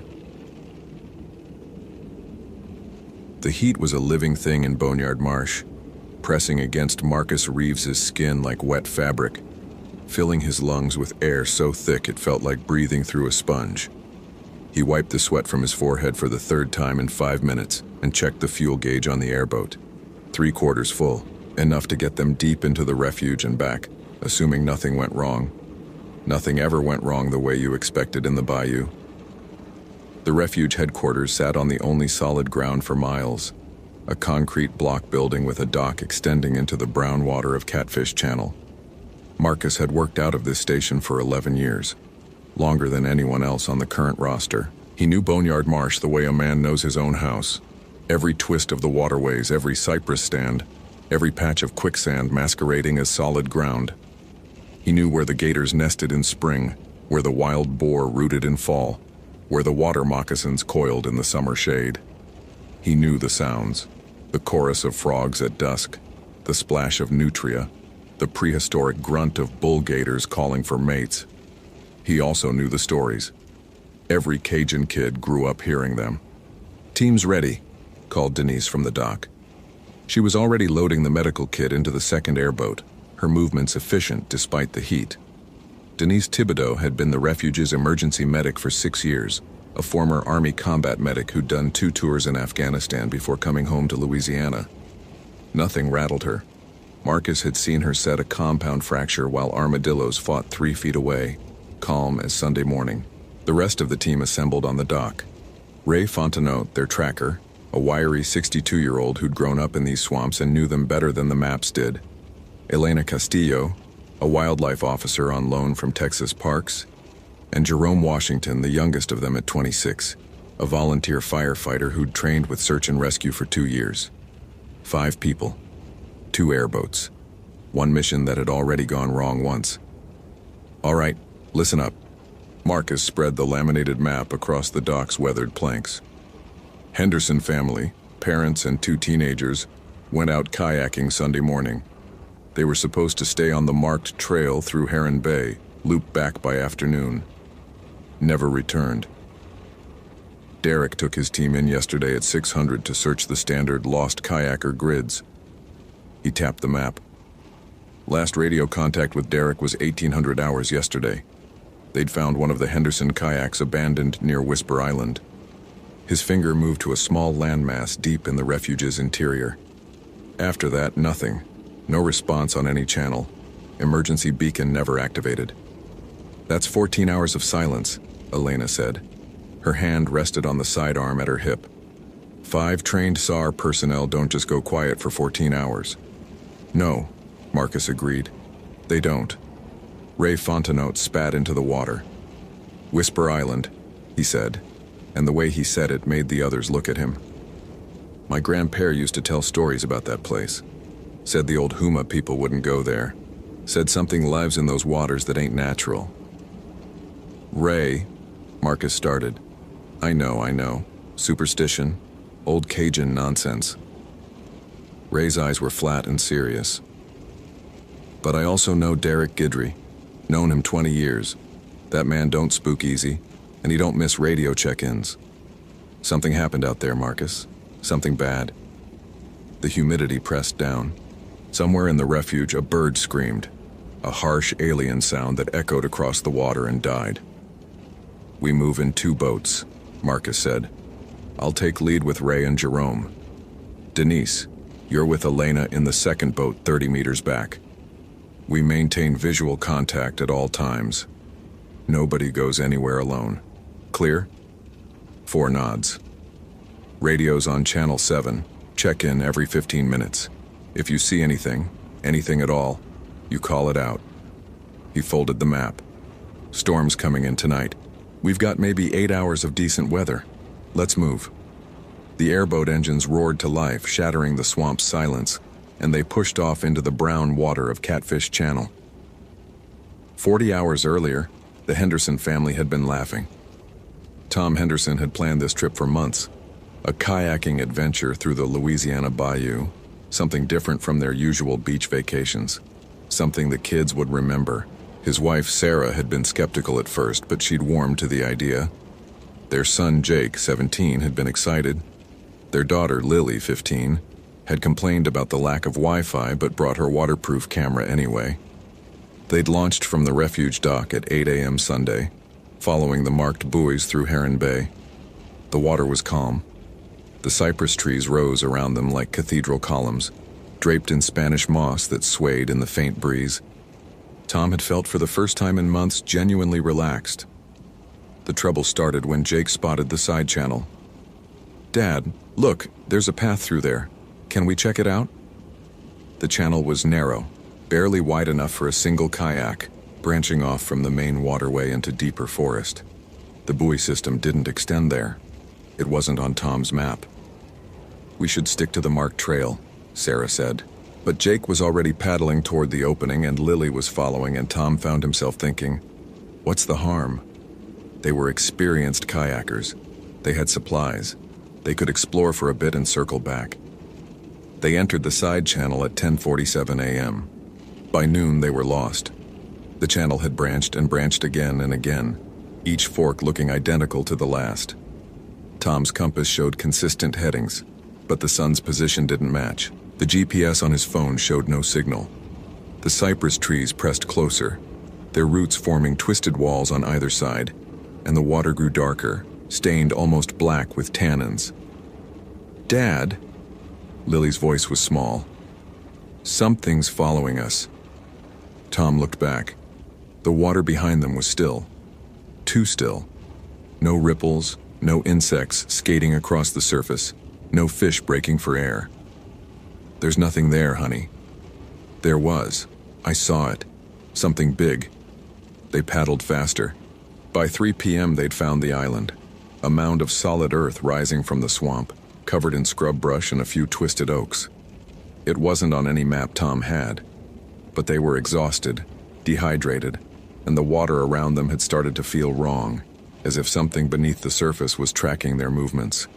They pulled the kayaks onto the muddy shore and made camp. Tom tried the emergency whistle.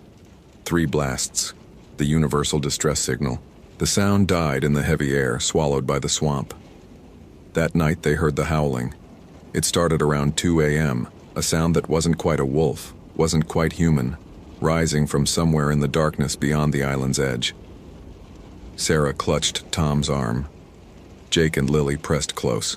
The sound circled them, moving through the trees at the island's perimeter, sometimes close enough that Tom swore he could hear breathing beneath the howl. Then it spoke. Tom. His name. His actual name. In a voice that sounded like gravel dragged across bone. Tom. Bring me the children. Sarah screamed. Tom grabbed the emergency flare from his pack, lit it, held it high.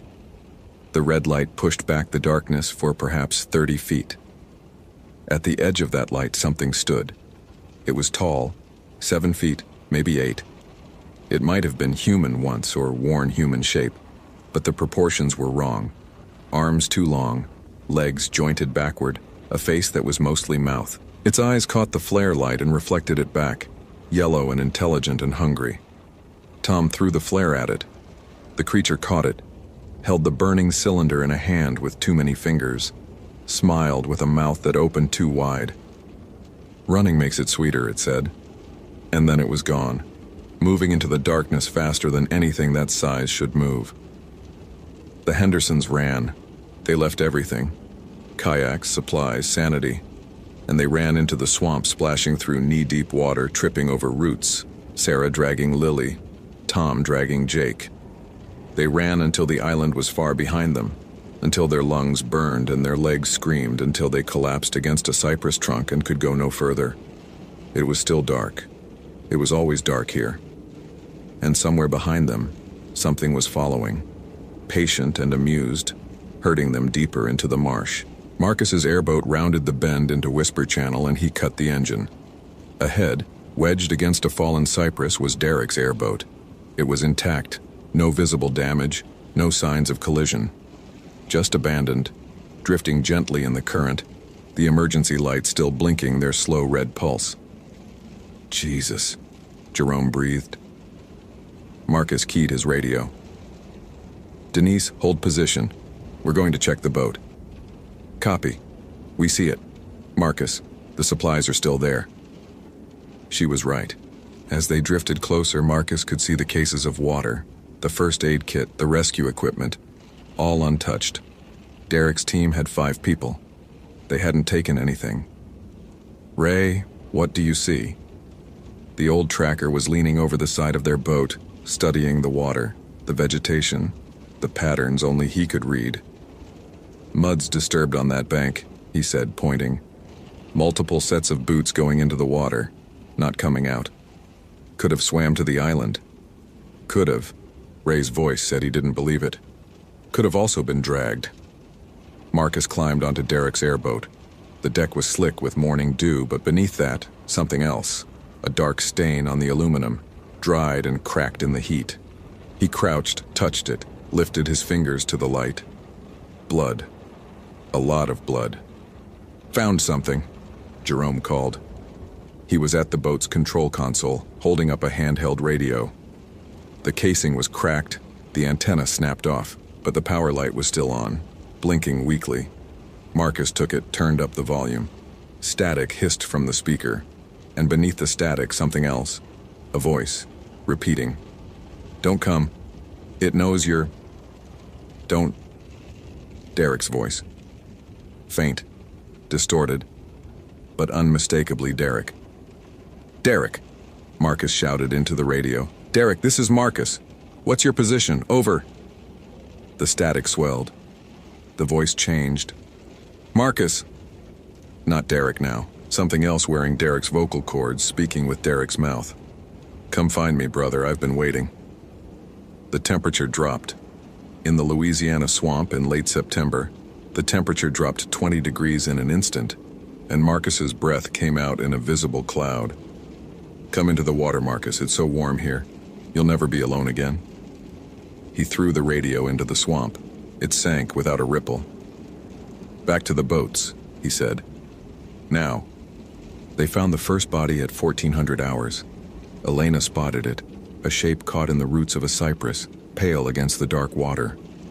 Jerome pulled alongside, and Marcus reached down to turn it over. It was Pete Arsenault, one of Derek's team. His face was frozen in an expression of absolute terror, mouth open in a scream that would never end. But that wasn't the worst part. The worst part was the wounds. His chest had been opened, not slashed, opened. The rib cage spread wide like someone had needed to see what was inside. But there was no blood in the water, no blood anywhere. As if something had drained him completely before discarding the shell. Denise checked for vitals anyway. Professional habit. He's been dead at least 12 hours, maybe more. What could do this? Jerome's voice cracked. "What animal?" "No animal," Ray said. He'd gone pale beneath his tan, his weathered face suddenly old. I told you about Whisper Island. My grandpère, Ray." Marcus gripped the old man's shoulder. "Stay with me. What did your grandfather say?" "Larugaroo." The word came out like a prayer, like a curse. "The wolf man. It lives in the dark places, the places between. It hunts during the new moon, when there's no light to show its true face. It takes you apart, drinks what makes you human, leaves the rest. That's folklore. Pete Arsenault is folklore now." Ray's eyes were wild. "Look at him, Marcus. Look at what was done to him. That ain't a gator. That ain't a boar. That's something that wanted him to suffer. That's something that enjoyed it." The swamp was silent around them. No birds, no frogs, no insects. Just the five of them, floating in the shadow of the cypress, with a mutilated corpse and the growing certainty that they were not alone. Marcus's radio crackled. "Marcus," Derek's voice again, or what used Derek's voice. "You found Pete. Good. He screamed for hours. Will you scream too?" "I hope so.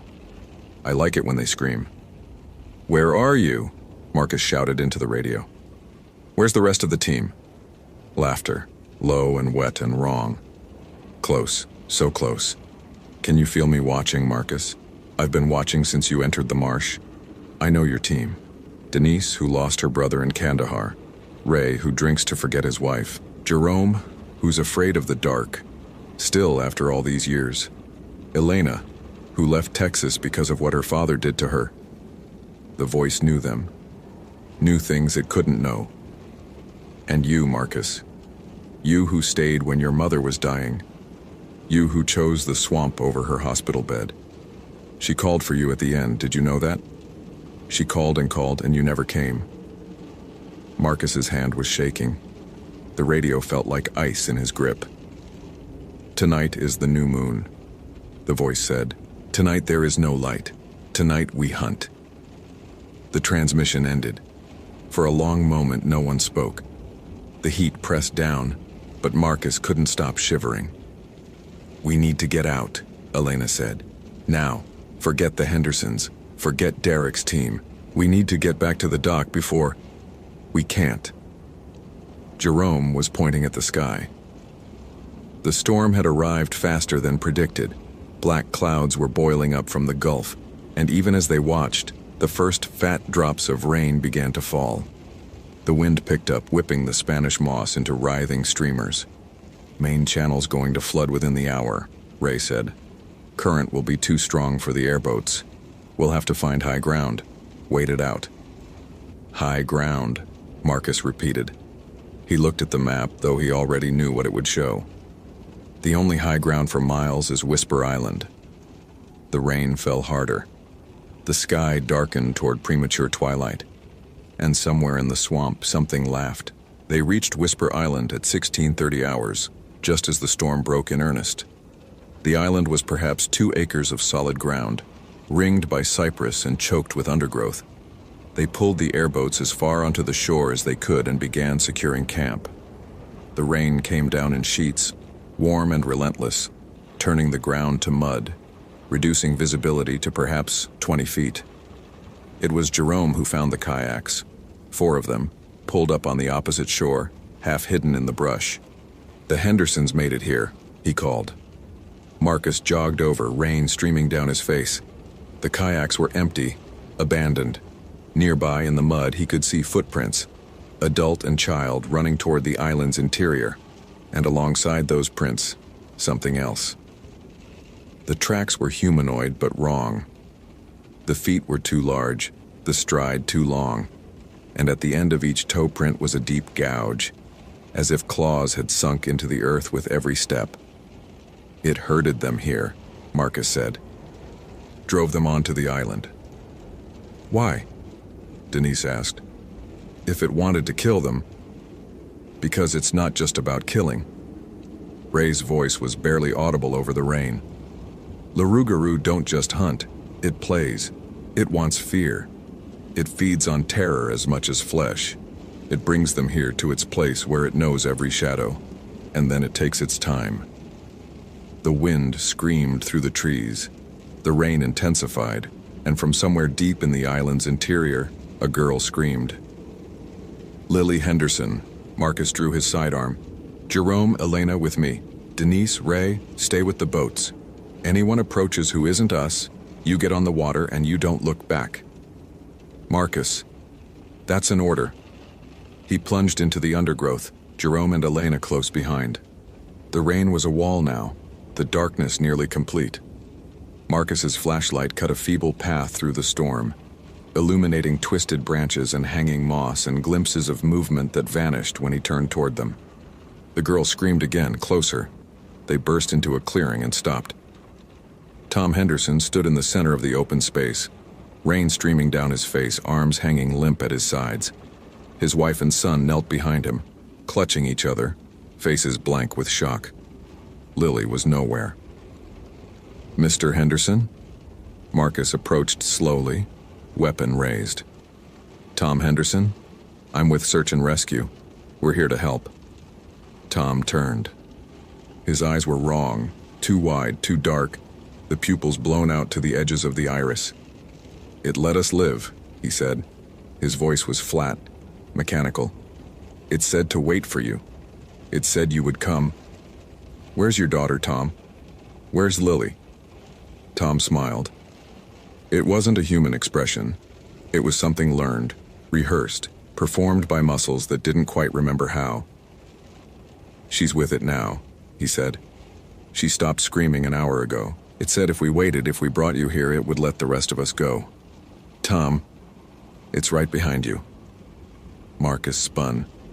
The thing that had been hiding in the rain stepped forward, and Marcus understood why the Cajun people had feared this creature for 300 years. It stood 8 feet tall, hunched beneath its own impossible weight. Its body was a ruin of human and wolf and something older, something that predated both. Arms that ended in hands with 6 clawed fingers, legs that bent the wrong way at the knee, a face that was mostly mouth, rows of teeth descending into a throat that seemed to go on forever. Its skin was gray and slick with rain, and its eyes, its yellow, intelligent, ancient eyes, fixed on Marcus with recognition. "Marcus Reeves," it said. Its voice was every voice. Derek's, Pete's, the Hendersons', Marcus's own mother calling him home. "I've been waiting for you. They always send their best last. And you, Marcus, you taste like guilt. My favorite." Elena opened fire. 3 shots, center mass. The creature didn't flinch. It looked down at the holes in its chest, watched them close, and laughed. "Silver," it said. "You would need silver. But you don't believe in monsters, do you? None of you do. That's what makes it so delicious." It moved. Marcus had never seen anything move that fast. One moment it was 10 feet away, the next it was beside Elena, its hand around her throat, lifting her off the ground like a doll. She kicked, gasped, clawed at the grip. "I could drain her right now," the rougarou said. "I could open her up while you watch, but where's the sport in that?"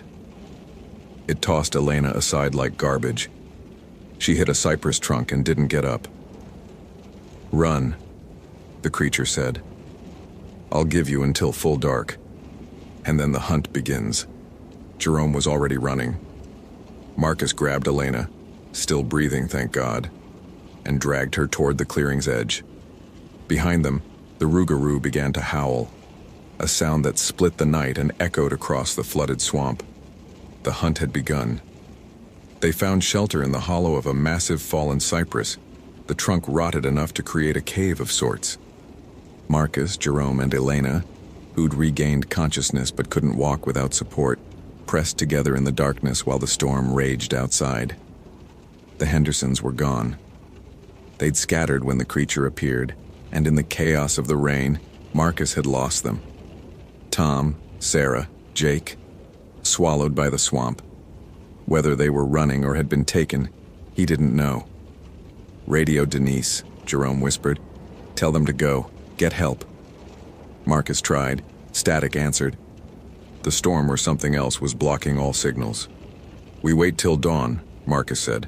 "First light, we move for the boats, if they're still there." "And if that thing finds us first?" Marcus didn't answer. He didn't have one. The hours passed in terror. The rain slowed, then stopped. The clouds parted, revealing a sky with no moon, only stars that seemed impossibly distant. In that absolute darkness, they heard the hunt continuing. Screams in the distance. Jake Henderson's voice, then silence. Howling, circling their position, moving closer with each pass. And once, just once, something scraped against the outside of their log, claws dragging across rotted wood, a voice whispering, "I know you're in there, Marcus. I can smell your guilt. Come out and face me. Die like your mother wanted you to live, with courage." Marcus pressed his hand over his mouth to keep from screaming. Dawn came at 0612. The gray light filtered through the cypress canopy like a blessing. Marcus crawled from the log first, sidearm ready, and found nothing. The island was empty. The creature was gone. And on the muddy ground in front of their hiding spot, arranged in a neat row, were 4 objects. Tom Henderson's wedding ring, Sarah Henderson's glasses, Jake Henderson's sneaker, and a child's hair ribbon, pink and stained with something dark. No bodies, no blood, just trophies. They reached the boats at 700. Denise and Ray were alive. They'd spent the night in the airboats, engines idling, ready to flee. Denise had heard the screams. She'd heard things moving in the water around them, but nothing had attacked. "It wasn't interested in us," Ray said, his face gray. "We weren't the ones it wanted." They returned to the dock at 0830. Marcus filed his report. 4 Henderson family members, missing and presumed dead. Derek Guidry's team, Pete Arsenault recovered, 4 others missing and presumed dead. 'Cause undetermined, the official conclusion would be animal attack, species unknown. Elena recovered fully. She transferred to a desk job in Baton Rouge and never spoke of that night. Jerome quit search and rescue. He works at a hardware store in Lafayette now. He still doesn't sleep without the lights on. Ray Fontenot died 6 months later. Heart attack, the doctors said. But his daughter told Marcus that at the end, Ray kept talking about yellow eyes at the window. Yellow eyes, watching, waiting. Denise stayed. She and Marcus still work at Boneyard Marsh. They don't take assignments near Whisper Island. But every new moon, when the darkness is complete, Marcus hears the howling. It comes from somewhere deep in the refuge, somewhere the maps don't show, and it always calls his name. "Marcus, come find me. I'm still waiting. I'll always be waiting." He knows someday he'll have to answer. The marsh remembers. The marsh hungers, and in the places between the marked trails where the old things live, something ancient is patient. It has forever. The fog came in from Lake Superior like something with intention. Tyler Brandt stood at the dock of Rock Harbor, watching the gray wall advance across the water. swallowing the distant silhouette of the mainland until there was nothing left but white. The temperature had dropped 15 degrees since sunrise, and his breath came out in visible plumes that seemed to hang in the still air longer than they should. His 5th day alone on the island.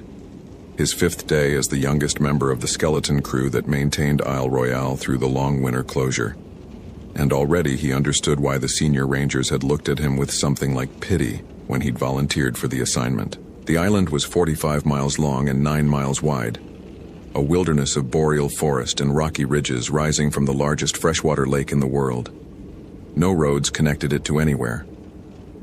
The last ferry had departed 3 days ago, carrying the final tourists of the season back to Copper Harbor on the Michigan mainland.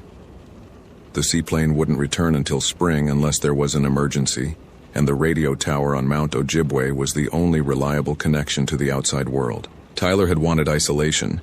He had wanted to prove himself capable of handling a remote posting, to show the district supervisor that a 23-year-old rookie could be trusted with real responsibility. Now, watching the fog erase the world beyond the harbor, he wondered if he had understood what isolation actually meant. His morning routine had become ritual in less than a week. Coffee from the ancient percolator in the ranger station, weather check on the shortwave, inspection of the dock and the 2 boats that remained in winter storage.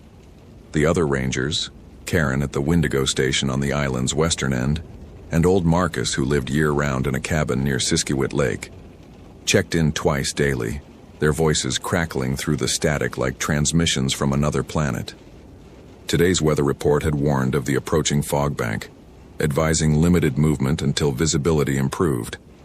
Tyler had logged the warning, finished his coffee, and was preparing to hunker down with paperwork when the radio crackled to life with something other than scheduled check-ins. Rock Harbor, this is Wendigo. Karen here. You getting this? Tyler grabbed the handset. Wendigo, Rock Harbor. I copy. What's up? Got a situation? Hiker came into my station about 20 minutes ago. Female, mid-20s, says she got separated from her group yesterday and spent the night in the backcountry. She's disoriented, maybe hypothermic. I'm going to keep her here for observation, but Tyler... Karen's voice hesitated, which was unusual. Karen Chen was a 15-year veteran who had seen everything the island could throw at a person. There's something off about her story. Off how? She keeps asking what year it is, and when I told her, she started crying. Tyler felt the first cold finger of unease trace down his spine. What do you mean, what year? Like she hit her head? Maybe, but she's got a park permit in her pack. Valid permit, proper signatures, everything in order. Another pause. Tyler, the permit is dated October 2019. Static filled the channel. Tyler stared at the handset, certain he had misheard. Say again, Wendigo. Did you say 2019? Affirmative. October 15th, 2019. 12 years from now. I've got the permit right here in my hand, and I'm looking at a date that doesn't exist yet. Karen's voice had taken on a quality Tyler had never heard from her before. Not fear exactly, but something close to it. I'm going to send you a description of the hiker and her gear. I want you to check the emergency logs, see if anything matches. And Tyler, stay close to your radio. Something's wrong here. Something's really wrong. And Hannah Reeves had known something was wrong the moment the trail disappeared. She had been hiking the Greenstone Ridge, the spine of rock that ran the length of Isle Royale, following the familiar path she had walked twice before in previous summers. The October light was different from what she remembered, sharper, more golden, the birch trees blazing yellow against the dark green of the spruce. But the trail itself should have been the same, 35 miles of well-maintained path connecting one end of the island to the other, marked with cairns and signs at every junction. Impossible to lose. And yet, the junction at Lake Distort should have appeared 2 miles back. She had been watching for it, checking her map, counting the landmarks. The distinctive split boulder was where it should be. The view of the lake to the south matched her memory exactly, but where the trail should have branched north toward Hatchet Lake, there was nothing. Just unbroken forest, dense spruce and fir pressing close on both sides, as if the path had never existed. Hannah stopped, pulled out her GPS unit, and waited for it to acquire satellites. The screen flickered, showed her position, and then displayed coordinates that made no sense. According to the device, she was standing in the middle of Lake Superior, 3 miles from the island's shore. She turned the unit off and on again. Same result. She checked her compass. The needle spun lazily, unable to find north, as if the magnetic field itself had become confused. The silence was what frightened her most.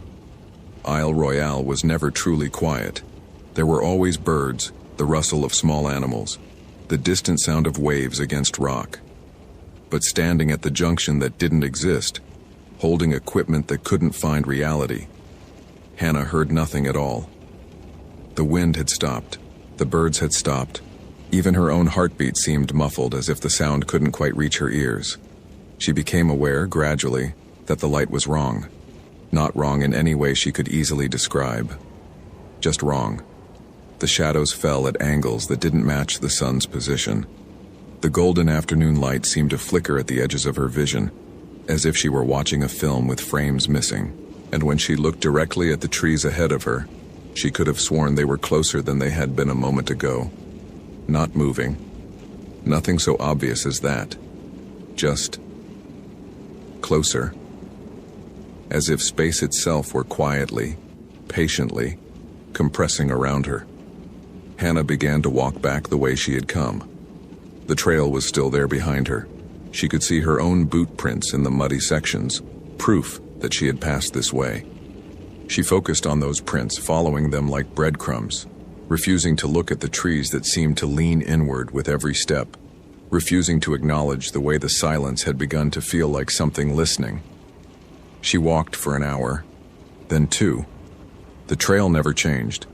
The same landmarks appeared and reappeared, the split boulder, the view of the lake, the distinctive twisted pine that had been struck by lightning sometime in the distant past. She passed them once, twice, 3 times, always walking forward, never turning back, and yet somehow circling through the same quarter-mile of trail like a needle stuck in a groove. On the 4th pass, the woman appeared. She was standing beside the split boulder, a hiker dressed in gear that looked subtly different from anything Hannah recognized. Older styles, maybe, or brands she didn't know. The woman was staring at Hannah with an expression of absolute terror, mouth open as if to scream, eyes wide and wet with tears. "Help me," the woman said. "Please. I've been walking for 3 days. The trail won't let me leave." Hannah opened her mouth to respond, and the woman flickered like a television losing signal and was gone. The split boulder stood alone, exactly as it had always been, but now, carved into its surface in letters that looked decades old, were 2 words that hadn't been there before. Still here. Tyler spent 2 hours searching the emergency logs, the incident reports, the records of every missing person case Isle Royale had seen in the past 50 years. He found nothing that matched Karen's description of the hiker at Wendigo. Female, mid-20s, dark hair, green jacket, hiking boots with a distinctive red stripe. Nothing about a Hannah Reeves from Duluth, Minnesota, which was the name on the impossible permit. But he found other things. A report from 1987. 2 hikers on the Greenstone Ridge reported seeing a woman in old-fashioned clothes, who asked them what year it was, then walked into the trees and didn't come out the other side. A note from 1963. A ranger discovered a campsite near Lake des Ors that contained equipment of unfamiliar manufacture, including a water bottle made of a material he couldn't identify. And oldest of all, a handwritten entry from 1943, when Isle Royale was still under the jurisdiction of the Michigan Department of Conservation. 3rd report this season of hikers encountering displaced persons. Recommend investigation of Lake des Ors area. Something is wrong with time on this island. Tyler stared at that last entry for a long time. Something is wrong with time. He thought about Karen's voice on the radio, the fear she hadn't quite been able to hide. He thought about the fog outside, which had thickened until he couldn't see the end of the dock from the station window. He thought about Hannah Reeves, sitting in the Wendigo station with a permit from a year that didn't exist yet, asking what year it was and crying when she heard the answer. He keyed the radio. "Wendigo, this is Rock Harbor. Karen, you copy?" Static. A long hiss of white noise that seemed to pulse and breathe. Karen, this is Tyler. Respond, please. The static shifted, resolved into something that might have been a voice. Faint, impossibly distant, as if coming from very far away, or very long ago. Tyler pressed the handset against his ear, straining to hear. Still here. The voice was female, but not Karen's. Younger, rougher with fear. 3 days. The trail won't let me. Please, I'm still here. The transmission cut out. When Tyler tried again, there was nothing but silence on the channel. He tried the emergency frequency, the backup channel, the direct line to the mainland. Nothing. The fog pressed against the windows like something trying to get in, and Tyler Brandt sat alone in the Rock Harbor station, listening to the absence of sound, understanding for the first time that he was trapped on an island with something that didn't obey the rules of reality. The woman came back on the 7th pass. Hannah had stopped counting after the 5th loop through the same stretch of trail.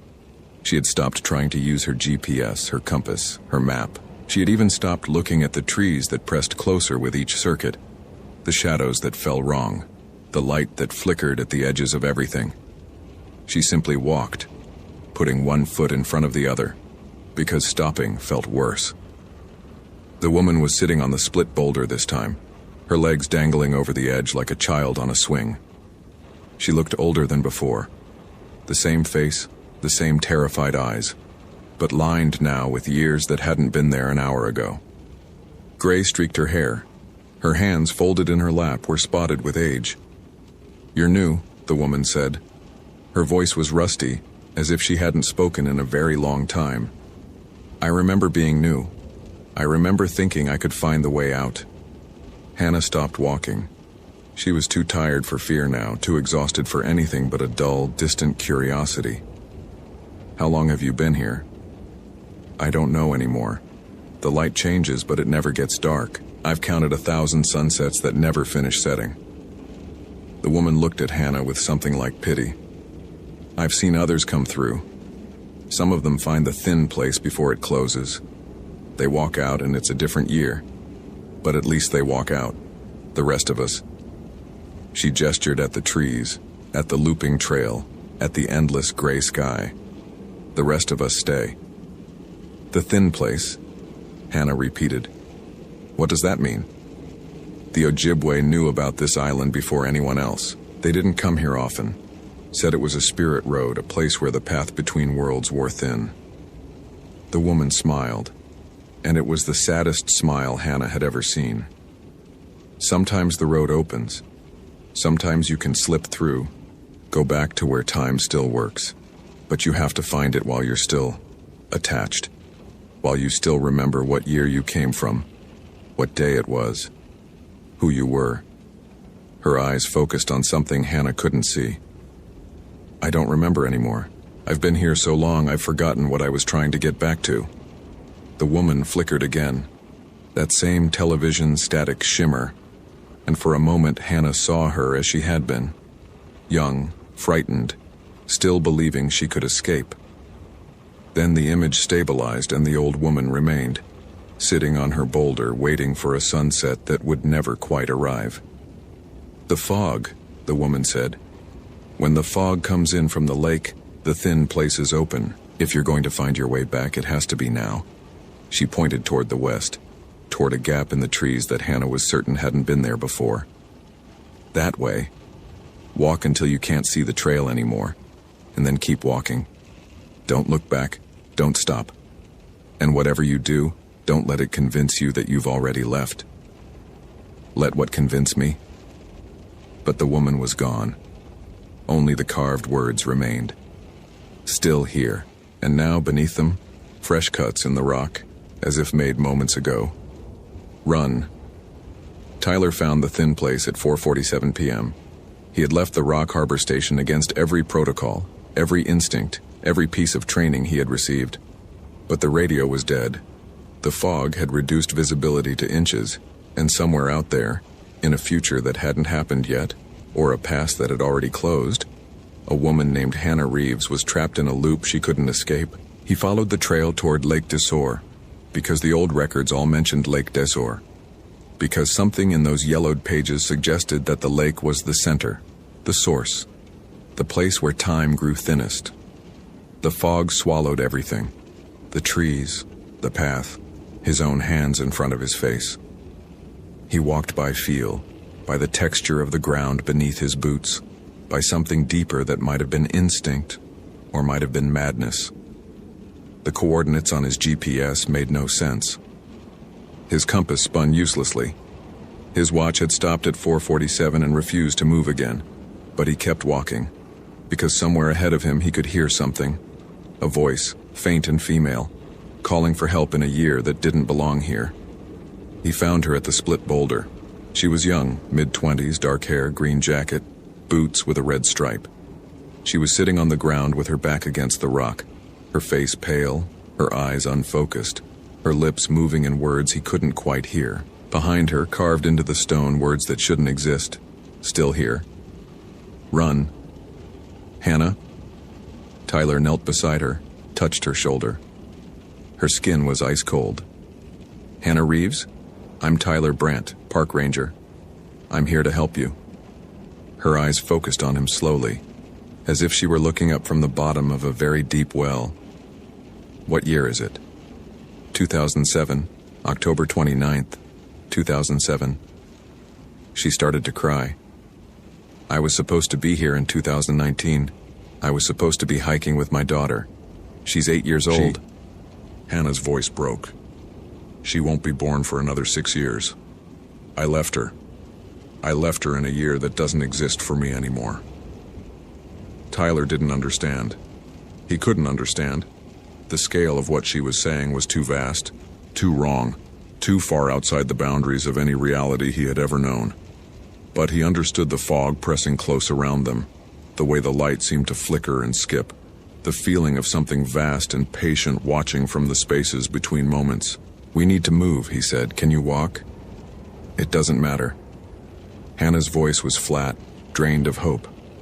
I've been walking for days. The trail loops back. It always loops back.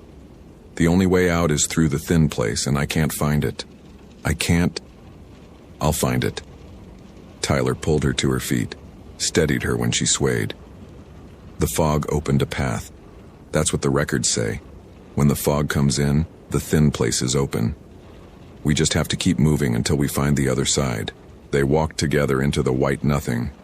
Tyler counted his steps, anchored himself to that simple rhythm. 1, 2, 3, 4. The fog was absolute, a blank page where reality should have been. He could feel Hannah's weight against his shoulder, could hear her breathing, could smell the cold metal scent of Lake Superior somewhere impossibly close. He held on to these sensations like a lifeline, refused to let go, refused to look at the shapes that sometimes moved at the edge of the whiteness, figures that might have been hikers, might have been ghosts, might have been other versions of themselves lost in other loops of the same endless trail. At step 743, the fog thinned.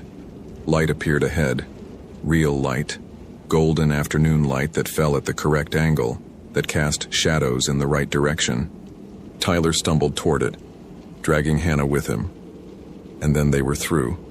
They were standing on solid ground at the Lake Distort junction, and the trail stretched ahead of them exactly as it should be, exactly as the maps said it was, leading back toward civilization and sanity and time that flowed in only one direction.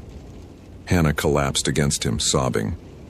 Tyler held her upright and stared at the sun, confirming its position, confirming reality. His watch had started again. 4:52 p.m. 5 minutes. They had walked through whatever that was for 5 minutes, though it had felt like hours, like days, like years. Behind them the fog remained, a wall of white at the edge of the trail. And in the fog, just for a moment, Tyler saw a figure standing motionless, a woman old and gray, watching them with eyes that held 12 years of trapped forever. Then the fog closed, and she was gone. Karen found them at the Wendigo station just before dark. Hannah was suffering from severe hypothermia, dehydration, and what the mainland hospital would later describe as acute psychological distress of unknown origin.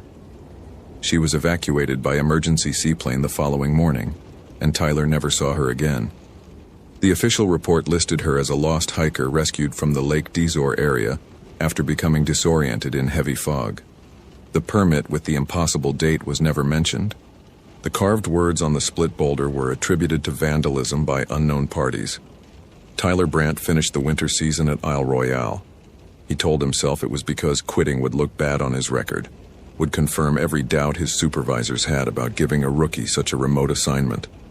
He told himself he wasn't afraid, that what he had seen in the fog was explainable, that time didn't slip, and trail didn't loop, and women didn't walk out of years that hadn't happened yet. But sometimes, on the days when the fog rolled in from Lake Superior, Tyler found himself checking his watch more often than necessary, counting the minutes, making sure they still moved forward. And sometimes, late at night, he thought about the old woman on the split boulder, the one who had been young once, the one who had forgotten what year she came from. He thought about how she had said some people find the thin place before it closes, and the rest of them stay. He thought about Hannah Reeves somewhere in the future, hiking with a daughter she hadn't yet given birth to, walking a trail that Tyler had already walked 12 years before she arrived. He thought about the words carved in stone, still here. And he wondered, with a chill that had nothing to do with the October cold, how many versions of himself might be walking that looped trail right now, counting steps that never ended, waiting for a fog that never lifted, carved into the rock of an island that remembered every moment that had ever happened, and every moment that never would.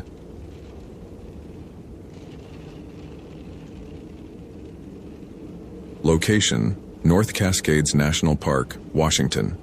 Date: September 28, 2013. The rain had been falling for 6 days when Ryan Caldwell first heard his own voice coming through the radio. He had grown accustomed to the rain by then, the way it wrapped around Desolation Peak like a living thing, turning the world beyond his windows into a gray blur of shifting water and half-seen trees. The fire lookout tower stood at 6,200 feet, above the tree line in summer but swallowed by clouds in autumn. And from late September onward, the mountain existed in a perpetual state of drowning. Ryan had signed on for the solitude, 3 months alone, watching for fires that never came in a forest too wet to burn. The Park Service called it maintaining presence in the backcountry. Ryan called it exactly what he needed: silence, distance, time to think without the noise of the world below.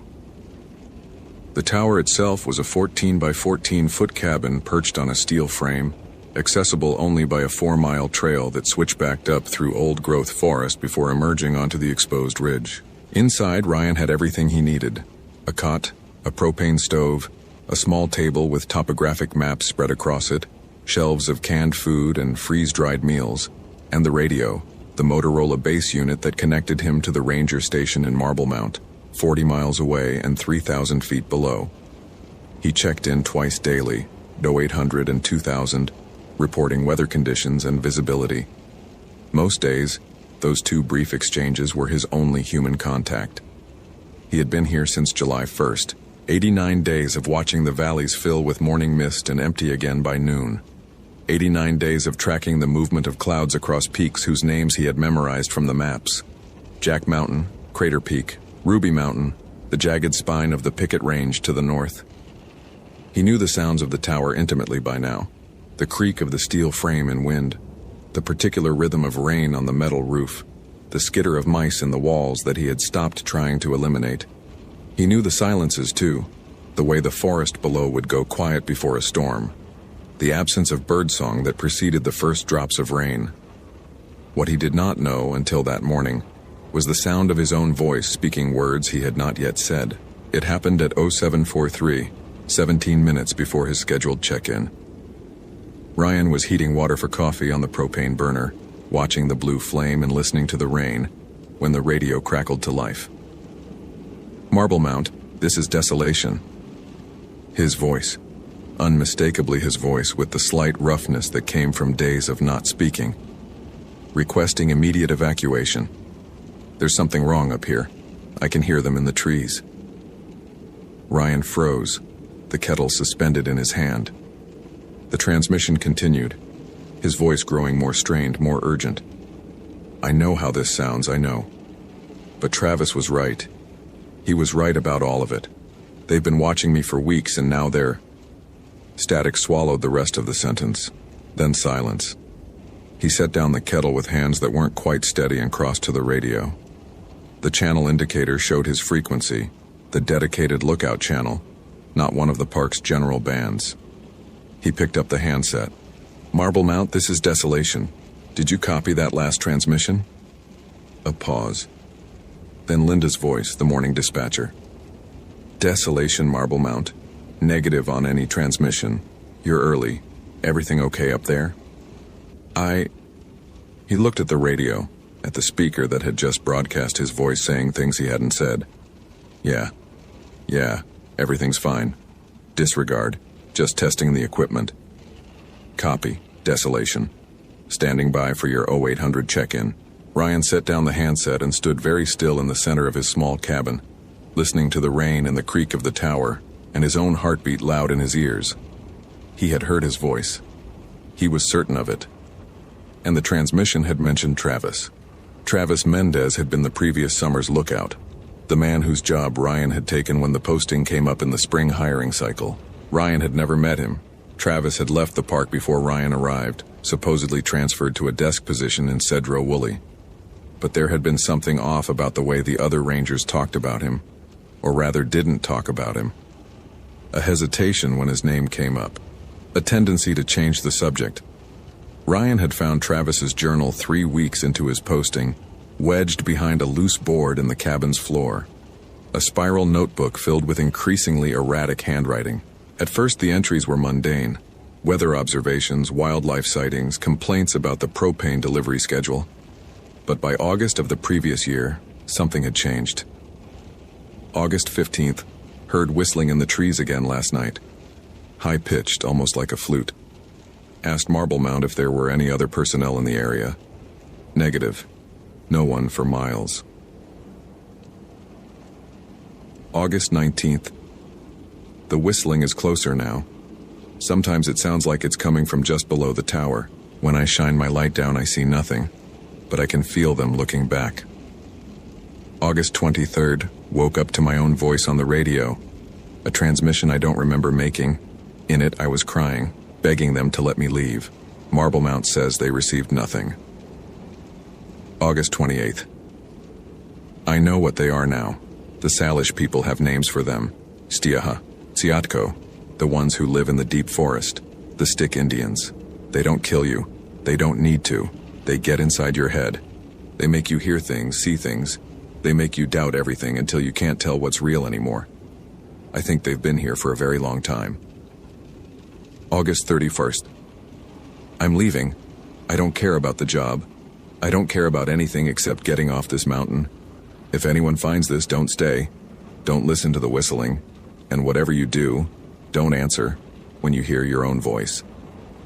Ryan had dismissed the journal as the product of isolation-induced paranoia. 3 months alone could do strange things to a person's mind. He had filed it away and tried not to think about it, tried not to notice the way the other rangers avoided mentioning Travis's name. Now, standing in his cabin with the echo of his own voice still ringing in his ears, he pulled the journal from its hiding place and read the final entry again. Don't answer when you hear your own voice. Travis Mendez had known something was wrong by his 3rd week on the mountain. It started with the whistling, high and thin and utterly inhuman, drifting up from the forest below the tower in the hours after midnight. At first he assumed it was wind through the trees, some acoustic trick of the terrain. But wind didn't whistle in patterns. Wind didn't repeat the same 4-note sequence over and over, night after night, like something trying to get his attention. He reported it to Marble Mount on August 3rd. Atmospheric anomaly, he called it. The dispatcher, not Linda, Linda worked days, had noted it in the log and moved on. No one seemed concerned. No one offered an explanation. By August 10th, Travis had stopped sleeping through the night. The whistling came closer each evening, and with it came a sensation he couldn't quite name.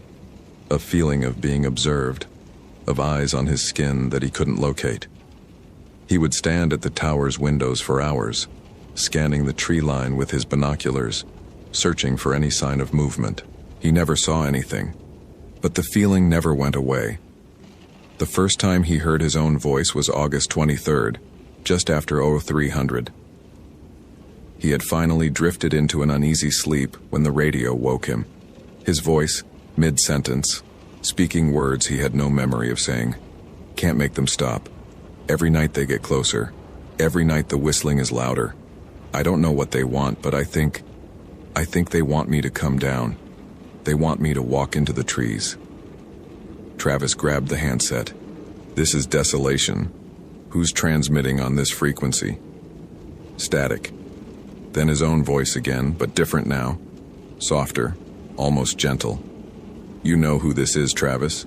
You know what's happening. You've known for weeks. Come down. Come into the trees.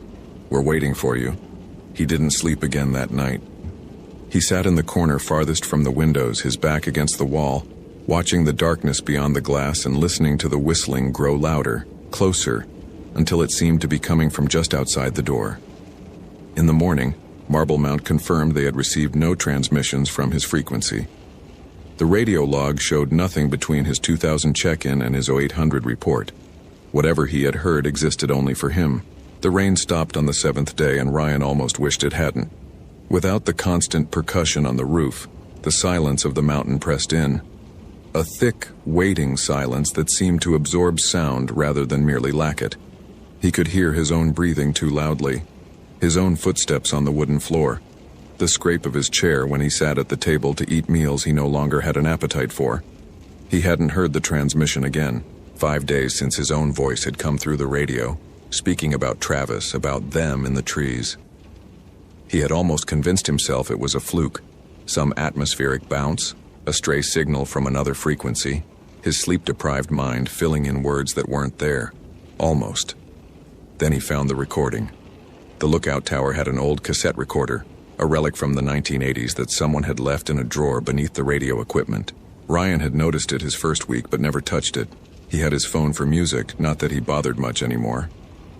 But on the 7th day, in the oppressive silence that followed the rain, he opened the drawer and saw that a tape was already loaded. He pressed play. His own voice filled the cabin. Day 92.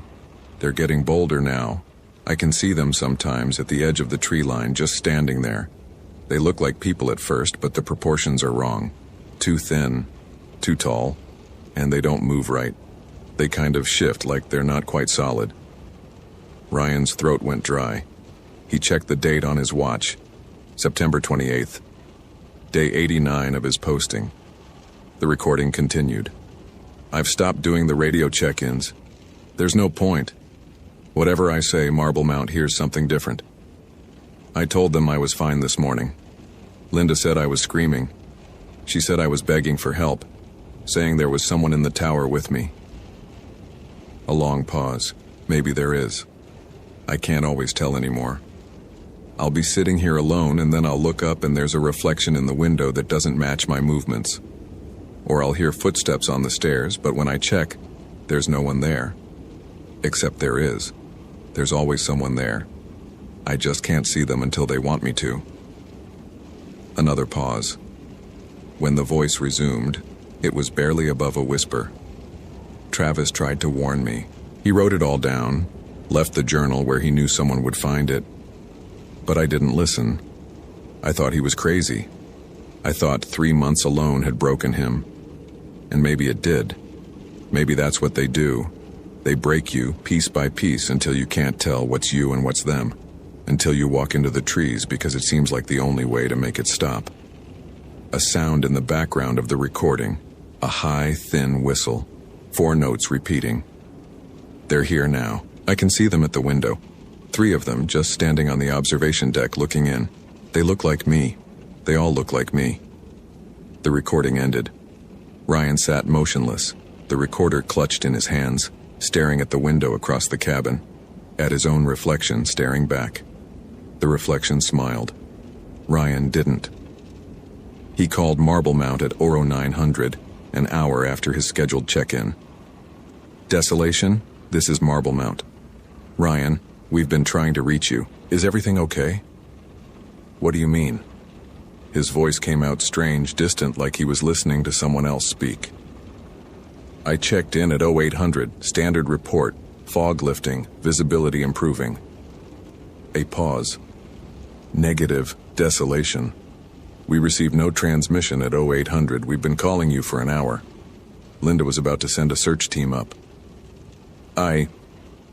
Ryan looked at the radio log in front of him, the handwritten entries he made after each transmission. The 800 slot was filled in, his handwriting recording a check-in he had no memory of making. I'm here. I'm fine. Must have been equipment malfunction. Copy, desolation.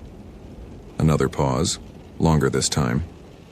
Ryan, I'm going to ask you something, and I need you to answer honestly.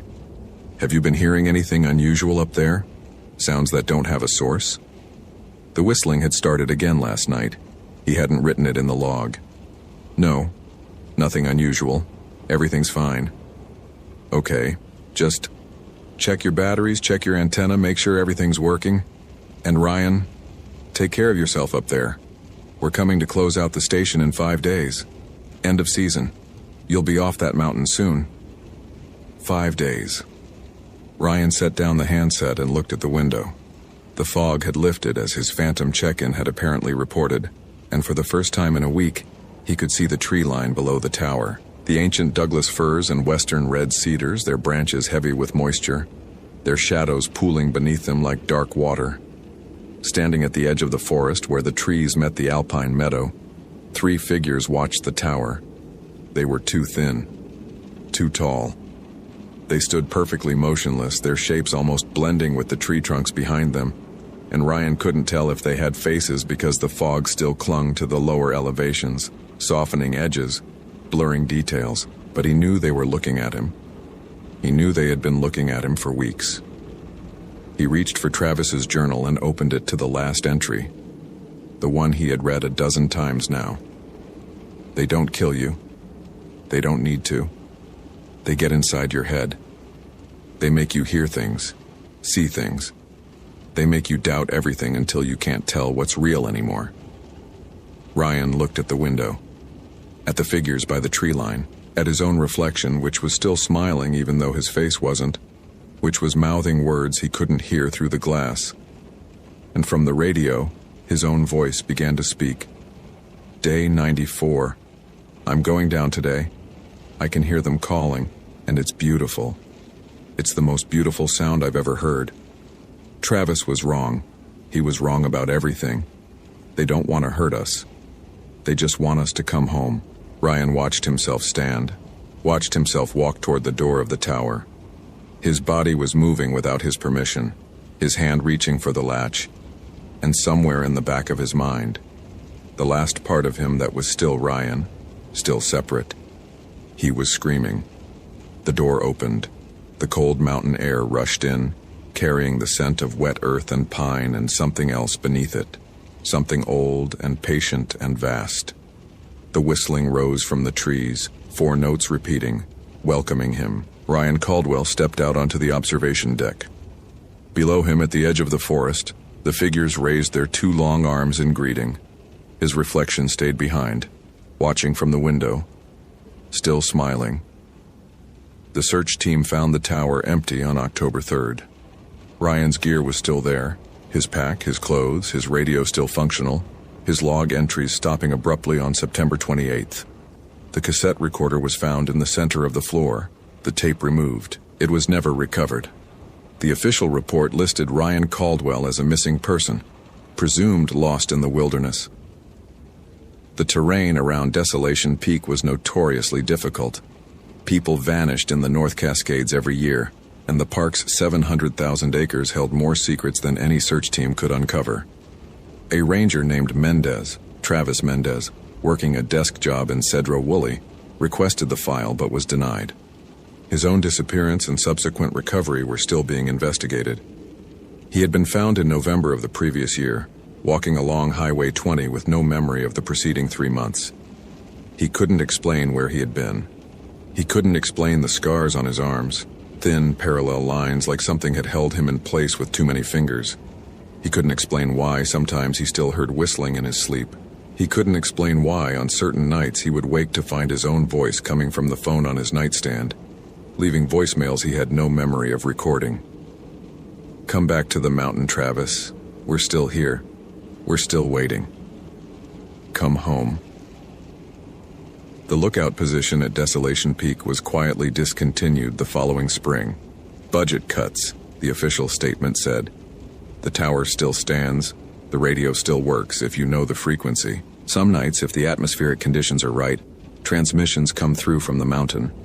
A man's voice, calm and steady, reporting weather conditions and visibility. The voice identifies itself as Desolation Station. No one has been posted to Desolation Station in 11 years. The transmissions continue anyway. And in the deep forest below the peak, in places where no trails exist and no hikers venture, something still whistles in the darkness. 4 notes. Repeating, waiting for the next one to listen.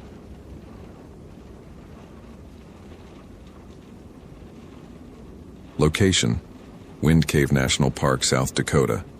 Date: October 9th, 2011. The cave breathed out that morning, a steady exhalation of 53-degree air that fogged against the October cold and made the entrance look like the mouth of something sleeping. Madison Herrera stood at the natural opening, a hole in the earth barely wide enough for a person to squeeze through, and watched the mist curl upward into the pale autumn sky.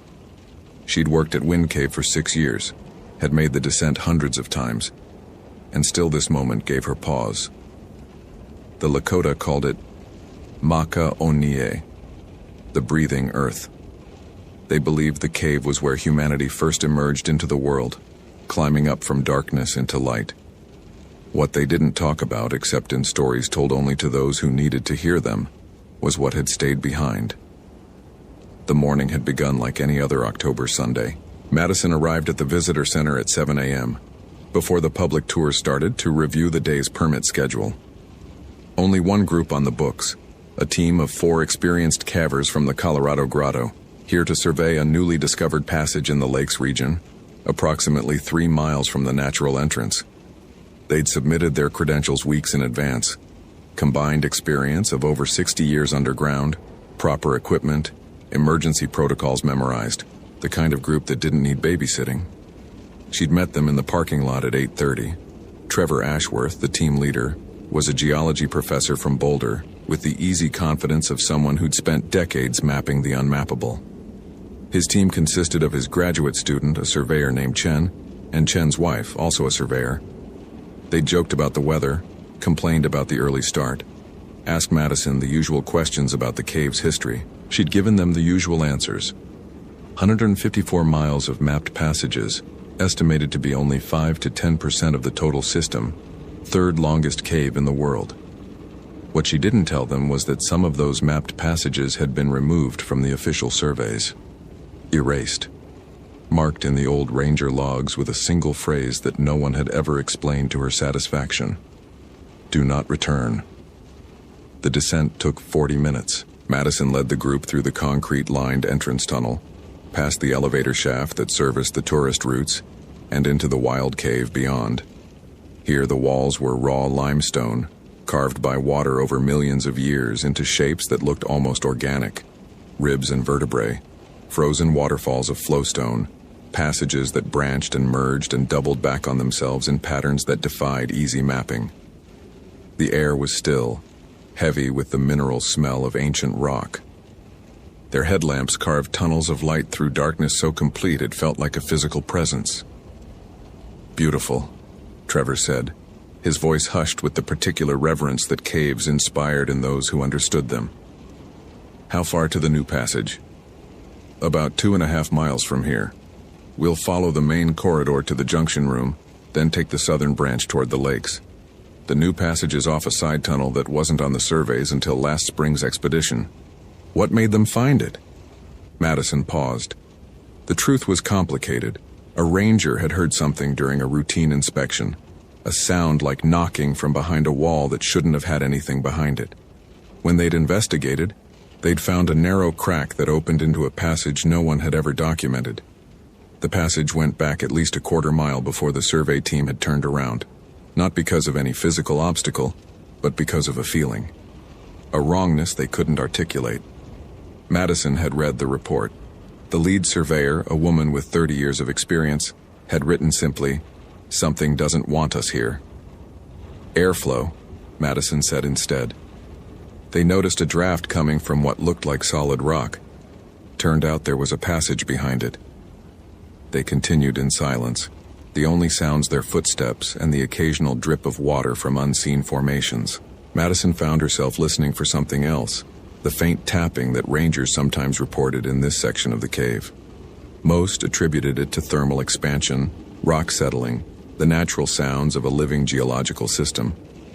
But the old reports, the ones from the 1890s when the cave was first being explored, told different stories. The miners who'd come looking for gold had heard the knocking too. They'd called them Tommy knockers after the spirits from the Welsh and Cornish mines they'd left behind. Friendly, the stories said. Warning spirits who knocked to alert you to cave-ins. But some of the miners had gone deeper than anyone else. And some of them had never come back. And the ones who did come back talked about a different kind of knocking. Not warnings, but invitations. Something calling them further in, further down, into passages that led to places that shouldn't exist. Madison shook off the thought. 6 years underground had taught her that darkness played tricks on the mind, that silence became a canvas for the imagination to paint its fears upon. There was nothing in this cave but rock and water and the slow, patient work of time. They reached the junction room an hour into the descent.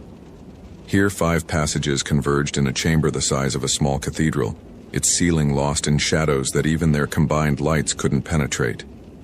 Madison called for a rest break, and the team settled onto boulders to check their equipment and drink water. "Radio check," she said, keying her handset. "Base, this is Survey Team Alpha, position junction room, all members present and accounted for. Proceeding to target area. Over." The response came scratchy but clear. They were at the outer edge of reliable communication range, but still connected to the surface. "Copy that, Alpha. Weather topside is holding. Expected duration? Over. Estimate 4 to 5 hours for survey work plus return transit. Should be back by 1600. Over." "Understood. Base out." Trevor was studying the passage entrances, his headlamp sweeping across the options like a searchlight. "Southern branch, you said?" "Third from the left. It's marked with a yellow blaze about 20 feet in." He nodded and stood, adjusting his pack. "All right, team. Let's see what's down there." The southern branch was narrower than the main corridor, forcing them to walk single file. The walls pressed close, limestone slick with moisture, the air growing noticeably colder as they descended. Madison had made this transit perhaps a dozen times, but something felt different today. The silence was thicker, more textured, and underneath it, at the very edge of hearing, she thought she detected a sound, rhythmic, faint, like someone tapping on stone very far away. She stopped. "Did anyone hear that?" The team paused, headlamps swinging to face her. Trevor cocked his head, listening. "Hear what?" Silence, complete and absolute, not even the drip of water. "Nothing," Madison said. "Never mind. Cave acoustics." They continued. Trevor Ashworth had been in caves on 4 continents, had mapped passages that no human had ever seen, had published papers on formations that challenged existing theories of speleogenesis. He was not a man given to superstition or fancy, but as they approached the new passage, he felt something he hadn't experienced since his first descent as a teenager, a primal unease, a sense that he was being watched by something that existed outside the comfortable categories of his scientific worldview. The entrance to the new passage was smaller than he'd expected, a vertical crack in the limestone barely wide enough to squeeze through sideways. Beyond it, his headlamp revealed a corridor that stretched into darkness, the walls unnervingly smooth, as if polished by hands rather than water. "This is it?" he asked Madison. "According to the survey notes. It looks different from the rest of the cave." She nodded, and he caught something in her expression, a wariness she was trying to hide. The previous team noted the same thing. They theorized it might be a different geological formation, maybe an older section of the cave system that developed separately. Trevor didn't believe that. He'd seen a lot of rock in his life, and this didn't look like natural formation. It looked like excavation, like something had carved this passage with purpose. But he was a scientist, and scientists didn't turn back because of feelings. He squeezed through the crack and into the passage beyond. The first thing he noticed was the temperature. It should have been warmer as they descended. Caves maintained consistent temperatures regardless of depth, but this passage was cold. Properly cold. Cold enough to see his breath. Cold enough to make his fingers ache inside his gloves. The second thing he noticed was the silence. Not the ordinary silence of underground spaces, but an aggressive silence. A silence that seemed to push back against sound, to absorb their voices and footsteps and leave nothing behind. The third thing he noticed was the knocking. It came from ahead, somewhere in the darkness beyond his headlamp's reach. 3 knocks, evenly spaced. Then silence. Then 3 more. "Hello?" he called. His voice fell flat, echoless. "Is someone there?" 3 knocks. Closer now. "Madison, there's someone in here." The ranger squeezed through the crack behind him, followed by Chen and his wife. Their lights joined his, pushing the darkness back another few feet. The passage continued straight ahead, featureless, empty. "I don't see anyone," Madison said. Her voice was tight. "I heard knocking." 3 beats repeated. Chen's wife, her name was Sarah, Trevor remembered, stepped forward, her surveying equipment in hand. "I heard it too, coming from that direction." She pointed down the passage. They stood in silence, listening. Nothing. The cold pressed against them like water, like pressure, like the weight of all that rock above them made manifest. And then the knocking came again. Not from ahead, from behind, from the crack they'd just come through. 3 knocks, slow and deliberate, and then a sound that might have been laughter, if laughter could be made of stone, grinding against stone. The crack was gone. Where the entrance had been, where Trevor had squeezed through less than 2 minutes ago, there was only wall. Solid limestone, continuous with the passage around it, as if the opening had never existed. "That's not possible," Chen said. His voice cracked on the last word. Madison was already at the wall, running her hands over the stone, pressing, searching for the crack that had to be there. "It's solid. It's completely solid. This can't." The knocking came again. From ahead now. From behind. From inside the walls themselves, surrounding them in a rhythm that was almost like language, almost like words in a tongue older than speech. Trevor's scientific mind was trying to process what was happening, trying to construct explanations that fit within the laws of physics he'd spent his life studying. Optical illusion, disorientation, some kind of limestone formation that mimicked solid rock, but was actually permeable. But underneath the rational thoughts, deeper than logic, something ancient in his brain was screaming at him to run, to flee, to get out of this place that should not exist. He couldn't run. There was nowhere to run to. "We go forward," he said. "It's the only option. Whatever this is, there has to be another way out." No one argued.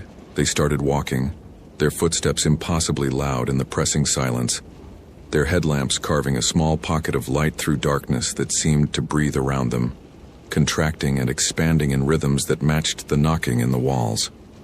Madison had stopped trying to reach base on the radio. The static that answered her wasn't random. It pulsed in patterns, 3 beats repeated, mocking her attempts to call for help.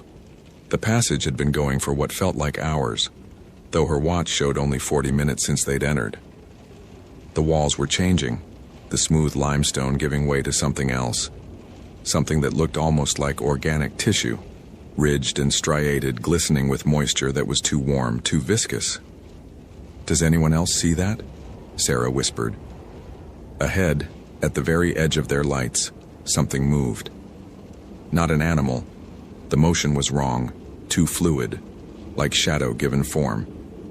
It retreated as they approached, staying just beyond visibility, but Madison could feel it watching them, could feel its attention like a physical weight. "Hello?" Trevor called again. His voice was hoarse. We don't mean any harm. We're just trying to find a way out." The knocking stopped. In the silence that followed, Madison heard something else. A voice, faint and distant, speaking words she almost recognized. It sounded like her father, who had died when she was 12. It sounded like him calling her name the way he used to call her in for dinner from the backyard of her childhood home. "Maddie. Maddie, come find me. I'm right here. I've been waiting so long." "Don't listen to it," she said. "Whatever you hear, don't listen. It's not real." But Sarah was already walking forward, her headlamp fixed on something Madison couldn't see. "Chen? Chen, is that you? Where are you going?" Madison spun around. Chen was gone. He'd been right behind her. She'd heard his footsteps, felt his presence, but the passage behind them was empty. Just darkness, stretching back the way they'd come, punctuated by the slow drip of that too warm moisture from the walls. "Chen!" Sarah's scream echoed once and then died, swallowed by the hungry silence. "Chen!" The knocking started again, louder now, faster, not from the walls anymore, but from everywhere at once, filling the passage with a rhythm that felt like a heartbeat, like the pulse of something vast and ancient that had been sleeping beneath the earth for longer than humanity had existed. And then Trevor was gone too. Madison turned at the sound of his voice, a startled cry cut short, and her headlamp found only empty space where he'd been standing. His equipment was on the ground, pack and surveying tools scattered as if dropped in sudden terror. But Trevor himself had vanished. No footprints leading away, no sign of struggle, just absence, sudden and complete. "He's with us now," the voice said. It wasn't her father anymore. It was something else, something that wore voices like masks, cycling through sounds it had collected from the darkness over centuries. "He understands now. He sees what we see. Come find him, Maddie. Come see what's at the bottom." Sarah was frozen, her light flickering, her breathing rapid and shallow. "What do we do? What do we do?" Madison grabbed her arm and started moving, forward, because back was gone, because the passage behind them had closed like a throat swallowing. Her headlamp caught shapes in the darkness ahead, impossible shapes that didn't resolve into anything her mind could process.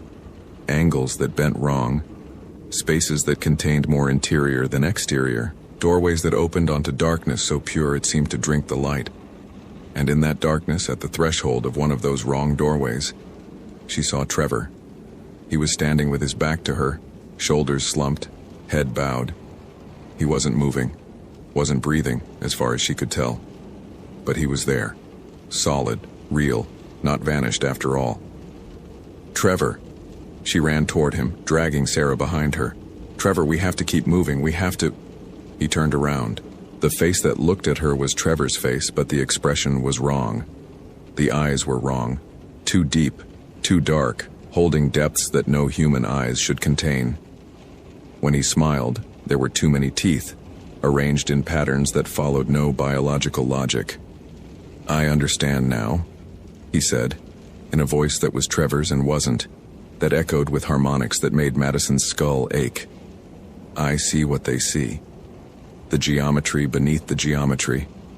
The shape of the space between spaces. It's beautiful, Madison. It's so beautiful. Come see. Come down. They're waiting for you. They've been waiting for so long." Behind him, the darkness moved. Shapes emerged from it. Small shapes, child-sized, but wrong in their proportions. Their joints bending backward. Their skin gray as old stone. They had faces like collapsed mine shafts, mouths like tunnel entrances, eyes that reflected her headlamp with no light of their own. They were knocking on the walls, on the floor, on themselves. A rhythm that filled the passage with sound and meaning. And Madison realized with horror that she was starting to understand it, starting to hear the words in the knocking. "Come down, come down. The earth is hollow and we are what fills it. Come down and be with us forever." She ran. She didn't know how. The passage should have been a dead end, should have been closed behind her. But somehow there was space to run, darkness to flee through, and she was pulling Sarah along, and Sarah was screaming, and the knocking was everywhere. in her ears, in her bones, in her brain. Light. Real light. Daylight, gray and cold, filtering through a crack in the stone ahead. Madison threw herself at it, squeezed through a gap that scraped skin from her arms and face, and tumbled out onto frozen grass under an October sky. She lay there, gasping, staring up at clouds that moved normally, at a sun that occupied the proper position in the heavens, at a world that followed the rules she understood. Sarah collapsed beside her, sobbing, alive, real. The entrance to the cave was 50 feet away, the main entrance, the breathing mouth, exhaling its warm mist into the cold air as if nothing had happened. They had gone in at 9 a.m. Madison's watch read 9:47 a.m. 47 minutes.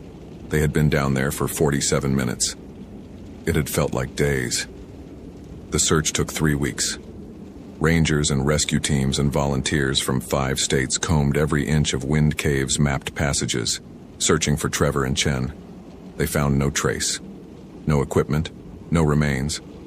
The passage Madison described, the smooth walls, the cold corridor, the impossible doorways, was not on any survey. The crack she'd squeezed through to escape opened onto a tourist route, 2 miles from the junction room, in a section of the cave she'd never visited. The official report listed both men as missing, presumed deceased due to cave accident. The report didn't mention the knocking, didn't mention the doorways, didn't mention Trevor's face, wrong and smiling, or the things that had emerged from the darkness behind him. Sarah Chen left the country. Last Madison heard, she was living in New Zealand, as far from caves as geography allowed. She never spoke publicly about what happened. She never responded to Madison's messages. Madison requested a transfer.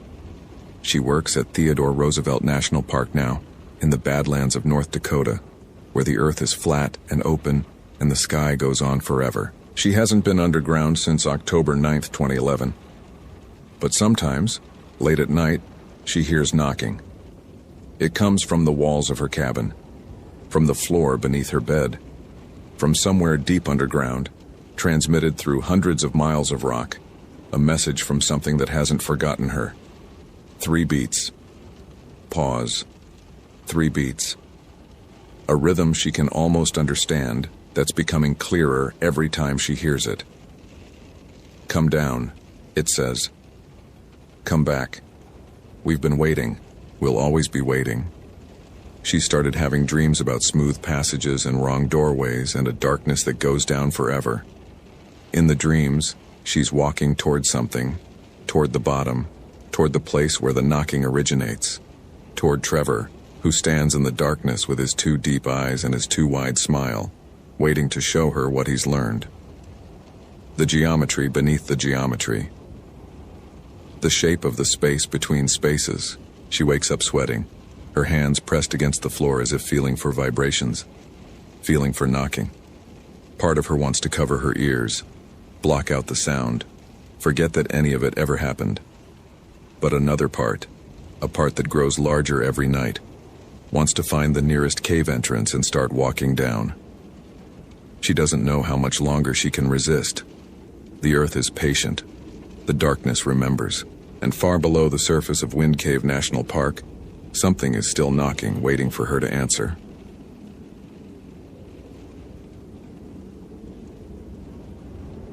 Location: Mammoth Cave National Park, Kentucky. Date: February 7th, 2003. The cave breathed.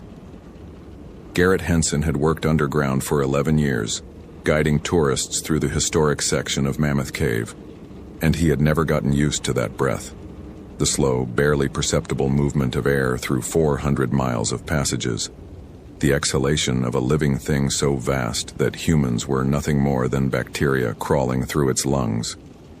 He stood at the natural entrance, watching the morning mist curl from the dark mouth of the cave into the frozen February air, and felt the familiar mixture of reverence and unease that the mountain always inspired in him. His grandfather had been a coal miner in Harlan County. His father had worked the gypsum operations in the western Kentucky caves before the Park Service shut them down. Garrett was the 3rd generation of Hensons to make his living underground. though his work involved flashlights and tour groups rather than pickaxes and headlamps. The family connection to the deep places ran in his blood like an inheritance he had never asked for, a comfort with darkness that most surface people would never understand.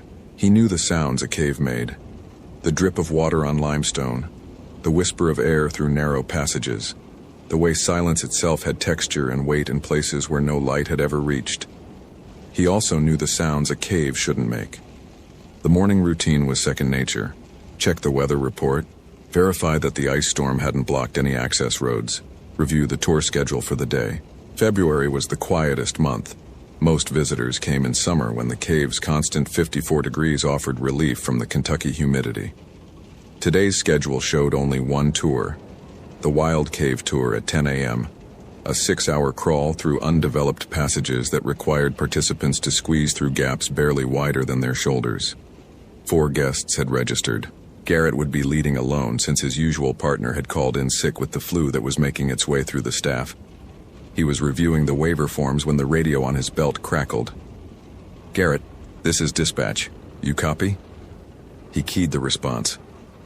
"Dispatch, Garrett here. Go ahead. Got a heads up for you.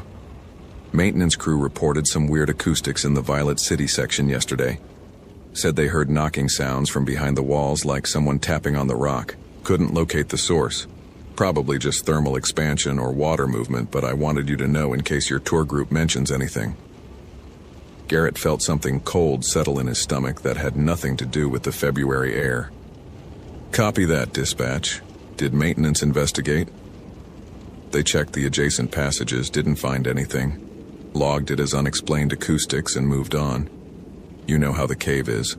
Always making noises that don't have obvious sources. "Yeah," Garrett said. "I know how the cave is." He signed off and stood for a moment in the gray morning light, watching his breath cloud in front of his face. Knocking sounds. His grandfather used to tell stories about knocking sounds, back when Garrett was young enough to sit on the old man's knee and listen to tales of the deep places. The Tommy knockers, Grandpa Henson had called them, little spirits that lived in the mines that tapped on the walls to warn of danger, or to lure the unwary into passages that went nowhere good. Cornish superstition, brought over by immigrant miners in the 1800s. Garrett had always assumed the stories were just that. Stories. The kind of folklore that accumulated around dangerous work like moss on a stone. But his grandfather had believed. Right up until the day he died, the old man had insisted that something lived in the deep places, something that knocked and whispered and waited. Garrett shook off the memory and headed for the visitor center to meet his tour group. Allison Price had signed up for the Wild Cave Tour because she wanted to prove something to herself. She wasn't sure what exactly. Maybe that she could handle fear, could push through the claustrophobic terror that had plagued her since childhood. Maybe that she was braver than her ex-husband had always claimed, stronger than the voice in her head that whispered she wasn't capable of hard things. Whatever the reason, she had driven 3 hours from Louisville in an ice storm to crawl through holes in the ground, and she was determined to see it through.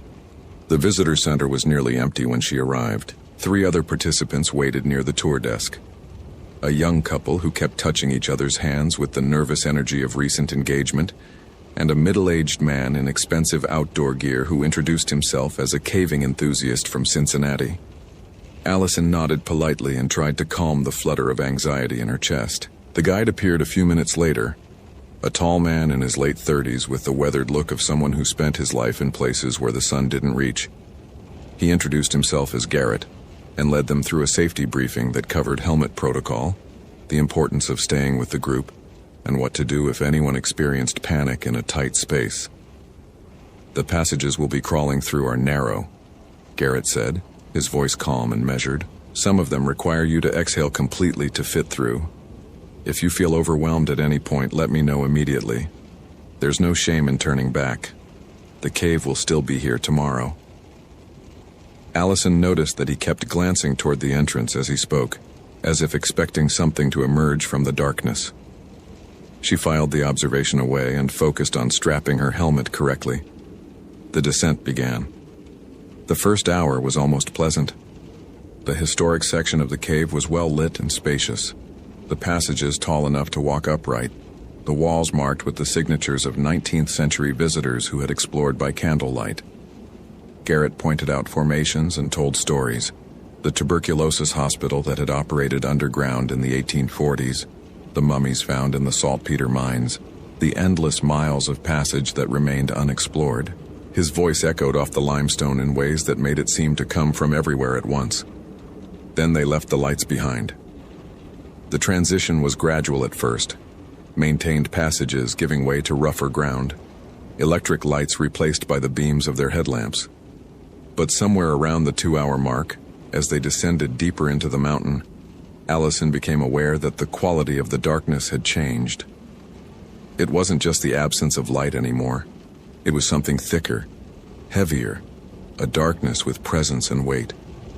When she turned off her headlamp for a moment, Garrett had suggested they all try it to experience true cave dark. She couldn't see her hand in front of her face. She couldn't see anything at all.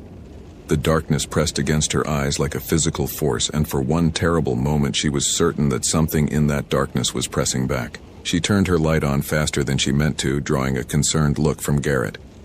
"You okay?" "Fine," she said. It's darker than I expected. 400 feet of solid rock above us. No light has ever reached this deep. Not in 4 billion years." Garrett's voice was matter-of-fact, but his eyes kept moving, scanning the shadows at the edge of their lamplight. "The cave was here before humans existed. It'll be here after we're gone. We're just passing through." They continued downward. The knocking started in the 3rd hour. Garrett heard it first.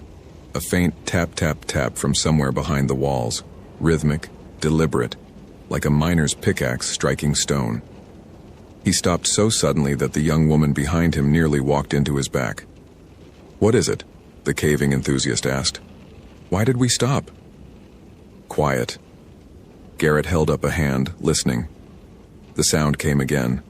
Tap, tap, tap. Then silence. Then tap, tap, tap. Slightly closer now, slightly louder. A pattern, a communication. "Is that water dripping?" the engaged woman asked, her voice pitched high with the beginnings of fear. "No." Garrett kept his voice steady through an act of will. "Water doesn't knock in patterns. Everyone stay close. We're going to keep moving." But as they continued through the passage, the knocking followed. It seemed to come from the walls themselves, from the rock all around them. A sound that had no visible source. Tap, tap, tap. Pause. Tap, tap, tap. Always the same rhythm, always just behind them or just ahead, never where their lights could reach. Garrett keyed his radio. "Dispatch, this is Garrett in Violet City section. We're experiencing the acoustic anomaly you mentioned. Knocking sounds, source unknown. Please confirm there's no maintenance activity in adjacent passages." Static answered, a long hiss of white noise that seemed to pulse in time with the knocking. "Dispatch, do you copy?" Nothing. They were too deep, too far from the repeaters that allowed radio communication in the upper sections. They were alone in the dark with 400 miles of cave stretching out in every direction, and something was knocking on the walls. "We should go back," the caving enthusiast said. His expensive gear suddenly looked very fragile against the immensity of the stone around them. "Whatever that sound is, I don't like it." Agreed. Garrett began to turn the group around. "Stay calm. Stay together. We'll head back the way we came and—" He stopped. The passage behind them, the passage they had just walked through, was wrong. The ceiling was lower than it should be, the walls closer. And carved into the limestone, in letters that looked decades old, were words that hadn't been there 10 minutes ago. "They're still working." Below the words, scratch marks in the stone, tally marks, hundreds of them, as if someone had been counting days or years in the darkness. The knocking grew louder. Allison saw them first. They were at the edge of the lamplight, just beyond where the beams could reach. Shapes that might have been human hunched and twisted, moving through the stone itself as if the rock were water. She opened her mouth to scream, and nothing came out. Her voice had abandoned her, fled up toward the surface and the light in the world where things made sense. The shapes knocked on the walls as they moved, tap, tap, tap. Their hands, if they were hands, struck the limestone in perfect unison, a rhythm that had been old when the first miners broke through into these passages. They were small, she realized, smaller than they should be, as if the weight of the mountain had compressed them over centuries of endless labor in the dark. Don't look at them. Garrett's voice was barely a whisper. Don't acknowledge them. My grandfather always said. He swallowed hard. He said the Tommyknockers take notice when you notice them. Just keep moving. Don't look. But Allison couldn't stop looking. One of the shapes had separated from the others. It moved closer, still knocking. Tap, tap, tap. And as it reached the very edge of the light, she saw its face. Or what remained of its face. Features worn smooth by time. Eyes that were pits of absolute darkness. A mouth that opened and closed without sound. It was looking at her. It had been looking for a very long time. It raised one twisted hand and pointed deeper into the cave. No, Garrett said, grabbing Allison's arm. We go up. We go toward the surface. Whatever they want us to see down there, we don't want to see it. But the passage upward was closing. Allison watched in horror as the ceiling lowered inch by inch, the walls pressing inward like the throat of something swallowing. The engaged couple screamed. The caving enthusiast dropped to his knees, hyperventilating, and the Tommyknockers kept knocking, kept pointing, kept waiting with patience that had outlasted civilizations. The cave, Allison heard herself say. It's not letting us leave. There's always another way. Garrett's voice cracked, but he kept moving, kept searching for a passage that wasn't shrinking. 400 miles of cave. There's always another passage, always another.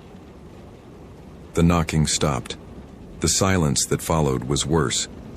It was the silence of something holding its breath, something waiting to see what the small creatures trapped in its depths would do next. Allison felt the weight of the mountain above her, felt the years, the centuries, that these passages had existed in perfect darkness, and understood with terrible clarity that human beings were not supposed to be here. They had broken into a place that was never meant for them, and now the place had noticed. A voice came from the darkness ahead, small, rough, like gravel, scraping against stone. Working, it said. Still working. So much deeper to go. They found the way out through a passage that Garrett had never seen before. It wasn't on any map.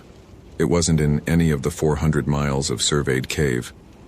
It simply appeared when the Tommyknockers stopped blocking their retreat, a narrow crack in the wall that hadn't existed 10 minutes earlier, barely wide enough for a human body to squeeze through.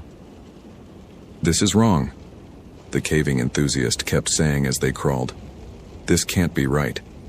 This passage isn't real, but it was real enough to crawl through, real enough to scrape their knees and elbows, real enough to eventually, after what felt like hours but might have been minutes, open into a chamber with a distant pinpoint of gray light that could only be the surface. They emerged from a hole in the hillside half a mile from the visitor center, blinking in the weak February sun like creatures born in darkness finally seeing the sky. The ice storm had passed. The world was coated in crystal, every branch and blade of grass glittering with frozen rain. Allison counted the group. Garrett, the engaged couple, clutching each other and crying. Herself. 3. Where's the man from Cincinnati? She asked. The caving enthusiast, he was right behind me. He was... Garrett's face went pale. He turned back toward the hole they had crawled through, but there was no hole. The hillside was solid, unbroken, as if the passage had never existed at all. They searched for 3 days. Cadaver dogs, thermal imaging, every surveyed passage in the Violet City section. They found no trace of the missing man. They found no passage matching the one they had crawled through. They found no explanation for how 4 people had entered the cave and only 3 had emerged. What they did find carved into a wall deep in an undeveloped section that no human should have been able to reach were 4 words in handwriting that matched the missing man's signature on his waiver form. Still working. So deep. Below the words, fresh tally marks had been scratched into the stone. 1 for each day since the disappearance. Someone was still counting. Garrett Henson resigned from the Park Service 3 weeks later.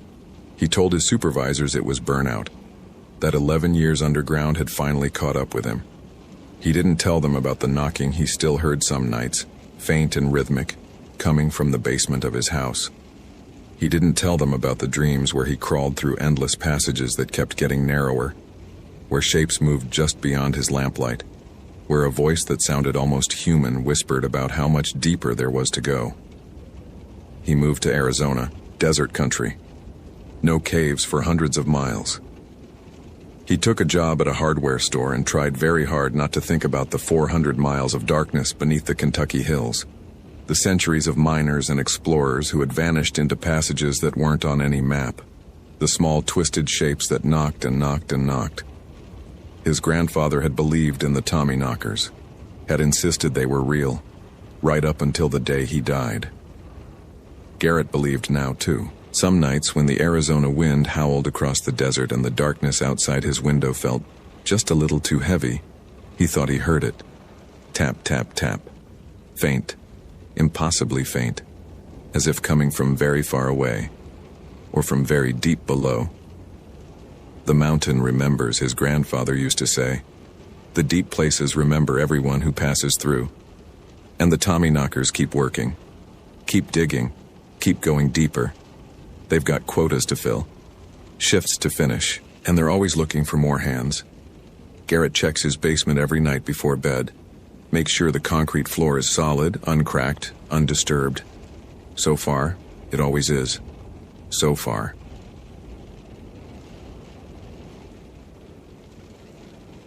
Location, Shenandoah National Park, Virginia.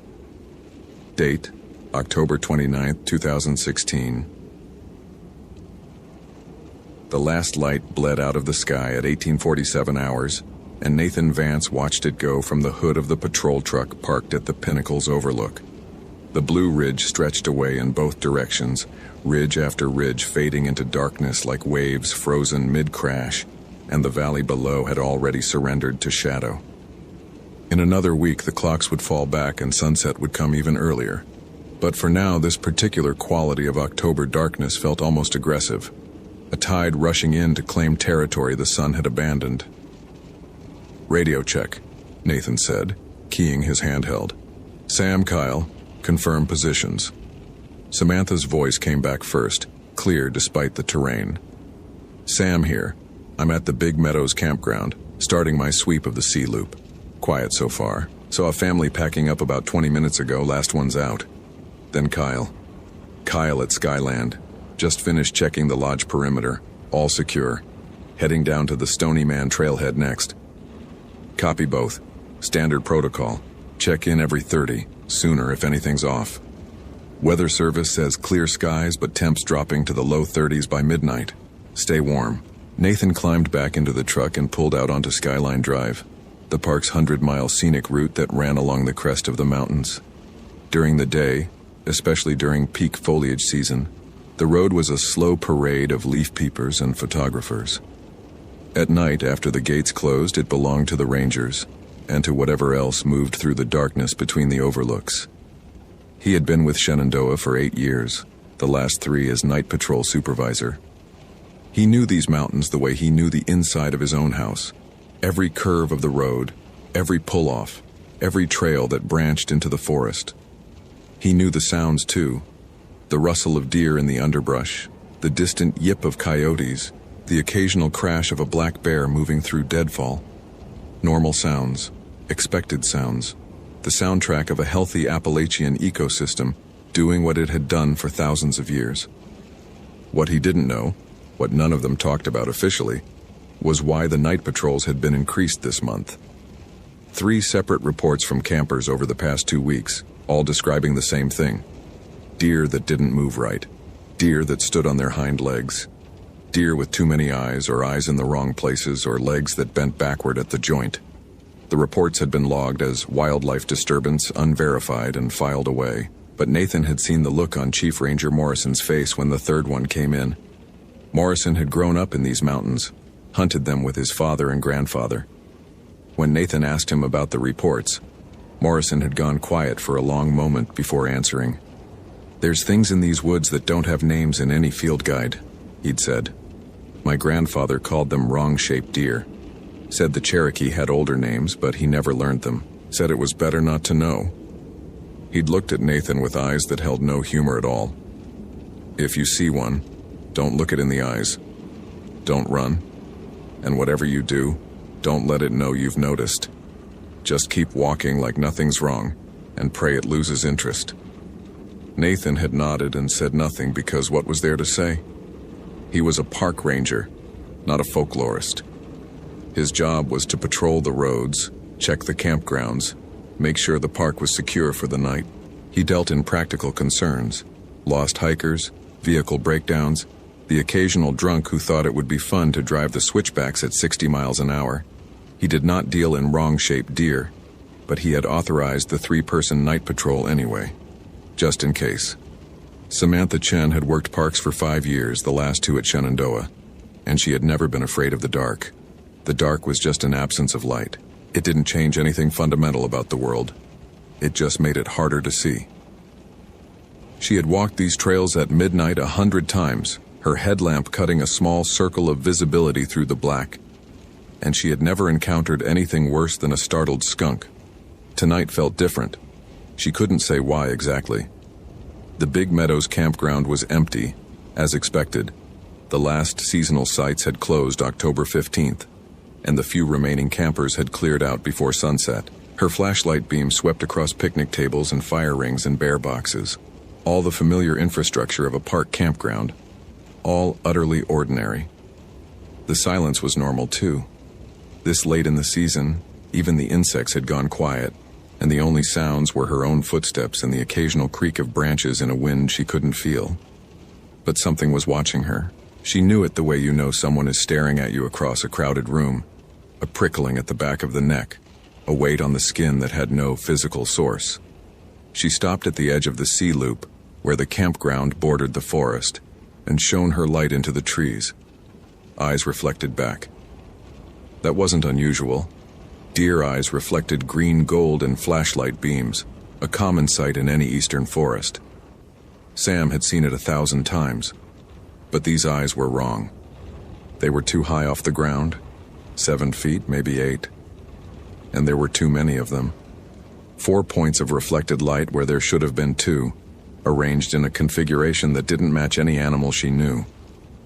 She kept the light steady, her heart rate climbing. The eyes didn't blink. They didn't move. They just watched. Don't look it in the eyes. Don't run. Don't let it know you've noticed. Sam lowered her flashlight slowly, casually, as if she'd simply finished her sweep of the tree line. She turned and walked back toward the loop road, measuring her pace, fighting the urge to sprint. Behind her, she heard something move, not the light rustle of a deer stepping through leaves, but a heavier sound. A wrong sound, like something large shifting its weight in a way that shouldn't be possible. She keyed her radio, keeping her voice level. "Nathan, this is Sam. I've got eyes on wildlife activity at the sea loop tree line. Unusual behavior. Recommend I return to the truck." Static. Then Nathan's voice. "Copy, Sam. What kind of unusual behavior? How do you describe it? How do you say I think I saw a deer standing 8 feet tall with 4 eyes? Just unusual. I'd rather discuss in person." A pause. "Copy. Return to your vehicle. I'm heading your way." Sam walked faster. The footsteps behind her kept pace. Kyle Brennan was the youngest of the 3, 6 months out of the seasonal training program and still learning the rhythms of the park. He had drawn the Skyland assignment because it was considered the easiest of the 3 patrol zones. A few buildings to check, a couple of short trails, mostly straightforward work. Nathan had called it a milk run and told him to radio in if anything seemed off. Everything seemed off tonight. The Skyland Resort complex sat empty, its lodge and cabins closed for the season, its parking lots bare. Kyle's flashlight caught the gleam of dark windows and locked doors. Everything exactly as it should be. But the silence here was oppressive, a physical thing that pressed against his eardrums, and he found himself holding his breath as he walked the perimeter. He was passing the trailhead to Stony Man Summit when he heard the sound. Hoofbeats. coming from the trail. Kyle stopped, listening. Deer didn't usually run at night unless something spooked them. Maybe a coyote or a bear moving through. The hoofbeats were getting closer. Fast, too fast and wrong somehow, the rhythm off, like an animal running with the wrong number of legs. He raised his flashlight toward the trail. The thing that emerged from the darkness wore the shape of a deer the way a human might wear a costume that didn't quite fit. It had the general outline right. 4 legs, a body, a head with antlers. But the proportions were all wrong. The legs were too long, jointed at angles that made Kyle's eyes hurt to follow. The neck stretched farther than any deer's neck should stretch, and the head at the end of it was turned backward, facing him even as the body continued forward. It stopped at the edge of the parking lot, 20 feet away. Close enough that Kyle could see its eyes, not 2 but 6 arranged in a vertical line down the center of its face, all of them reflecting his flashlight beam with that green-gold shine. The mouth opened. Kyle expected a deer's bleat, maybe, or some animal sound. What came out was his name. Kyle. The voice was wrong, a buzzing approximation of human speech. Kyle. We see you, Kyle. He ran. He didn't think about protocol, didn't think about not showing fear, didn't think about anything except getting away from that voice, that face, those eyes. He sprinted for the patrol truck, his boots pounding on asphalt, his flashlight beam swinging wildly. Behind him he heard the hoofbeats resume, not running away but following, keeping pace, that wrong rhythm getting closer. He reached the truck and yanked open the door, threw himself inside, slammed it shut. The locks engaged with a solid chunk. He was safe. He was in the vehicle. Nothing could. A face appeared at the driver's side window. Not a deer's face. Not anymore. It had rearranged itself while chasing him, and now it pressed against the glass with something that was almost human, almost recognizable except for the eyes. Still 6 of them, still in that vertical line, still watching him with an intelligence that had nothing to do with any animal. It smiled with too many teeth. Kyle, the voice came through the glass, muffled but clear. Let us in, Kyle. We want to know you. We want to wear you. Kyle grabbed the radio with shaking hands. Nathan, this is Kyle. I need immediate assistance at Skyland. There's something at my truck. It's at my window. Oh God, it's looking at me. The window cracked. Nathan heard Kyle's transmission break into screaming, then static. He was already pushing the truck to 60 on the winding road, faster than was safe, faster than regulations allowed. But regulations didn't account for the sound of one of his rangers screaming into a radio. He tried to raise Kyle again. Nothing. Tried Sam. Nothing. The radio had gone dead, or something was blocking it, or... His headlights caught movement ahead. He slammed the brakes, the truck fishtailing on the curve, coming to a stop sideways across both lanes. In the wash of the headlights, 3 figures stood in the road. They looked like deer. At first. The way something in a nightmare looks like a familiar thing until you focus on it too closely. They stood on their hind legs. 7 feet tall, maybe 8. Their front legs hung at their sides like arms, ending in hooves that flexed like fingers. Their heads were deer-shaped, but the faces were wrong. Too flat, too expressive, with mouths that stretched too wide and eyes. So many eyes, reflecting the headlights in dozens of points of green-gold light. Nathan's hand found his sidearm. He'd never drawn it on duty, not once in 8 years. What good would a pistol do against something that could rearrange its own face?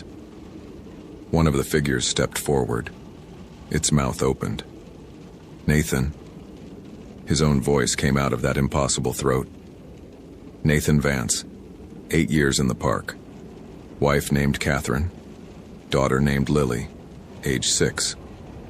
You're afraid of the dark, Nathan. You never told anyone, but we know. We always know. The other 2 began to circle the truck, moving to the sides, cutting off any escape route. They moved wrong, too smooth, like they were gliding rather than walking, their joints bending in directions that made his stomach lurch. We've been here so long, the first one said, still in Nathan's voice. Longer than the road, longer than the buildings, longer than your kind. We learned to look like the things you expect to see, But sometimes we get tired of hiding. Sometimes we want to be seen. The radio crackled. Sam's voice, desperate. "Nathan, I'm at the truck. There's 3 of them surrounding me. They're talking in my voice, Nathan. They know things. They know about my sister. They know about..." The transmission cut off.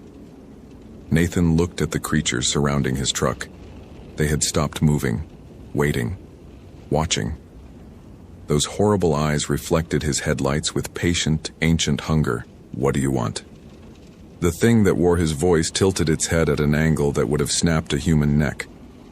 "We want what we've always wanted. To know, to learn, to become." It stepped closer, close enough that Nathan could see the texture of its skin. Not fur, not hide, but something in between. Something that seemed to shift and ripple in the light.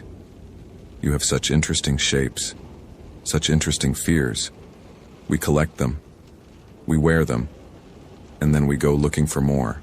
The window beside Nathan's head began to crack, fine lines spreading through the glass like frost, like something pressing against it from outside, though all 3 figures were still in front of the truck. There were more of them. He couldn't see them, but they were there, pressing against the metal and glass surrounding him. "You can run," the thing said. "We like it when you run.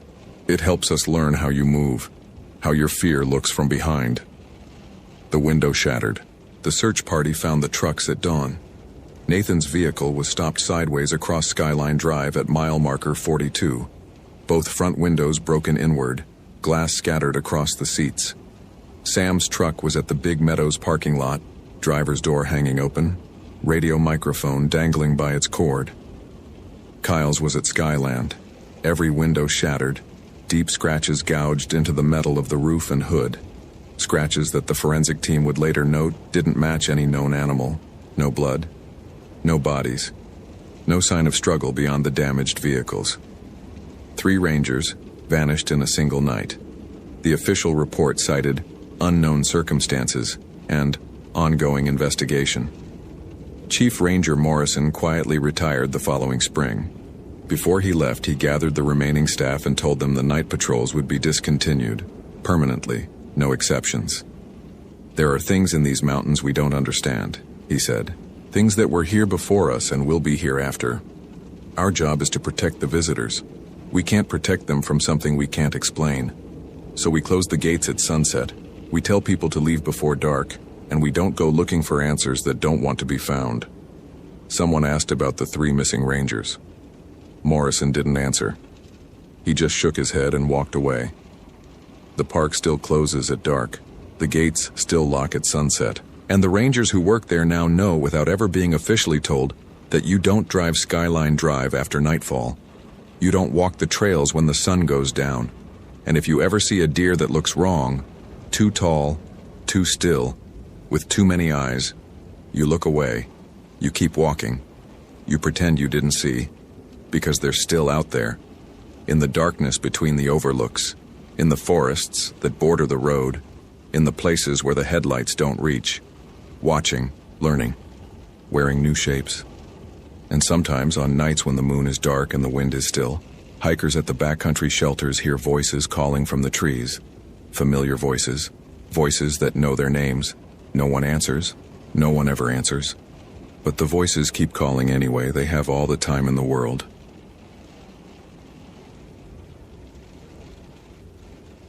Location: Badlands National Park, South Dakota. Date: May 24th, 2014. The sky had been wrong all day. Ryan Caldwell noticed it during his morning patrol, before the Weather Service had issued the first watch, before the radar had painted the western horizon in shades of red and purple that meant nothing good. He'd worked at Badlands for 11 years, had seen more severe weather than most meteorologists saw in a lifetime, and he'd learned to read the sky the way other people read faces. Today the sky was angry. Not the ordinary anger of an approaching storm system. Something deeper, older, a tension in the atmosphere that made his teeth ache and his skin prickle with static that had no source. He stood at the pinnacle's overlook, watching the clouds build over the Black Hills 60 miles to the west. The formations were already impressive, towering cumulus that punched into the stratosphere like fists, their tops flattening into anvils that spread across the horizon in a line of white and gray. By afternoon, those clouds would organize into supercells. By evening, they would spawn tornadoes. Ryan had seen it happen 100 times. It was part of the job, part of life on the Great Plains during the month of May. But something about today felt different.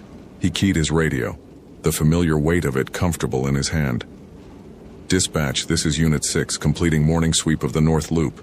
Weather conditions deteriorating faster than forecast. Requesting updated briefing. Over." The response came clear. They were still well within range.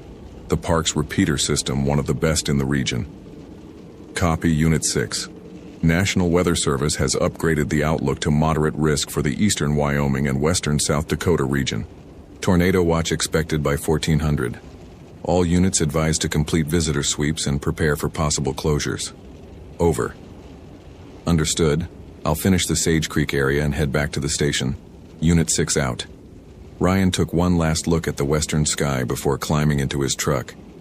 The clouds were moving fast, faster than they should have been given the upper-level winds, and there was a color to them, a greenish tinge at the bases that he'd only seen a handful of times in his career. Each of those times had ended badly. One of those times had ended with 3 people dead in a campground that hadn't been evacuated in time. He wouldn't let that happen again. The drive back to the Ben Rifle Visitor Center took 40 minutes, winding through the park's surreal landscape of eroded buttes and spires. The Badlands always looked alien to Ryan, even after more than a decade. A moonscape dropped into the middle of the prairie, striped in shades of pink and gray and white that no other place on Earth quite replicated. The Lakota had called it Mako Sika, the land that was bad, and Ryan had always thought that was unfair. The land wasn't bad. It was just honest. It didn't pretend to be gentle, didn't hide its harshness behind green grass and soft hills. What you saw was what you got. Beauty and danger in equal measure, inseparable. At the visitor center, he found the usual pre-storm chaos. Rangers coordinating closures, maintenance crews securing loose equipment, the interpretive staff answering questions from tourists who couldn't understand why they had to leave when the sky was still mostly blue. Ryan headed straight for the weather station in the back office, a cramped room filled with monitors and radar displays and the constant chatter of NOAA weather radio. "What are we looking at?" he asked Sarah Chen, the park's other meteorologist, who was already glued to the radar. "Nothing good." She pointed at the screen, where a line of storms was organizing along the Wyoming-South Dakota border. "The cap is breaking earlier than anyone expected. We've got 3 discrete supercells forming, and the environment is about as favorable as it gets. SPC is already hinting at a high-risk upgrade for this evening. Tornado potential. Significant. The hotograph is showing insane helicity values. If these storms can stay discrete, we're looking at long-track, violent tornadoes." She glanced at him, and he saw something in her eyes that he rarely saw in Sarah. Worry. "Ryan, I've been doing this for 15 years. This setup, it reminds me of May 3rd, 99. More. You remember?" He remembered. Everyone in the Plains weather community remembered. An F5 tornado with winds over 300 miles per hour, the most powerful ever recorded. 46 people dead, over $1 billion in damage, the kind of storm that redefined what people thought was possible. "Get everyone out of the backcountry," he said. "Close the campgrounds. I want the park buttoned up by 1600. "Already in progress." Sarah turned back to her screens. "There's one more thing. We've got a storm chaser registered at the Sage Creek campground. Ethan Marsh out of Norman, Oklahoma, PhD student at OU, working on his dissertation on supercell dynamics. He's been in the park for 3 days waiting for this system. Has he checked in today? Not since this morning. He told the ranger at the gate he was planning to position near the park's western boundary to intercept the storms as they crossed into South Dakota." Ryan felt his jaw tighten. Storm chasers were a constant headache during tornado season. Most of them were responsible professionals who understood the risks, but the ones who weren't could get themselves killed and take emergency responders down with them. "Try to reach him on his registered frequency. Tell him the park is closing and he needs to evacuate." Already tried. No response. Of course not. Ryan grabbed his keys and headed for the door. Keep trying. I'll sweep the western boundary and see if I can find him. Ryan. Sarah's voice stopped him. Be careful out there. The atmosphere is strange today. I can't explain it. The data looks normal, but something feels off. He nodded. He'd felt it too. Keep the radio open. I'll check in every 30 minutes. The drive west took him through the heart of the park, past the eroded cathedrals of the wall, and into the open prairie beyond. Here the land flattened into an expanse of grass that rolled to the horizon in every direction, broken only by the occasional butte rising like an island from a sea of green. The sky dominated everything, a vast dome that seemed to press down on the earth with almost physical weight. And to the west the storms were coming. They were beautiful, in the terrible way that only severe weather could be beautiful. 3 supercells marched across the horizon in a line, their rotating updrafts visible even from 30 miles away, their anvils spreading eastward in a canopy of ice crystals that caught the afternoon light and glowed with an almost supernatural radiance. Lightning flickered in their cores, too frequent to count, and the distant rumble of thunder was constant, a low vibration that Ryan felt in his chest more than heard. He found Ethan Marsh's vehicle parked at a pullout near the park's western boundary, a white pickup truck bristling with weather instruments, a laptop open on the passenger seat showing radar data, camera equipment scattered across the back seat.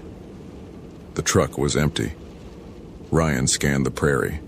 A quarter-mile to the north, a figure stood alone in the grass facing west, watching the approaching storms.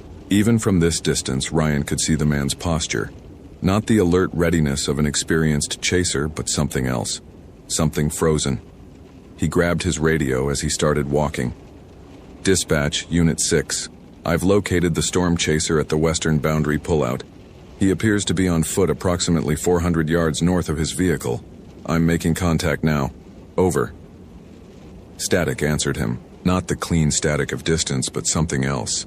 A crackling that rose and fell in patterns that almost sounded like voices, like words in a language just beyond understanding. Dispatch, do you copy? Over. The static intensified, and beneath it, Ryan heard something that made him stop walking. Thunder, yes, but not ordinary thunder. A sound that rolled across the prairie with a rhythm that was almost like breathing, almost like wing beats. He looked up. The nearest supercell had crossed into the park while he'd been focused on the ground. It towered overhead now, a rotating wall of gray and green that blotted out half the sky. The updraft was clearly visible, a column of air spiraling upward with enough force to suspend hailstones the size of baseballs, to lift cars, to tear houses from their foundations. At its base, a lowering had formed, a dark mass of cloud that rotated with the lazy menace of a waking predator. And in that rotation, in the swirling chaos where the storm touched the earth, Ryan saw something that his mind refused to process. Wings. Not cloud formations that looked like wings, not pareidolia, not imagination, not the tricks that storm watching could play on tired eyes. Wings, vast and dark and real, emerging from the heart of the rotation, spreading across the sky in shapes that followed no natural law. They beat once, twice, and with each stroke the thunder rolled and the lightning flashed and the wind screamed across the prairie with a voice that sounded almost like language. Ryan ran. Ethan Marsh had come to the Badlands looking for the perfect storm. What he'd found was something else entirely. He'd been chasing for 8 years ever since he'd seen his first tornado as an undergraduate in Oklahoma. That experience had changed him, had shown him that there was beauty in destruction, order in chaos, patterns in the seemingly random violence of severe weather. He'd dedicated his life to understanding those patterns, to capturing them with instruments and cameras, to translating them into data that could save lives. He was good at what he did. The best in his program, his advisor said. A natural. But nothing in his training had prepared him for what he saw when the storm crossed into the park. He'd been watching the supercell approach, admiring its textbook structure. The crisp anvil, the striated updraft, the perfect corkscrew of the mesocyclone. It was the kind of storm he'd dreamed about intercepting, the kind that would give him enough data for 3 dissertations. He'd set up his instruments, started his cameras, checked his escape routes. Everything by the book. Then the storm had spoken to him. Not in words, not exactly, but in a voice that bypassed his ears entirely and resonated somewhere deeper, somewhere in the part of his brain that predated language, that remembered what it meant to be prey. "Look at me," the voice said. "See what I am." And Ethan had looked, and he had seen. The thing in the storm was not a cloud.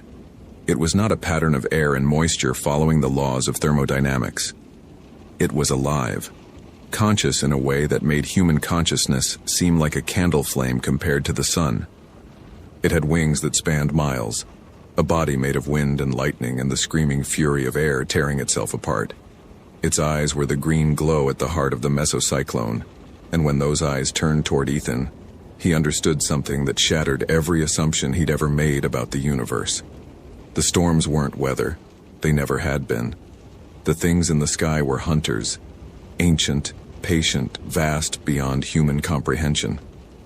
They rode the jet stream across continents, fed on the energy released by temperature gradients and moisture differentials, and sometimes, when they were hungry, when they were angry, when some unknowable impulse moved them, they descended to the earth and took what they wanted. The tornado that was forming now wasn't a natural phenomenon. It was a talon reaching down, a claw extending from the body of something so large that its wings scraped the stratosphere. It was reaching for him, not randomly, not as an accident of timing and location. It was reaching for him because he had looked at it, because he had seen. "You wanted to understand the storm," the voice said. "Now you will." Ethan tried to run. His legs wouldn't move.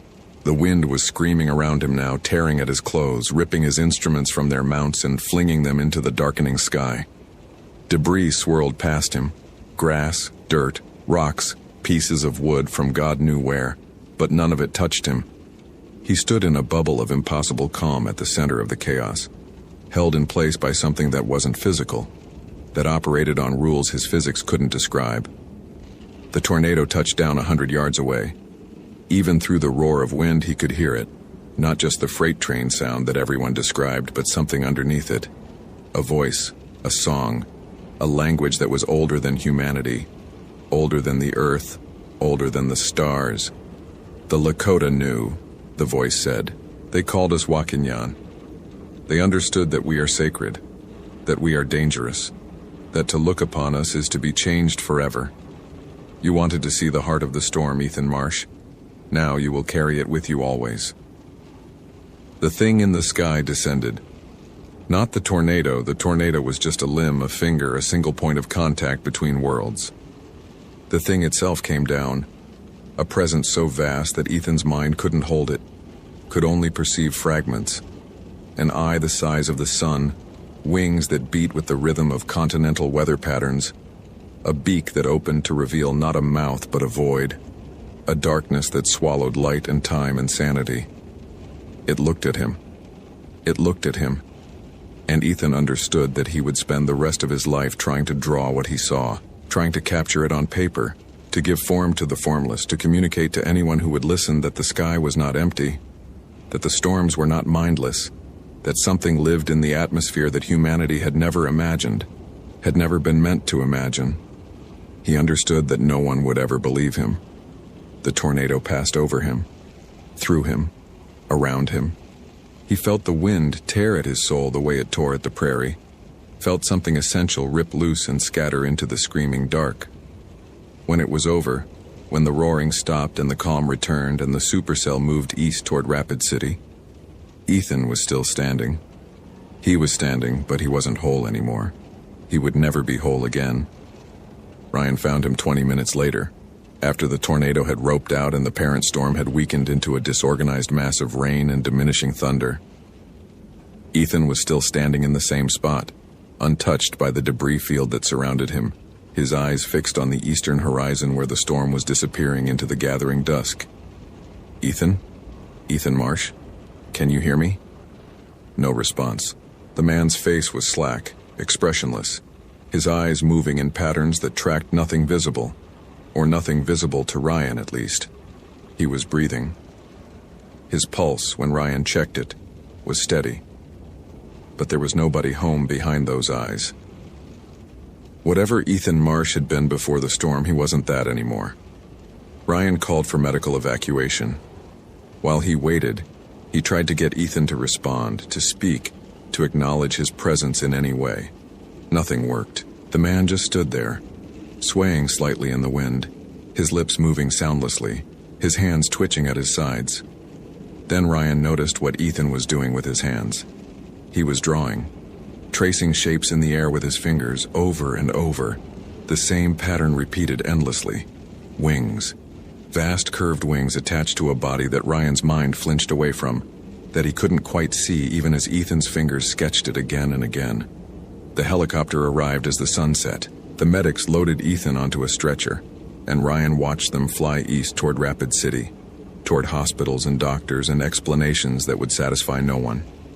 He stood alone on the prairie as the stars came out, as the last of the storm clouds dissipated into wisps of nothing, as the sky returned to its normal immensity. But it didn't feel normal anymore. Ryan found himself looking up, scanning the darkness for movement, for shapes, for eyes that might be looking back. The wind whispered across the grass, and for a moment, just a moment, he thought he heard something in it. A voice, a word, a name that might have been his own. He got in his truck and drove back to the visitor center without stopping. Ethan Marsh was transferred to a psychiatric facility in Sioux Falls 3 days later. The official diagnosis was acute stress reaction with catatonic features, which was medical terminology for, we don't know what happened to him. He didn't speak, didn't respond to stimuli, didn't do anything except draw. He drew constantly, on paper when they gave it to him, on walls when they didn't, on his own skin with his fingernails when nothing else was available. The same image, over and over, hundreds of times a day. A shape with wings. A body made of angles that didn't quite fit together. Eyes that seemed to follow you even on paper. The doctors called it repetitive trauma processing. They said it would fade with time. It didn't fade. Ryan visited once 3 weeks after the incident. Ethan's room was covered in drawings. Walls, floor, ceiling, every surface within reach. The same image, repeated in pencil and pen and crayon and blood from where he'd torn his fingernails trying to scratch it into concrete. The same wings, the same impossible body, the same eyes. And in the center of the room, Ethan sat cross-legged on his bed, drawing on a fresh sheet of paper. When Ryan entered, he looked up. For the first time since the storm, his eyes focused. His lips moved. "You saw it too," he whispered. His voice was rusty, damaged, the voice of a man who had screamed until his throat tore. "I can tell. You saw." Ryan didn't answer. He didn't have to. "It's still up there," Ethan said. He turned back to his drawing, his hand moving in the same patterns it had traced 10,000 times before. "It's always up there, watching, waiting. The storms aren't storms. They're doors. They're eyes. They're—" His voice broke. Tears streamed down his face, but his hand never stopped moving. "They're hunting. Always hunting. And now that we've seen them, they can see us. Forever. They'll always be able to see us." Ryan left the facility and drove back to the Badlands. He submitted his resignation the next morning. The official reason was personal circumstances. The real reason was that he couldn't look at the sky anymore. Couldn't watch clouds form without searching for shapes in them. Couldn't hear thunder without flinching, without waiting for the voice underneath it. He moved to Seattle, to a city where the sky was always gray, always low, always safely hidden behind layers of clouds that never organized into anything dangerous. He took a job indoors in an office with no windows where he never had to see the horizon. It helped. Most days. But on the days when it didn't help, on the days when the pressure dropped and the wind picked up and something in the air smelled like ozone and possibility, Ryan found himself drawing. Just sketches at first. Idle shapes on notepads during meetings. Doodles in the margins of documents. Wings, bodies, eyes. He told himself it didn't mean anything. He told himself he'd forgotten what Ethan had shown him, what the storm had whispered, what he'd seen in that moment when the tornado touched down and the sky opened like an eye. But some nights, when the thunder rolled in from the Pacific and the lightning flickered behind the clouds, Ryan stood at his window and watched for movement, watched for shapes, watched for the door to open again. And sometimes, in the flash of lightning, he thought he saw something watching back, something with wings, something waiting. The storms would come again, they always did. And when they came, Ryan knew, with a certainty that went deeper than thought, deeper than fear, deeper than anything he could put into words, that they would remember him. The sky never forgets, and neither do the things that live in it.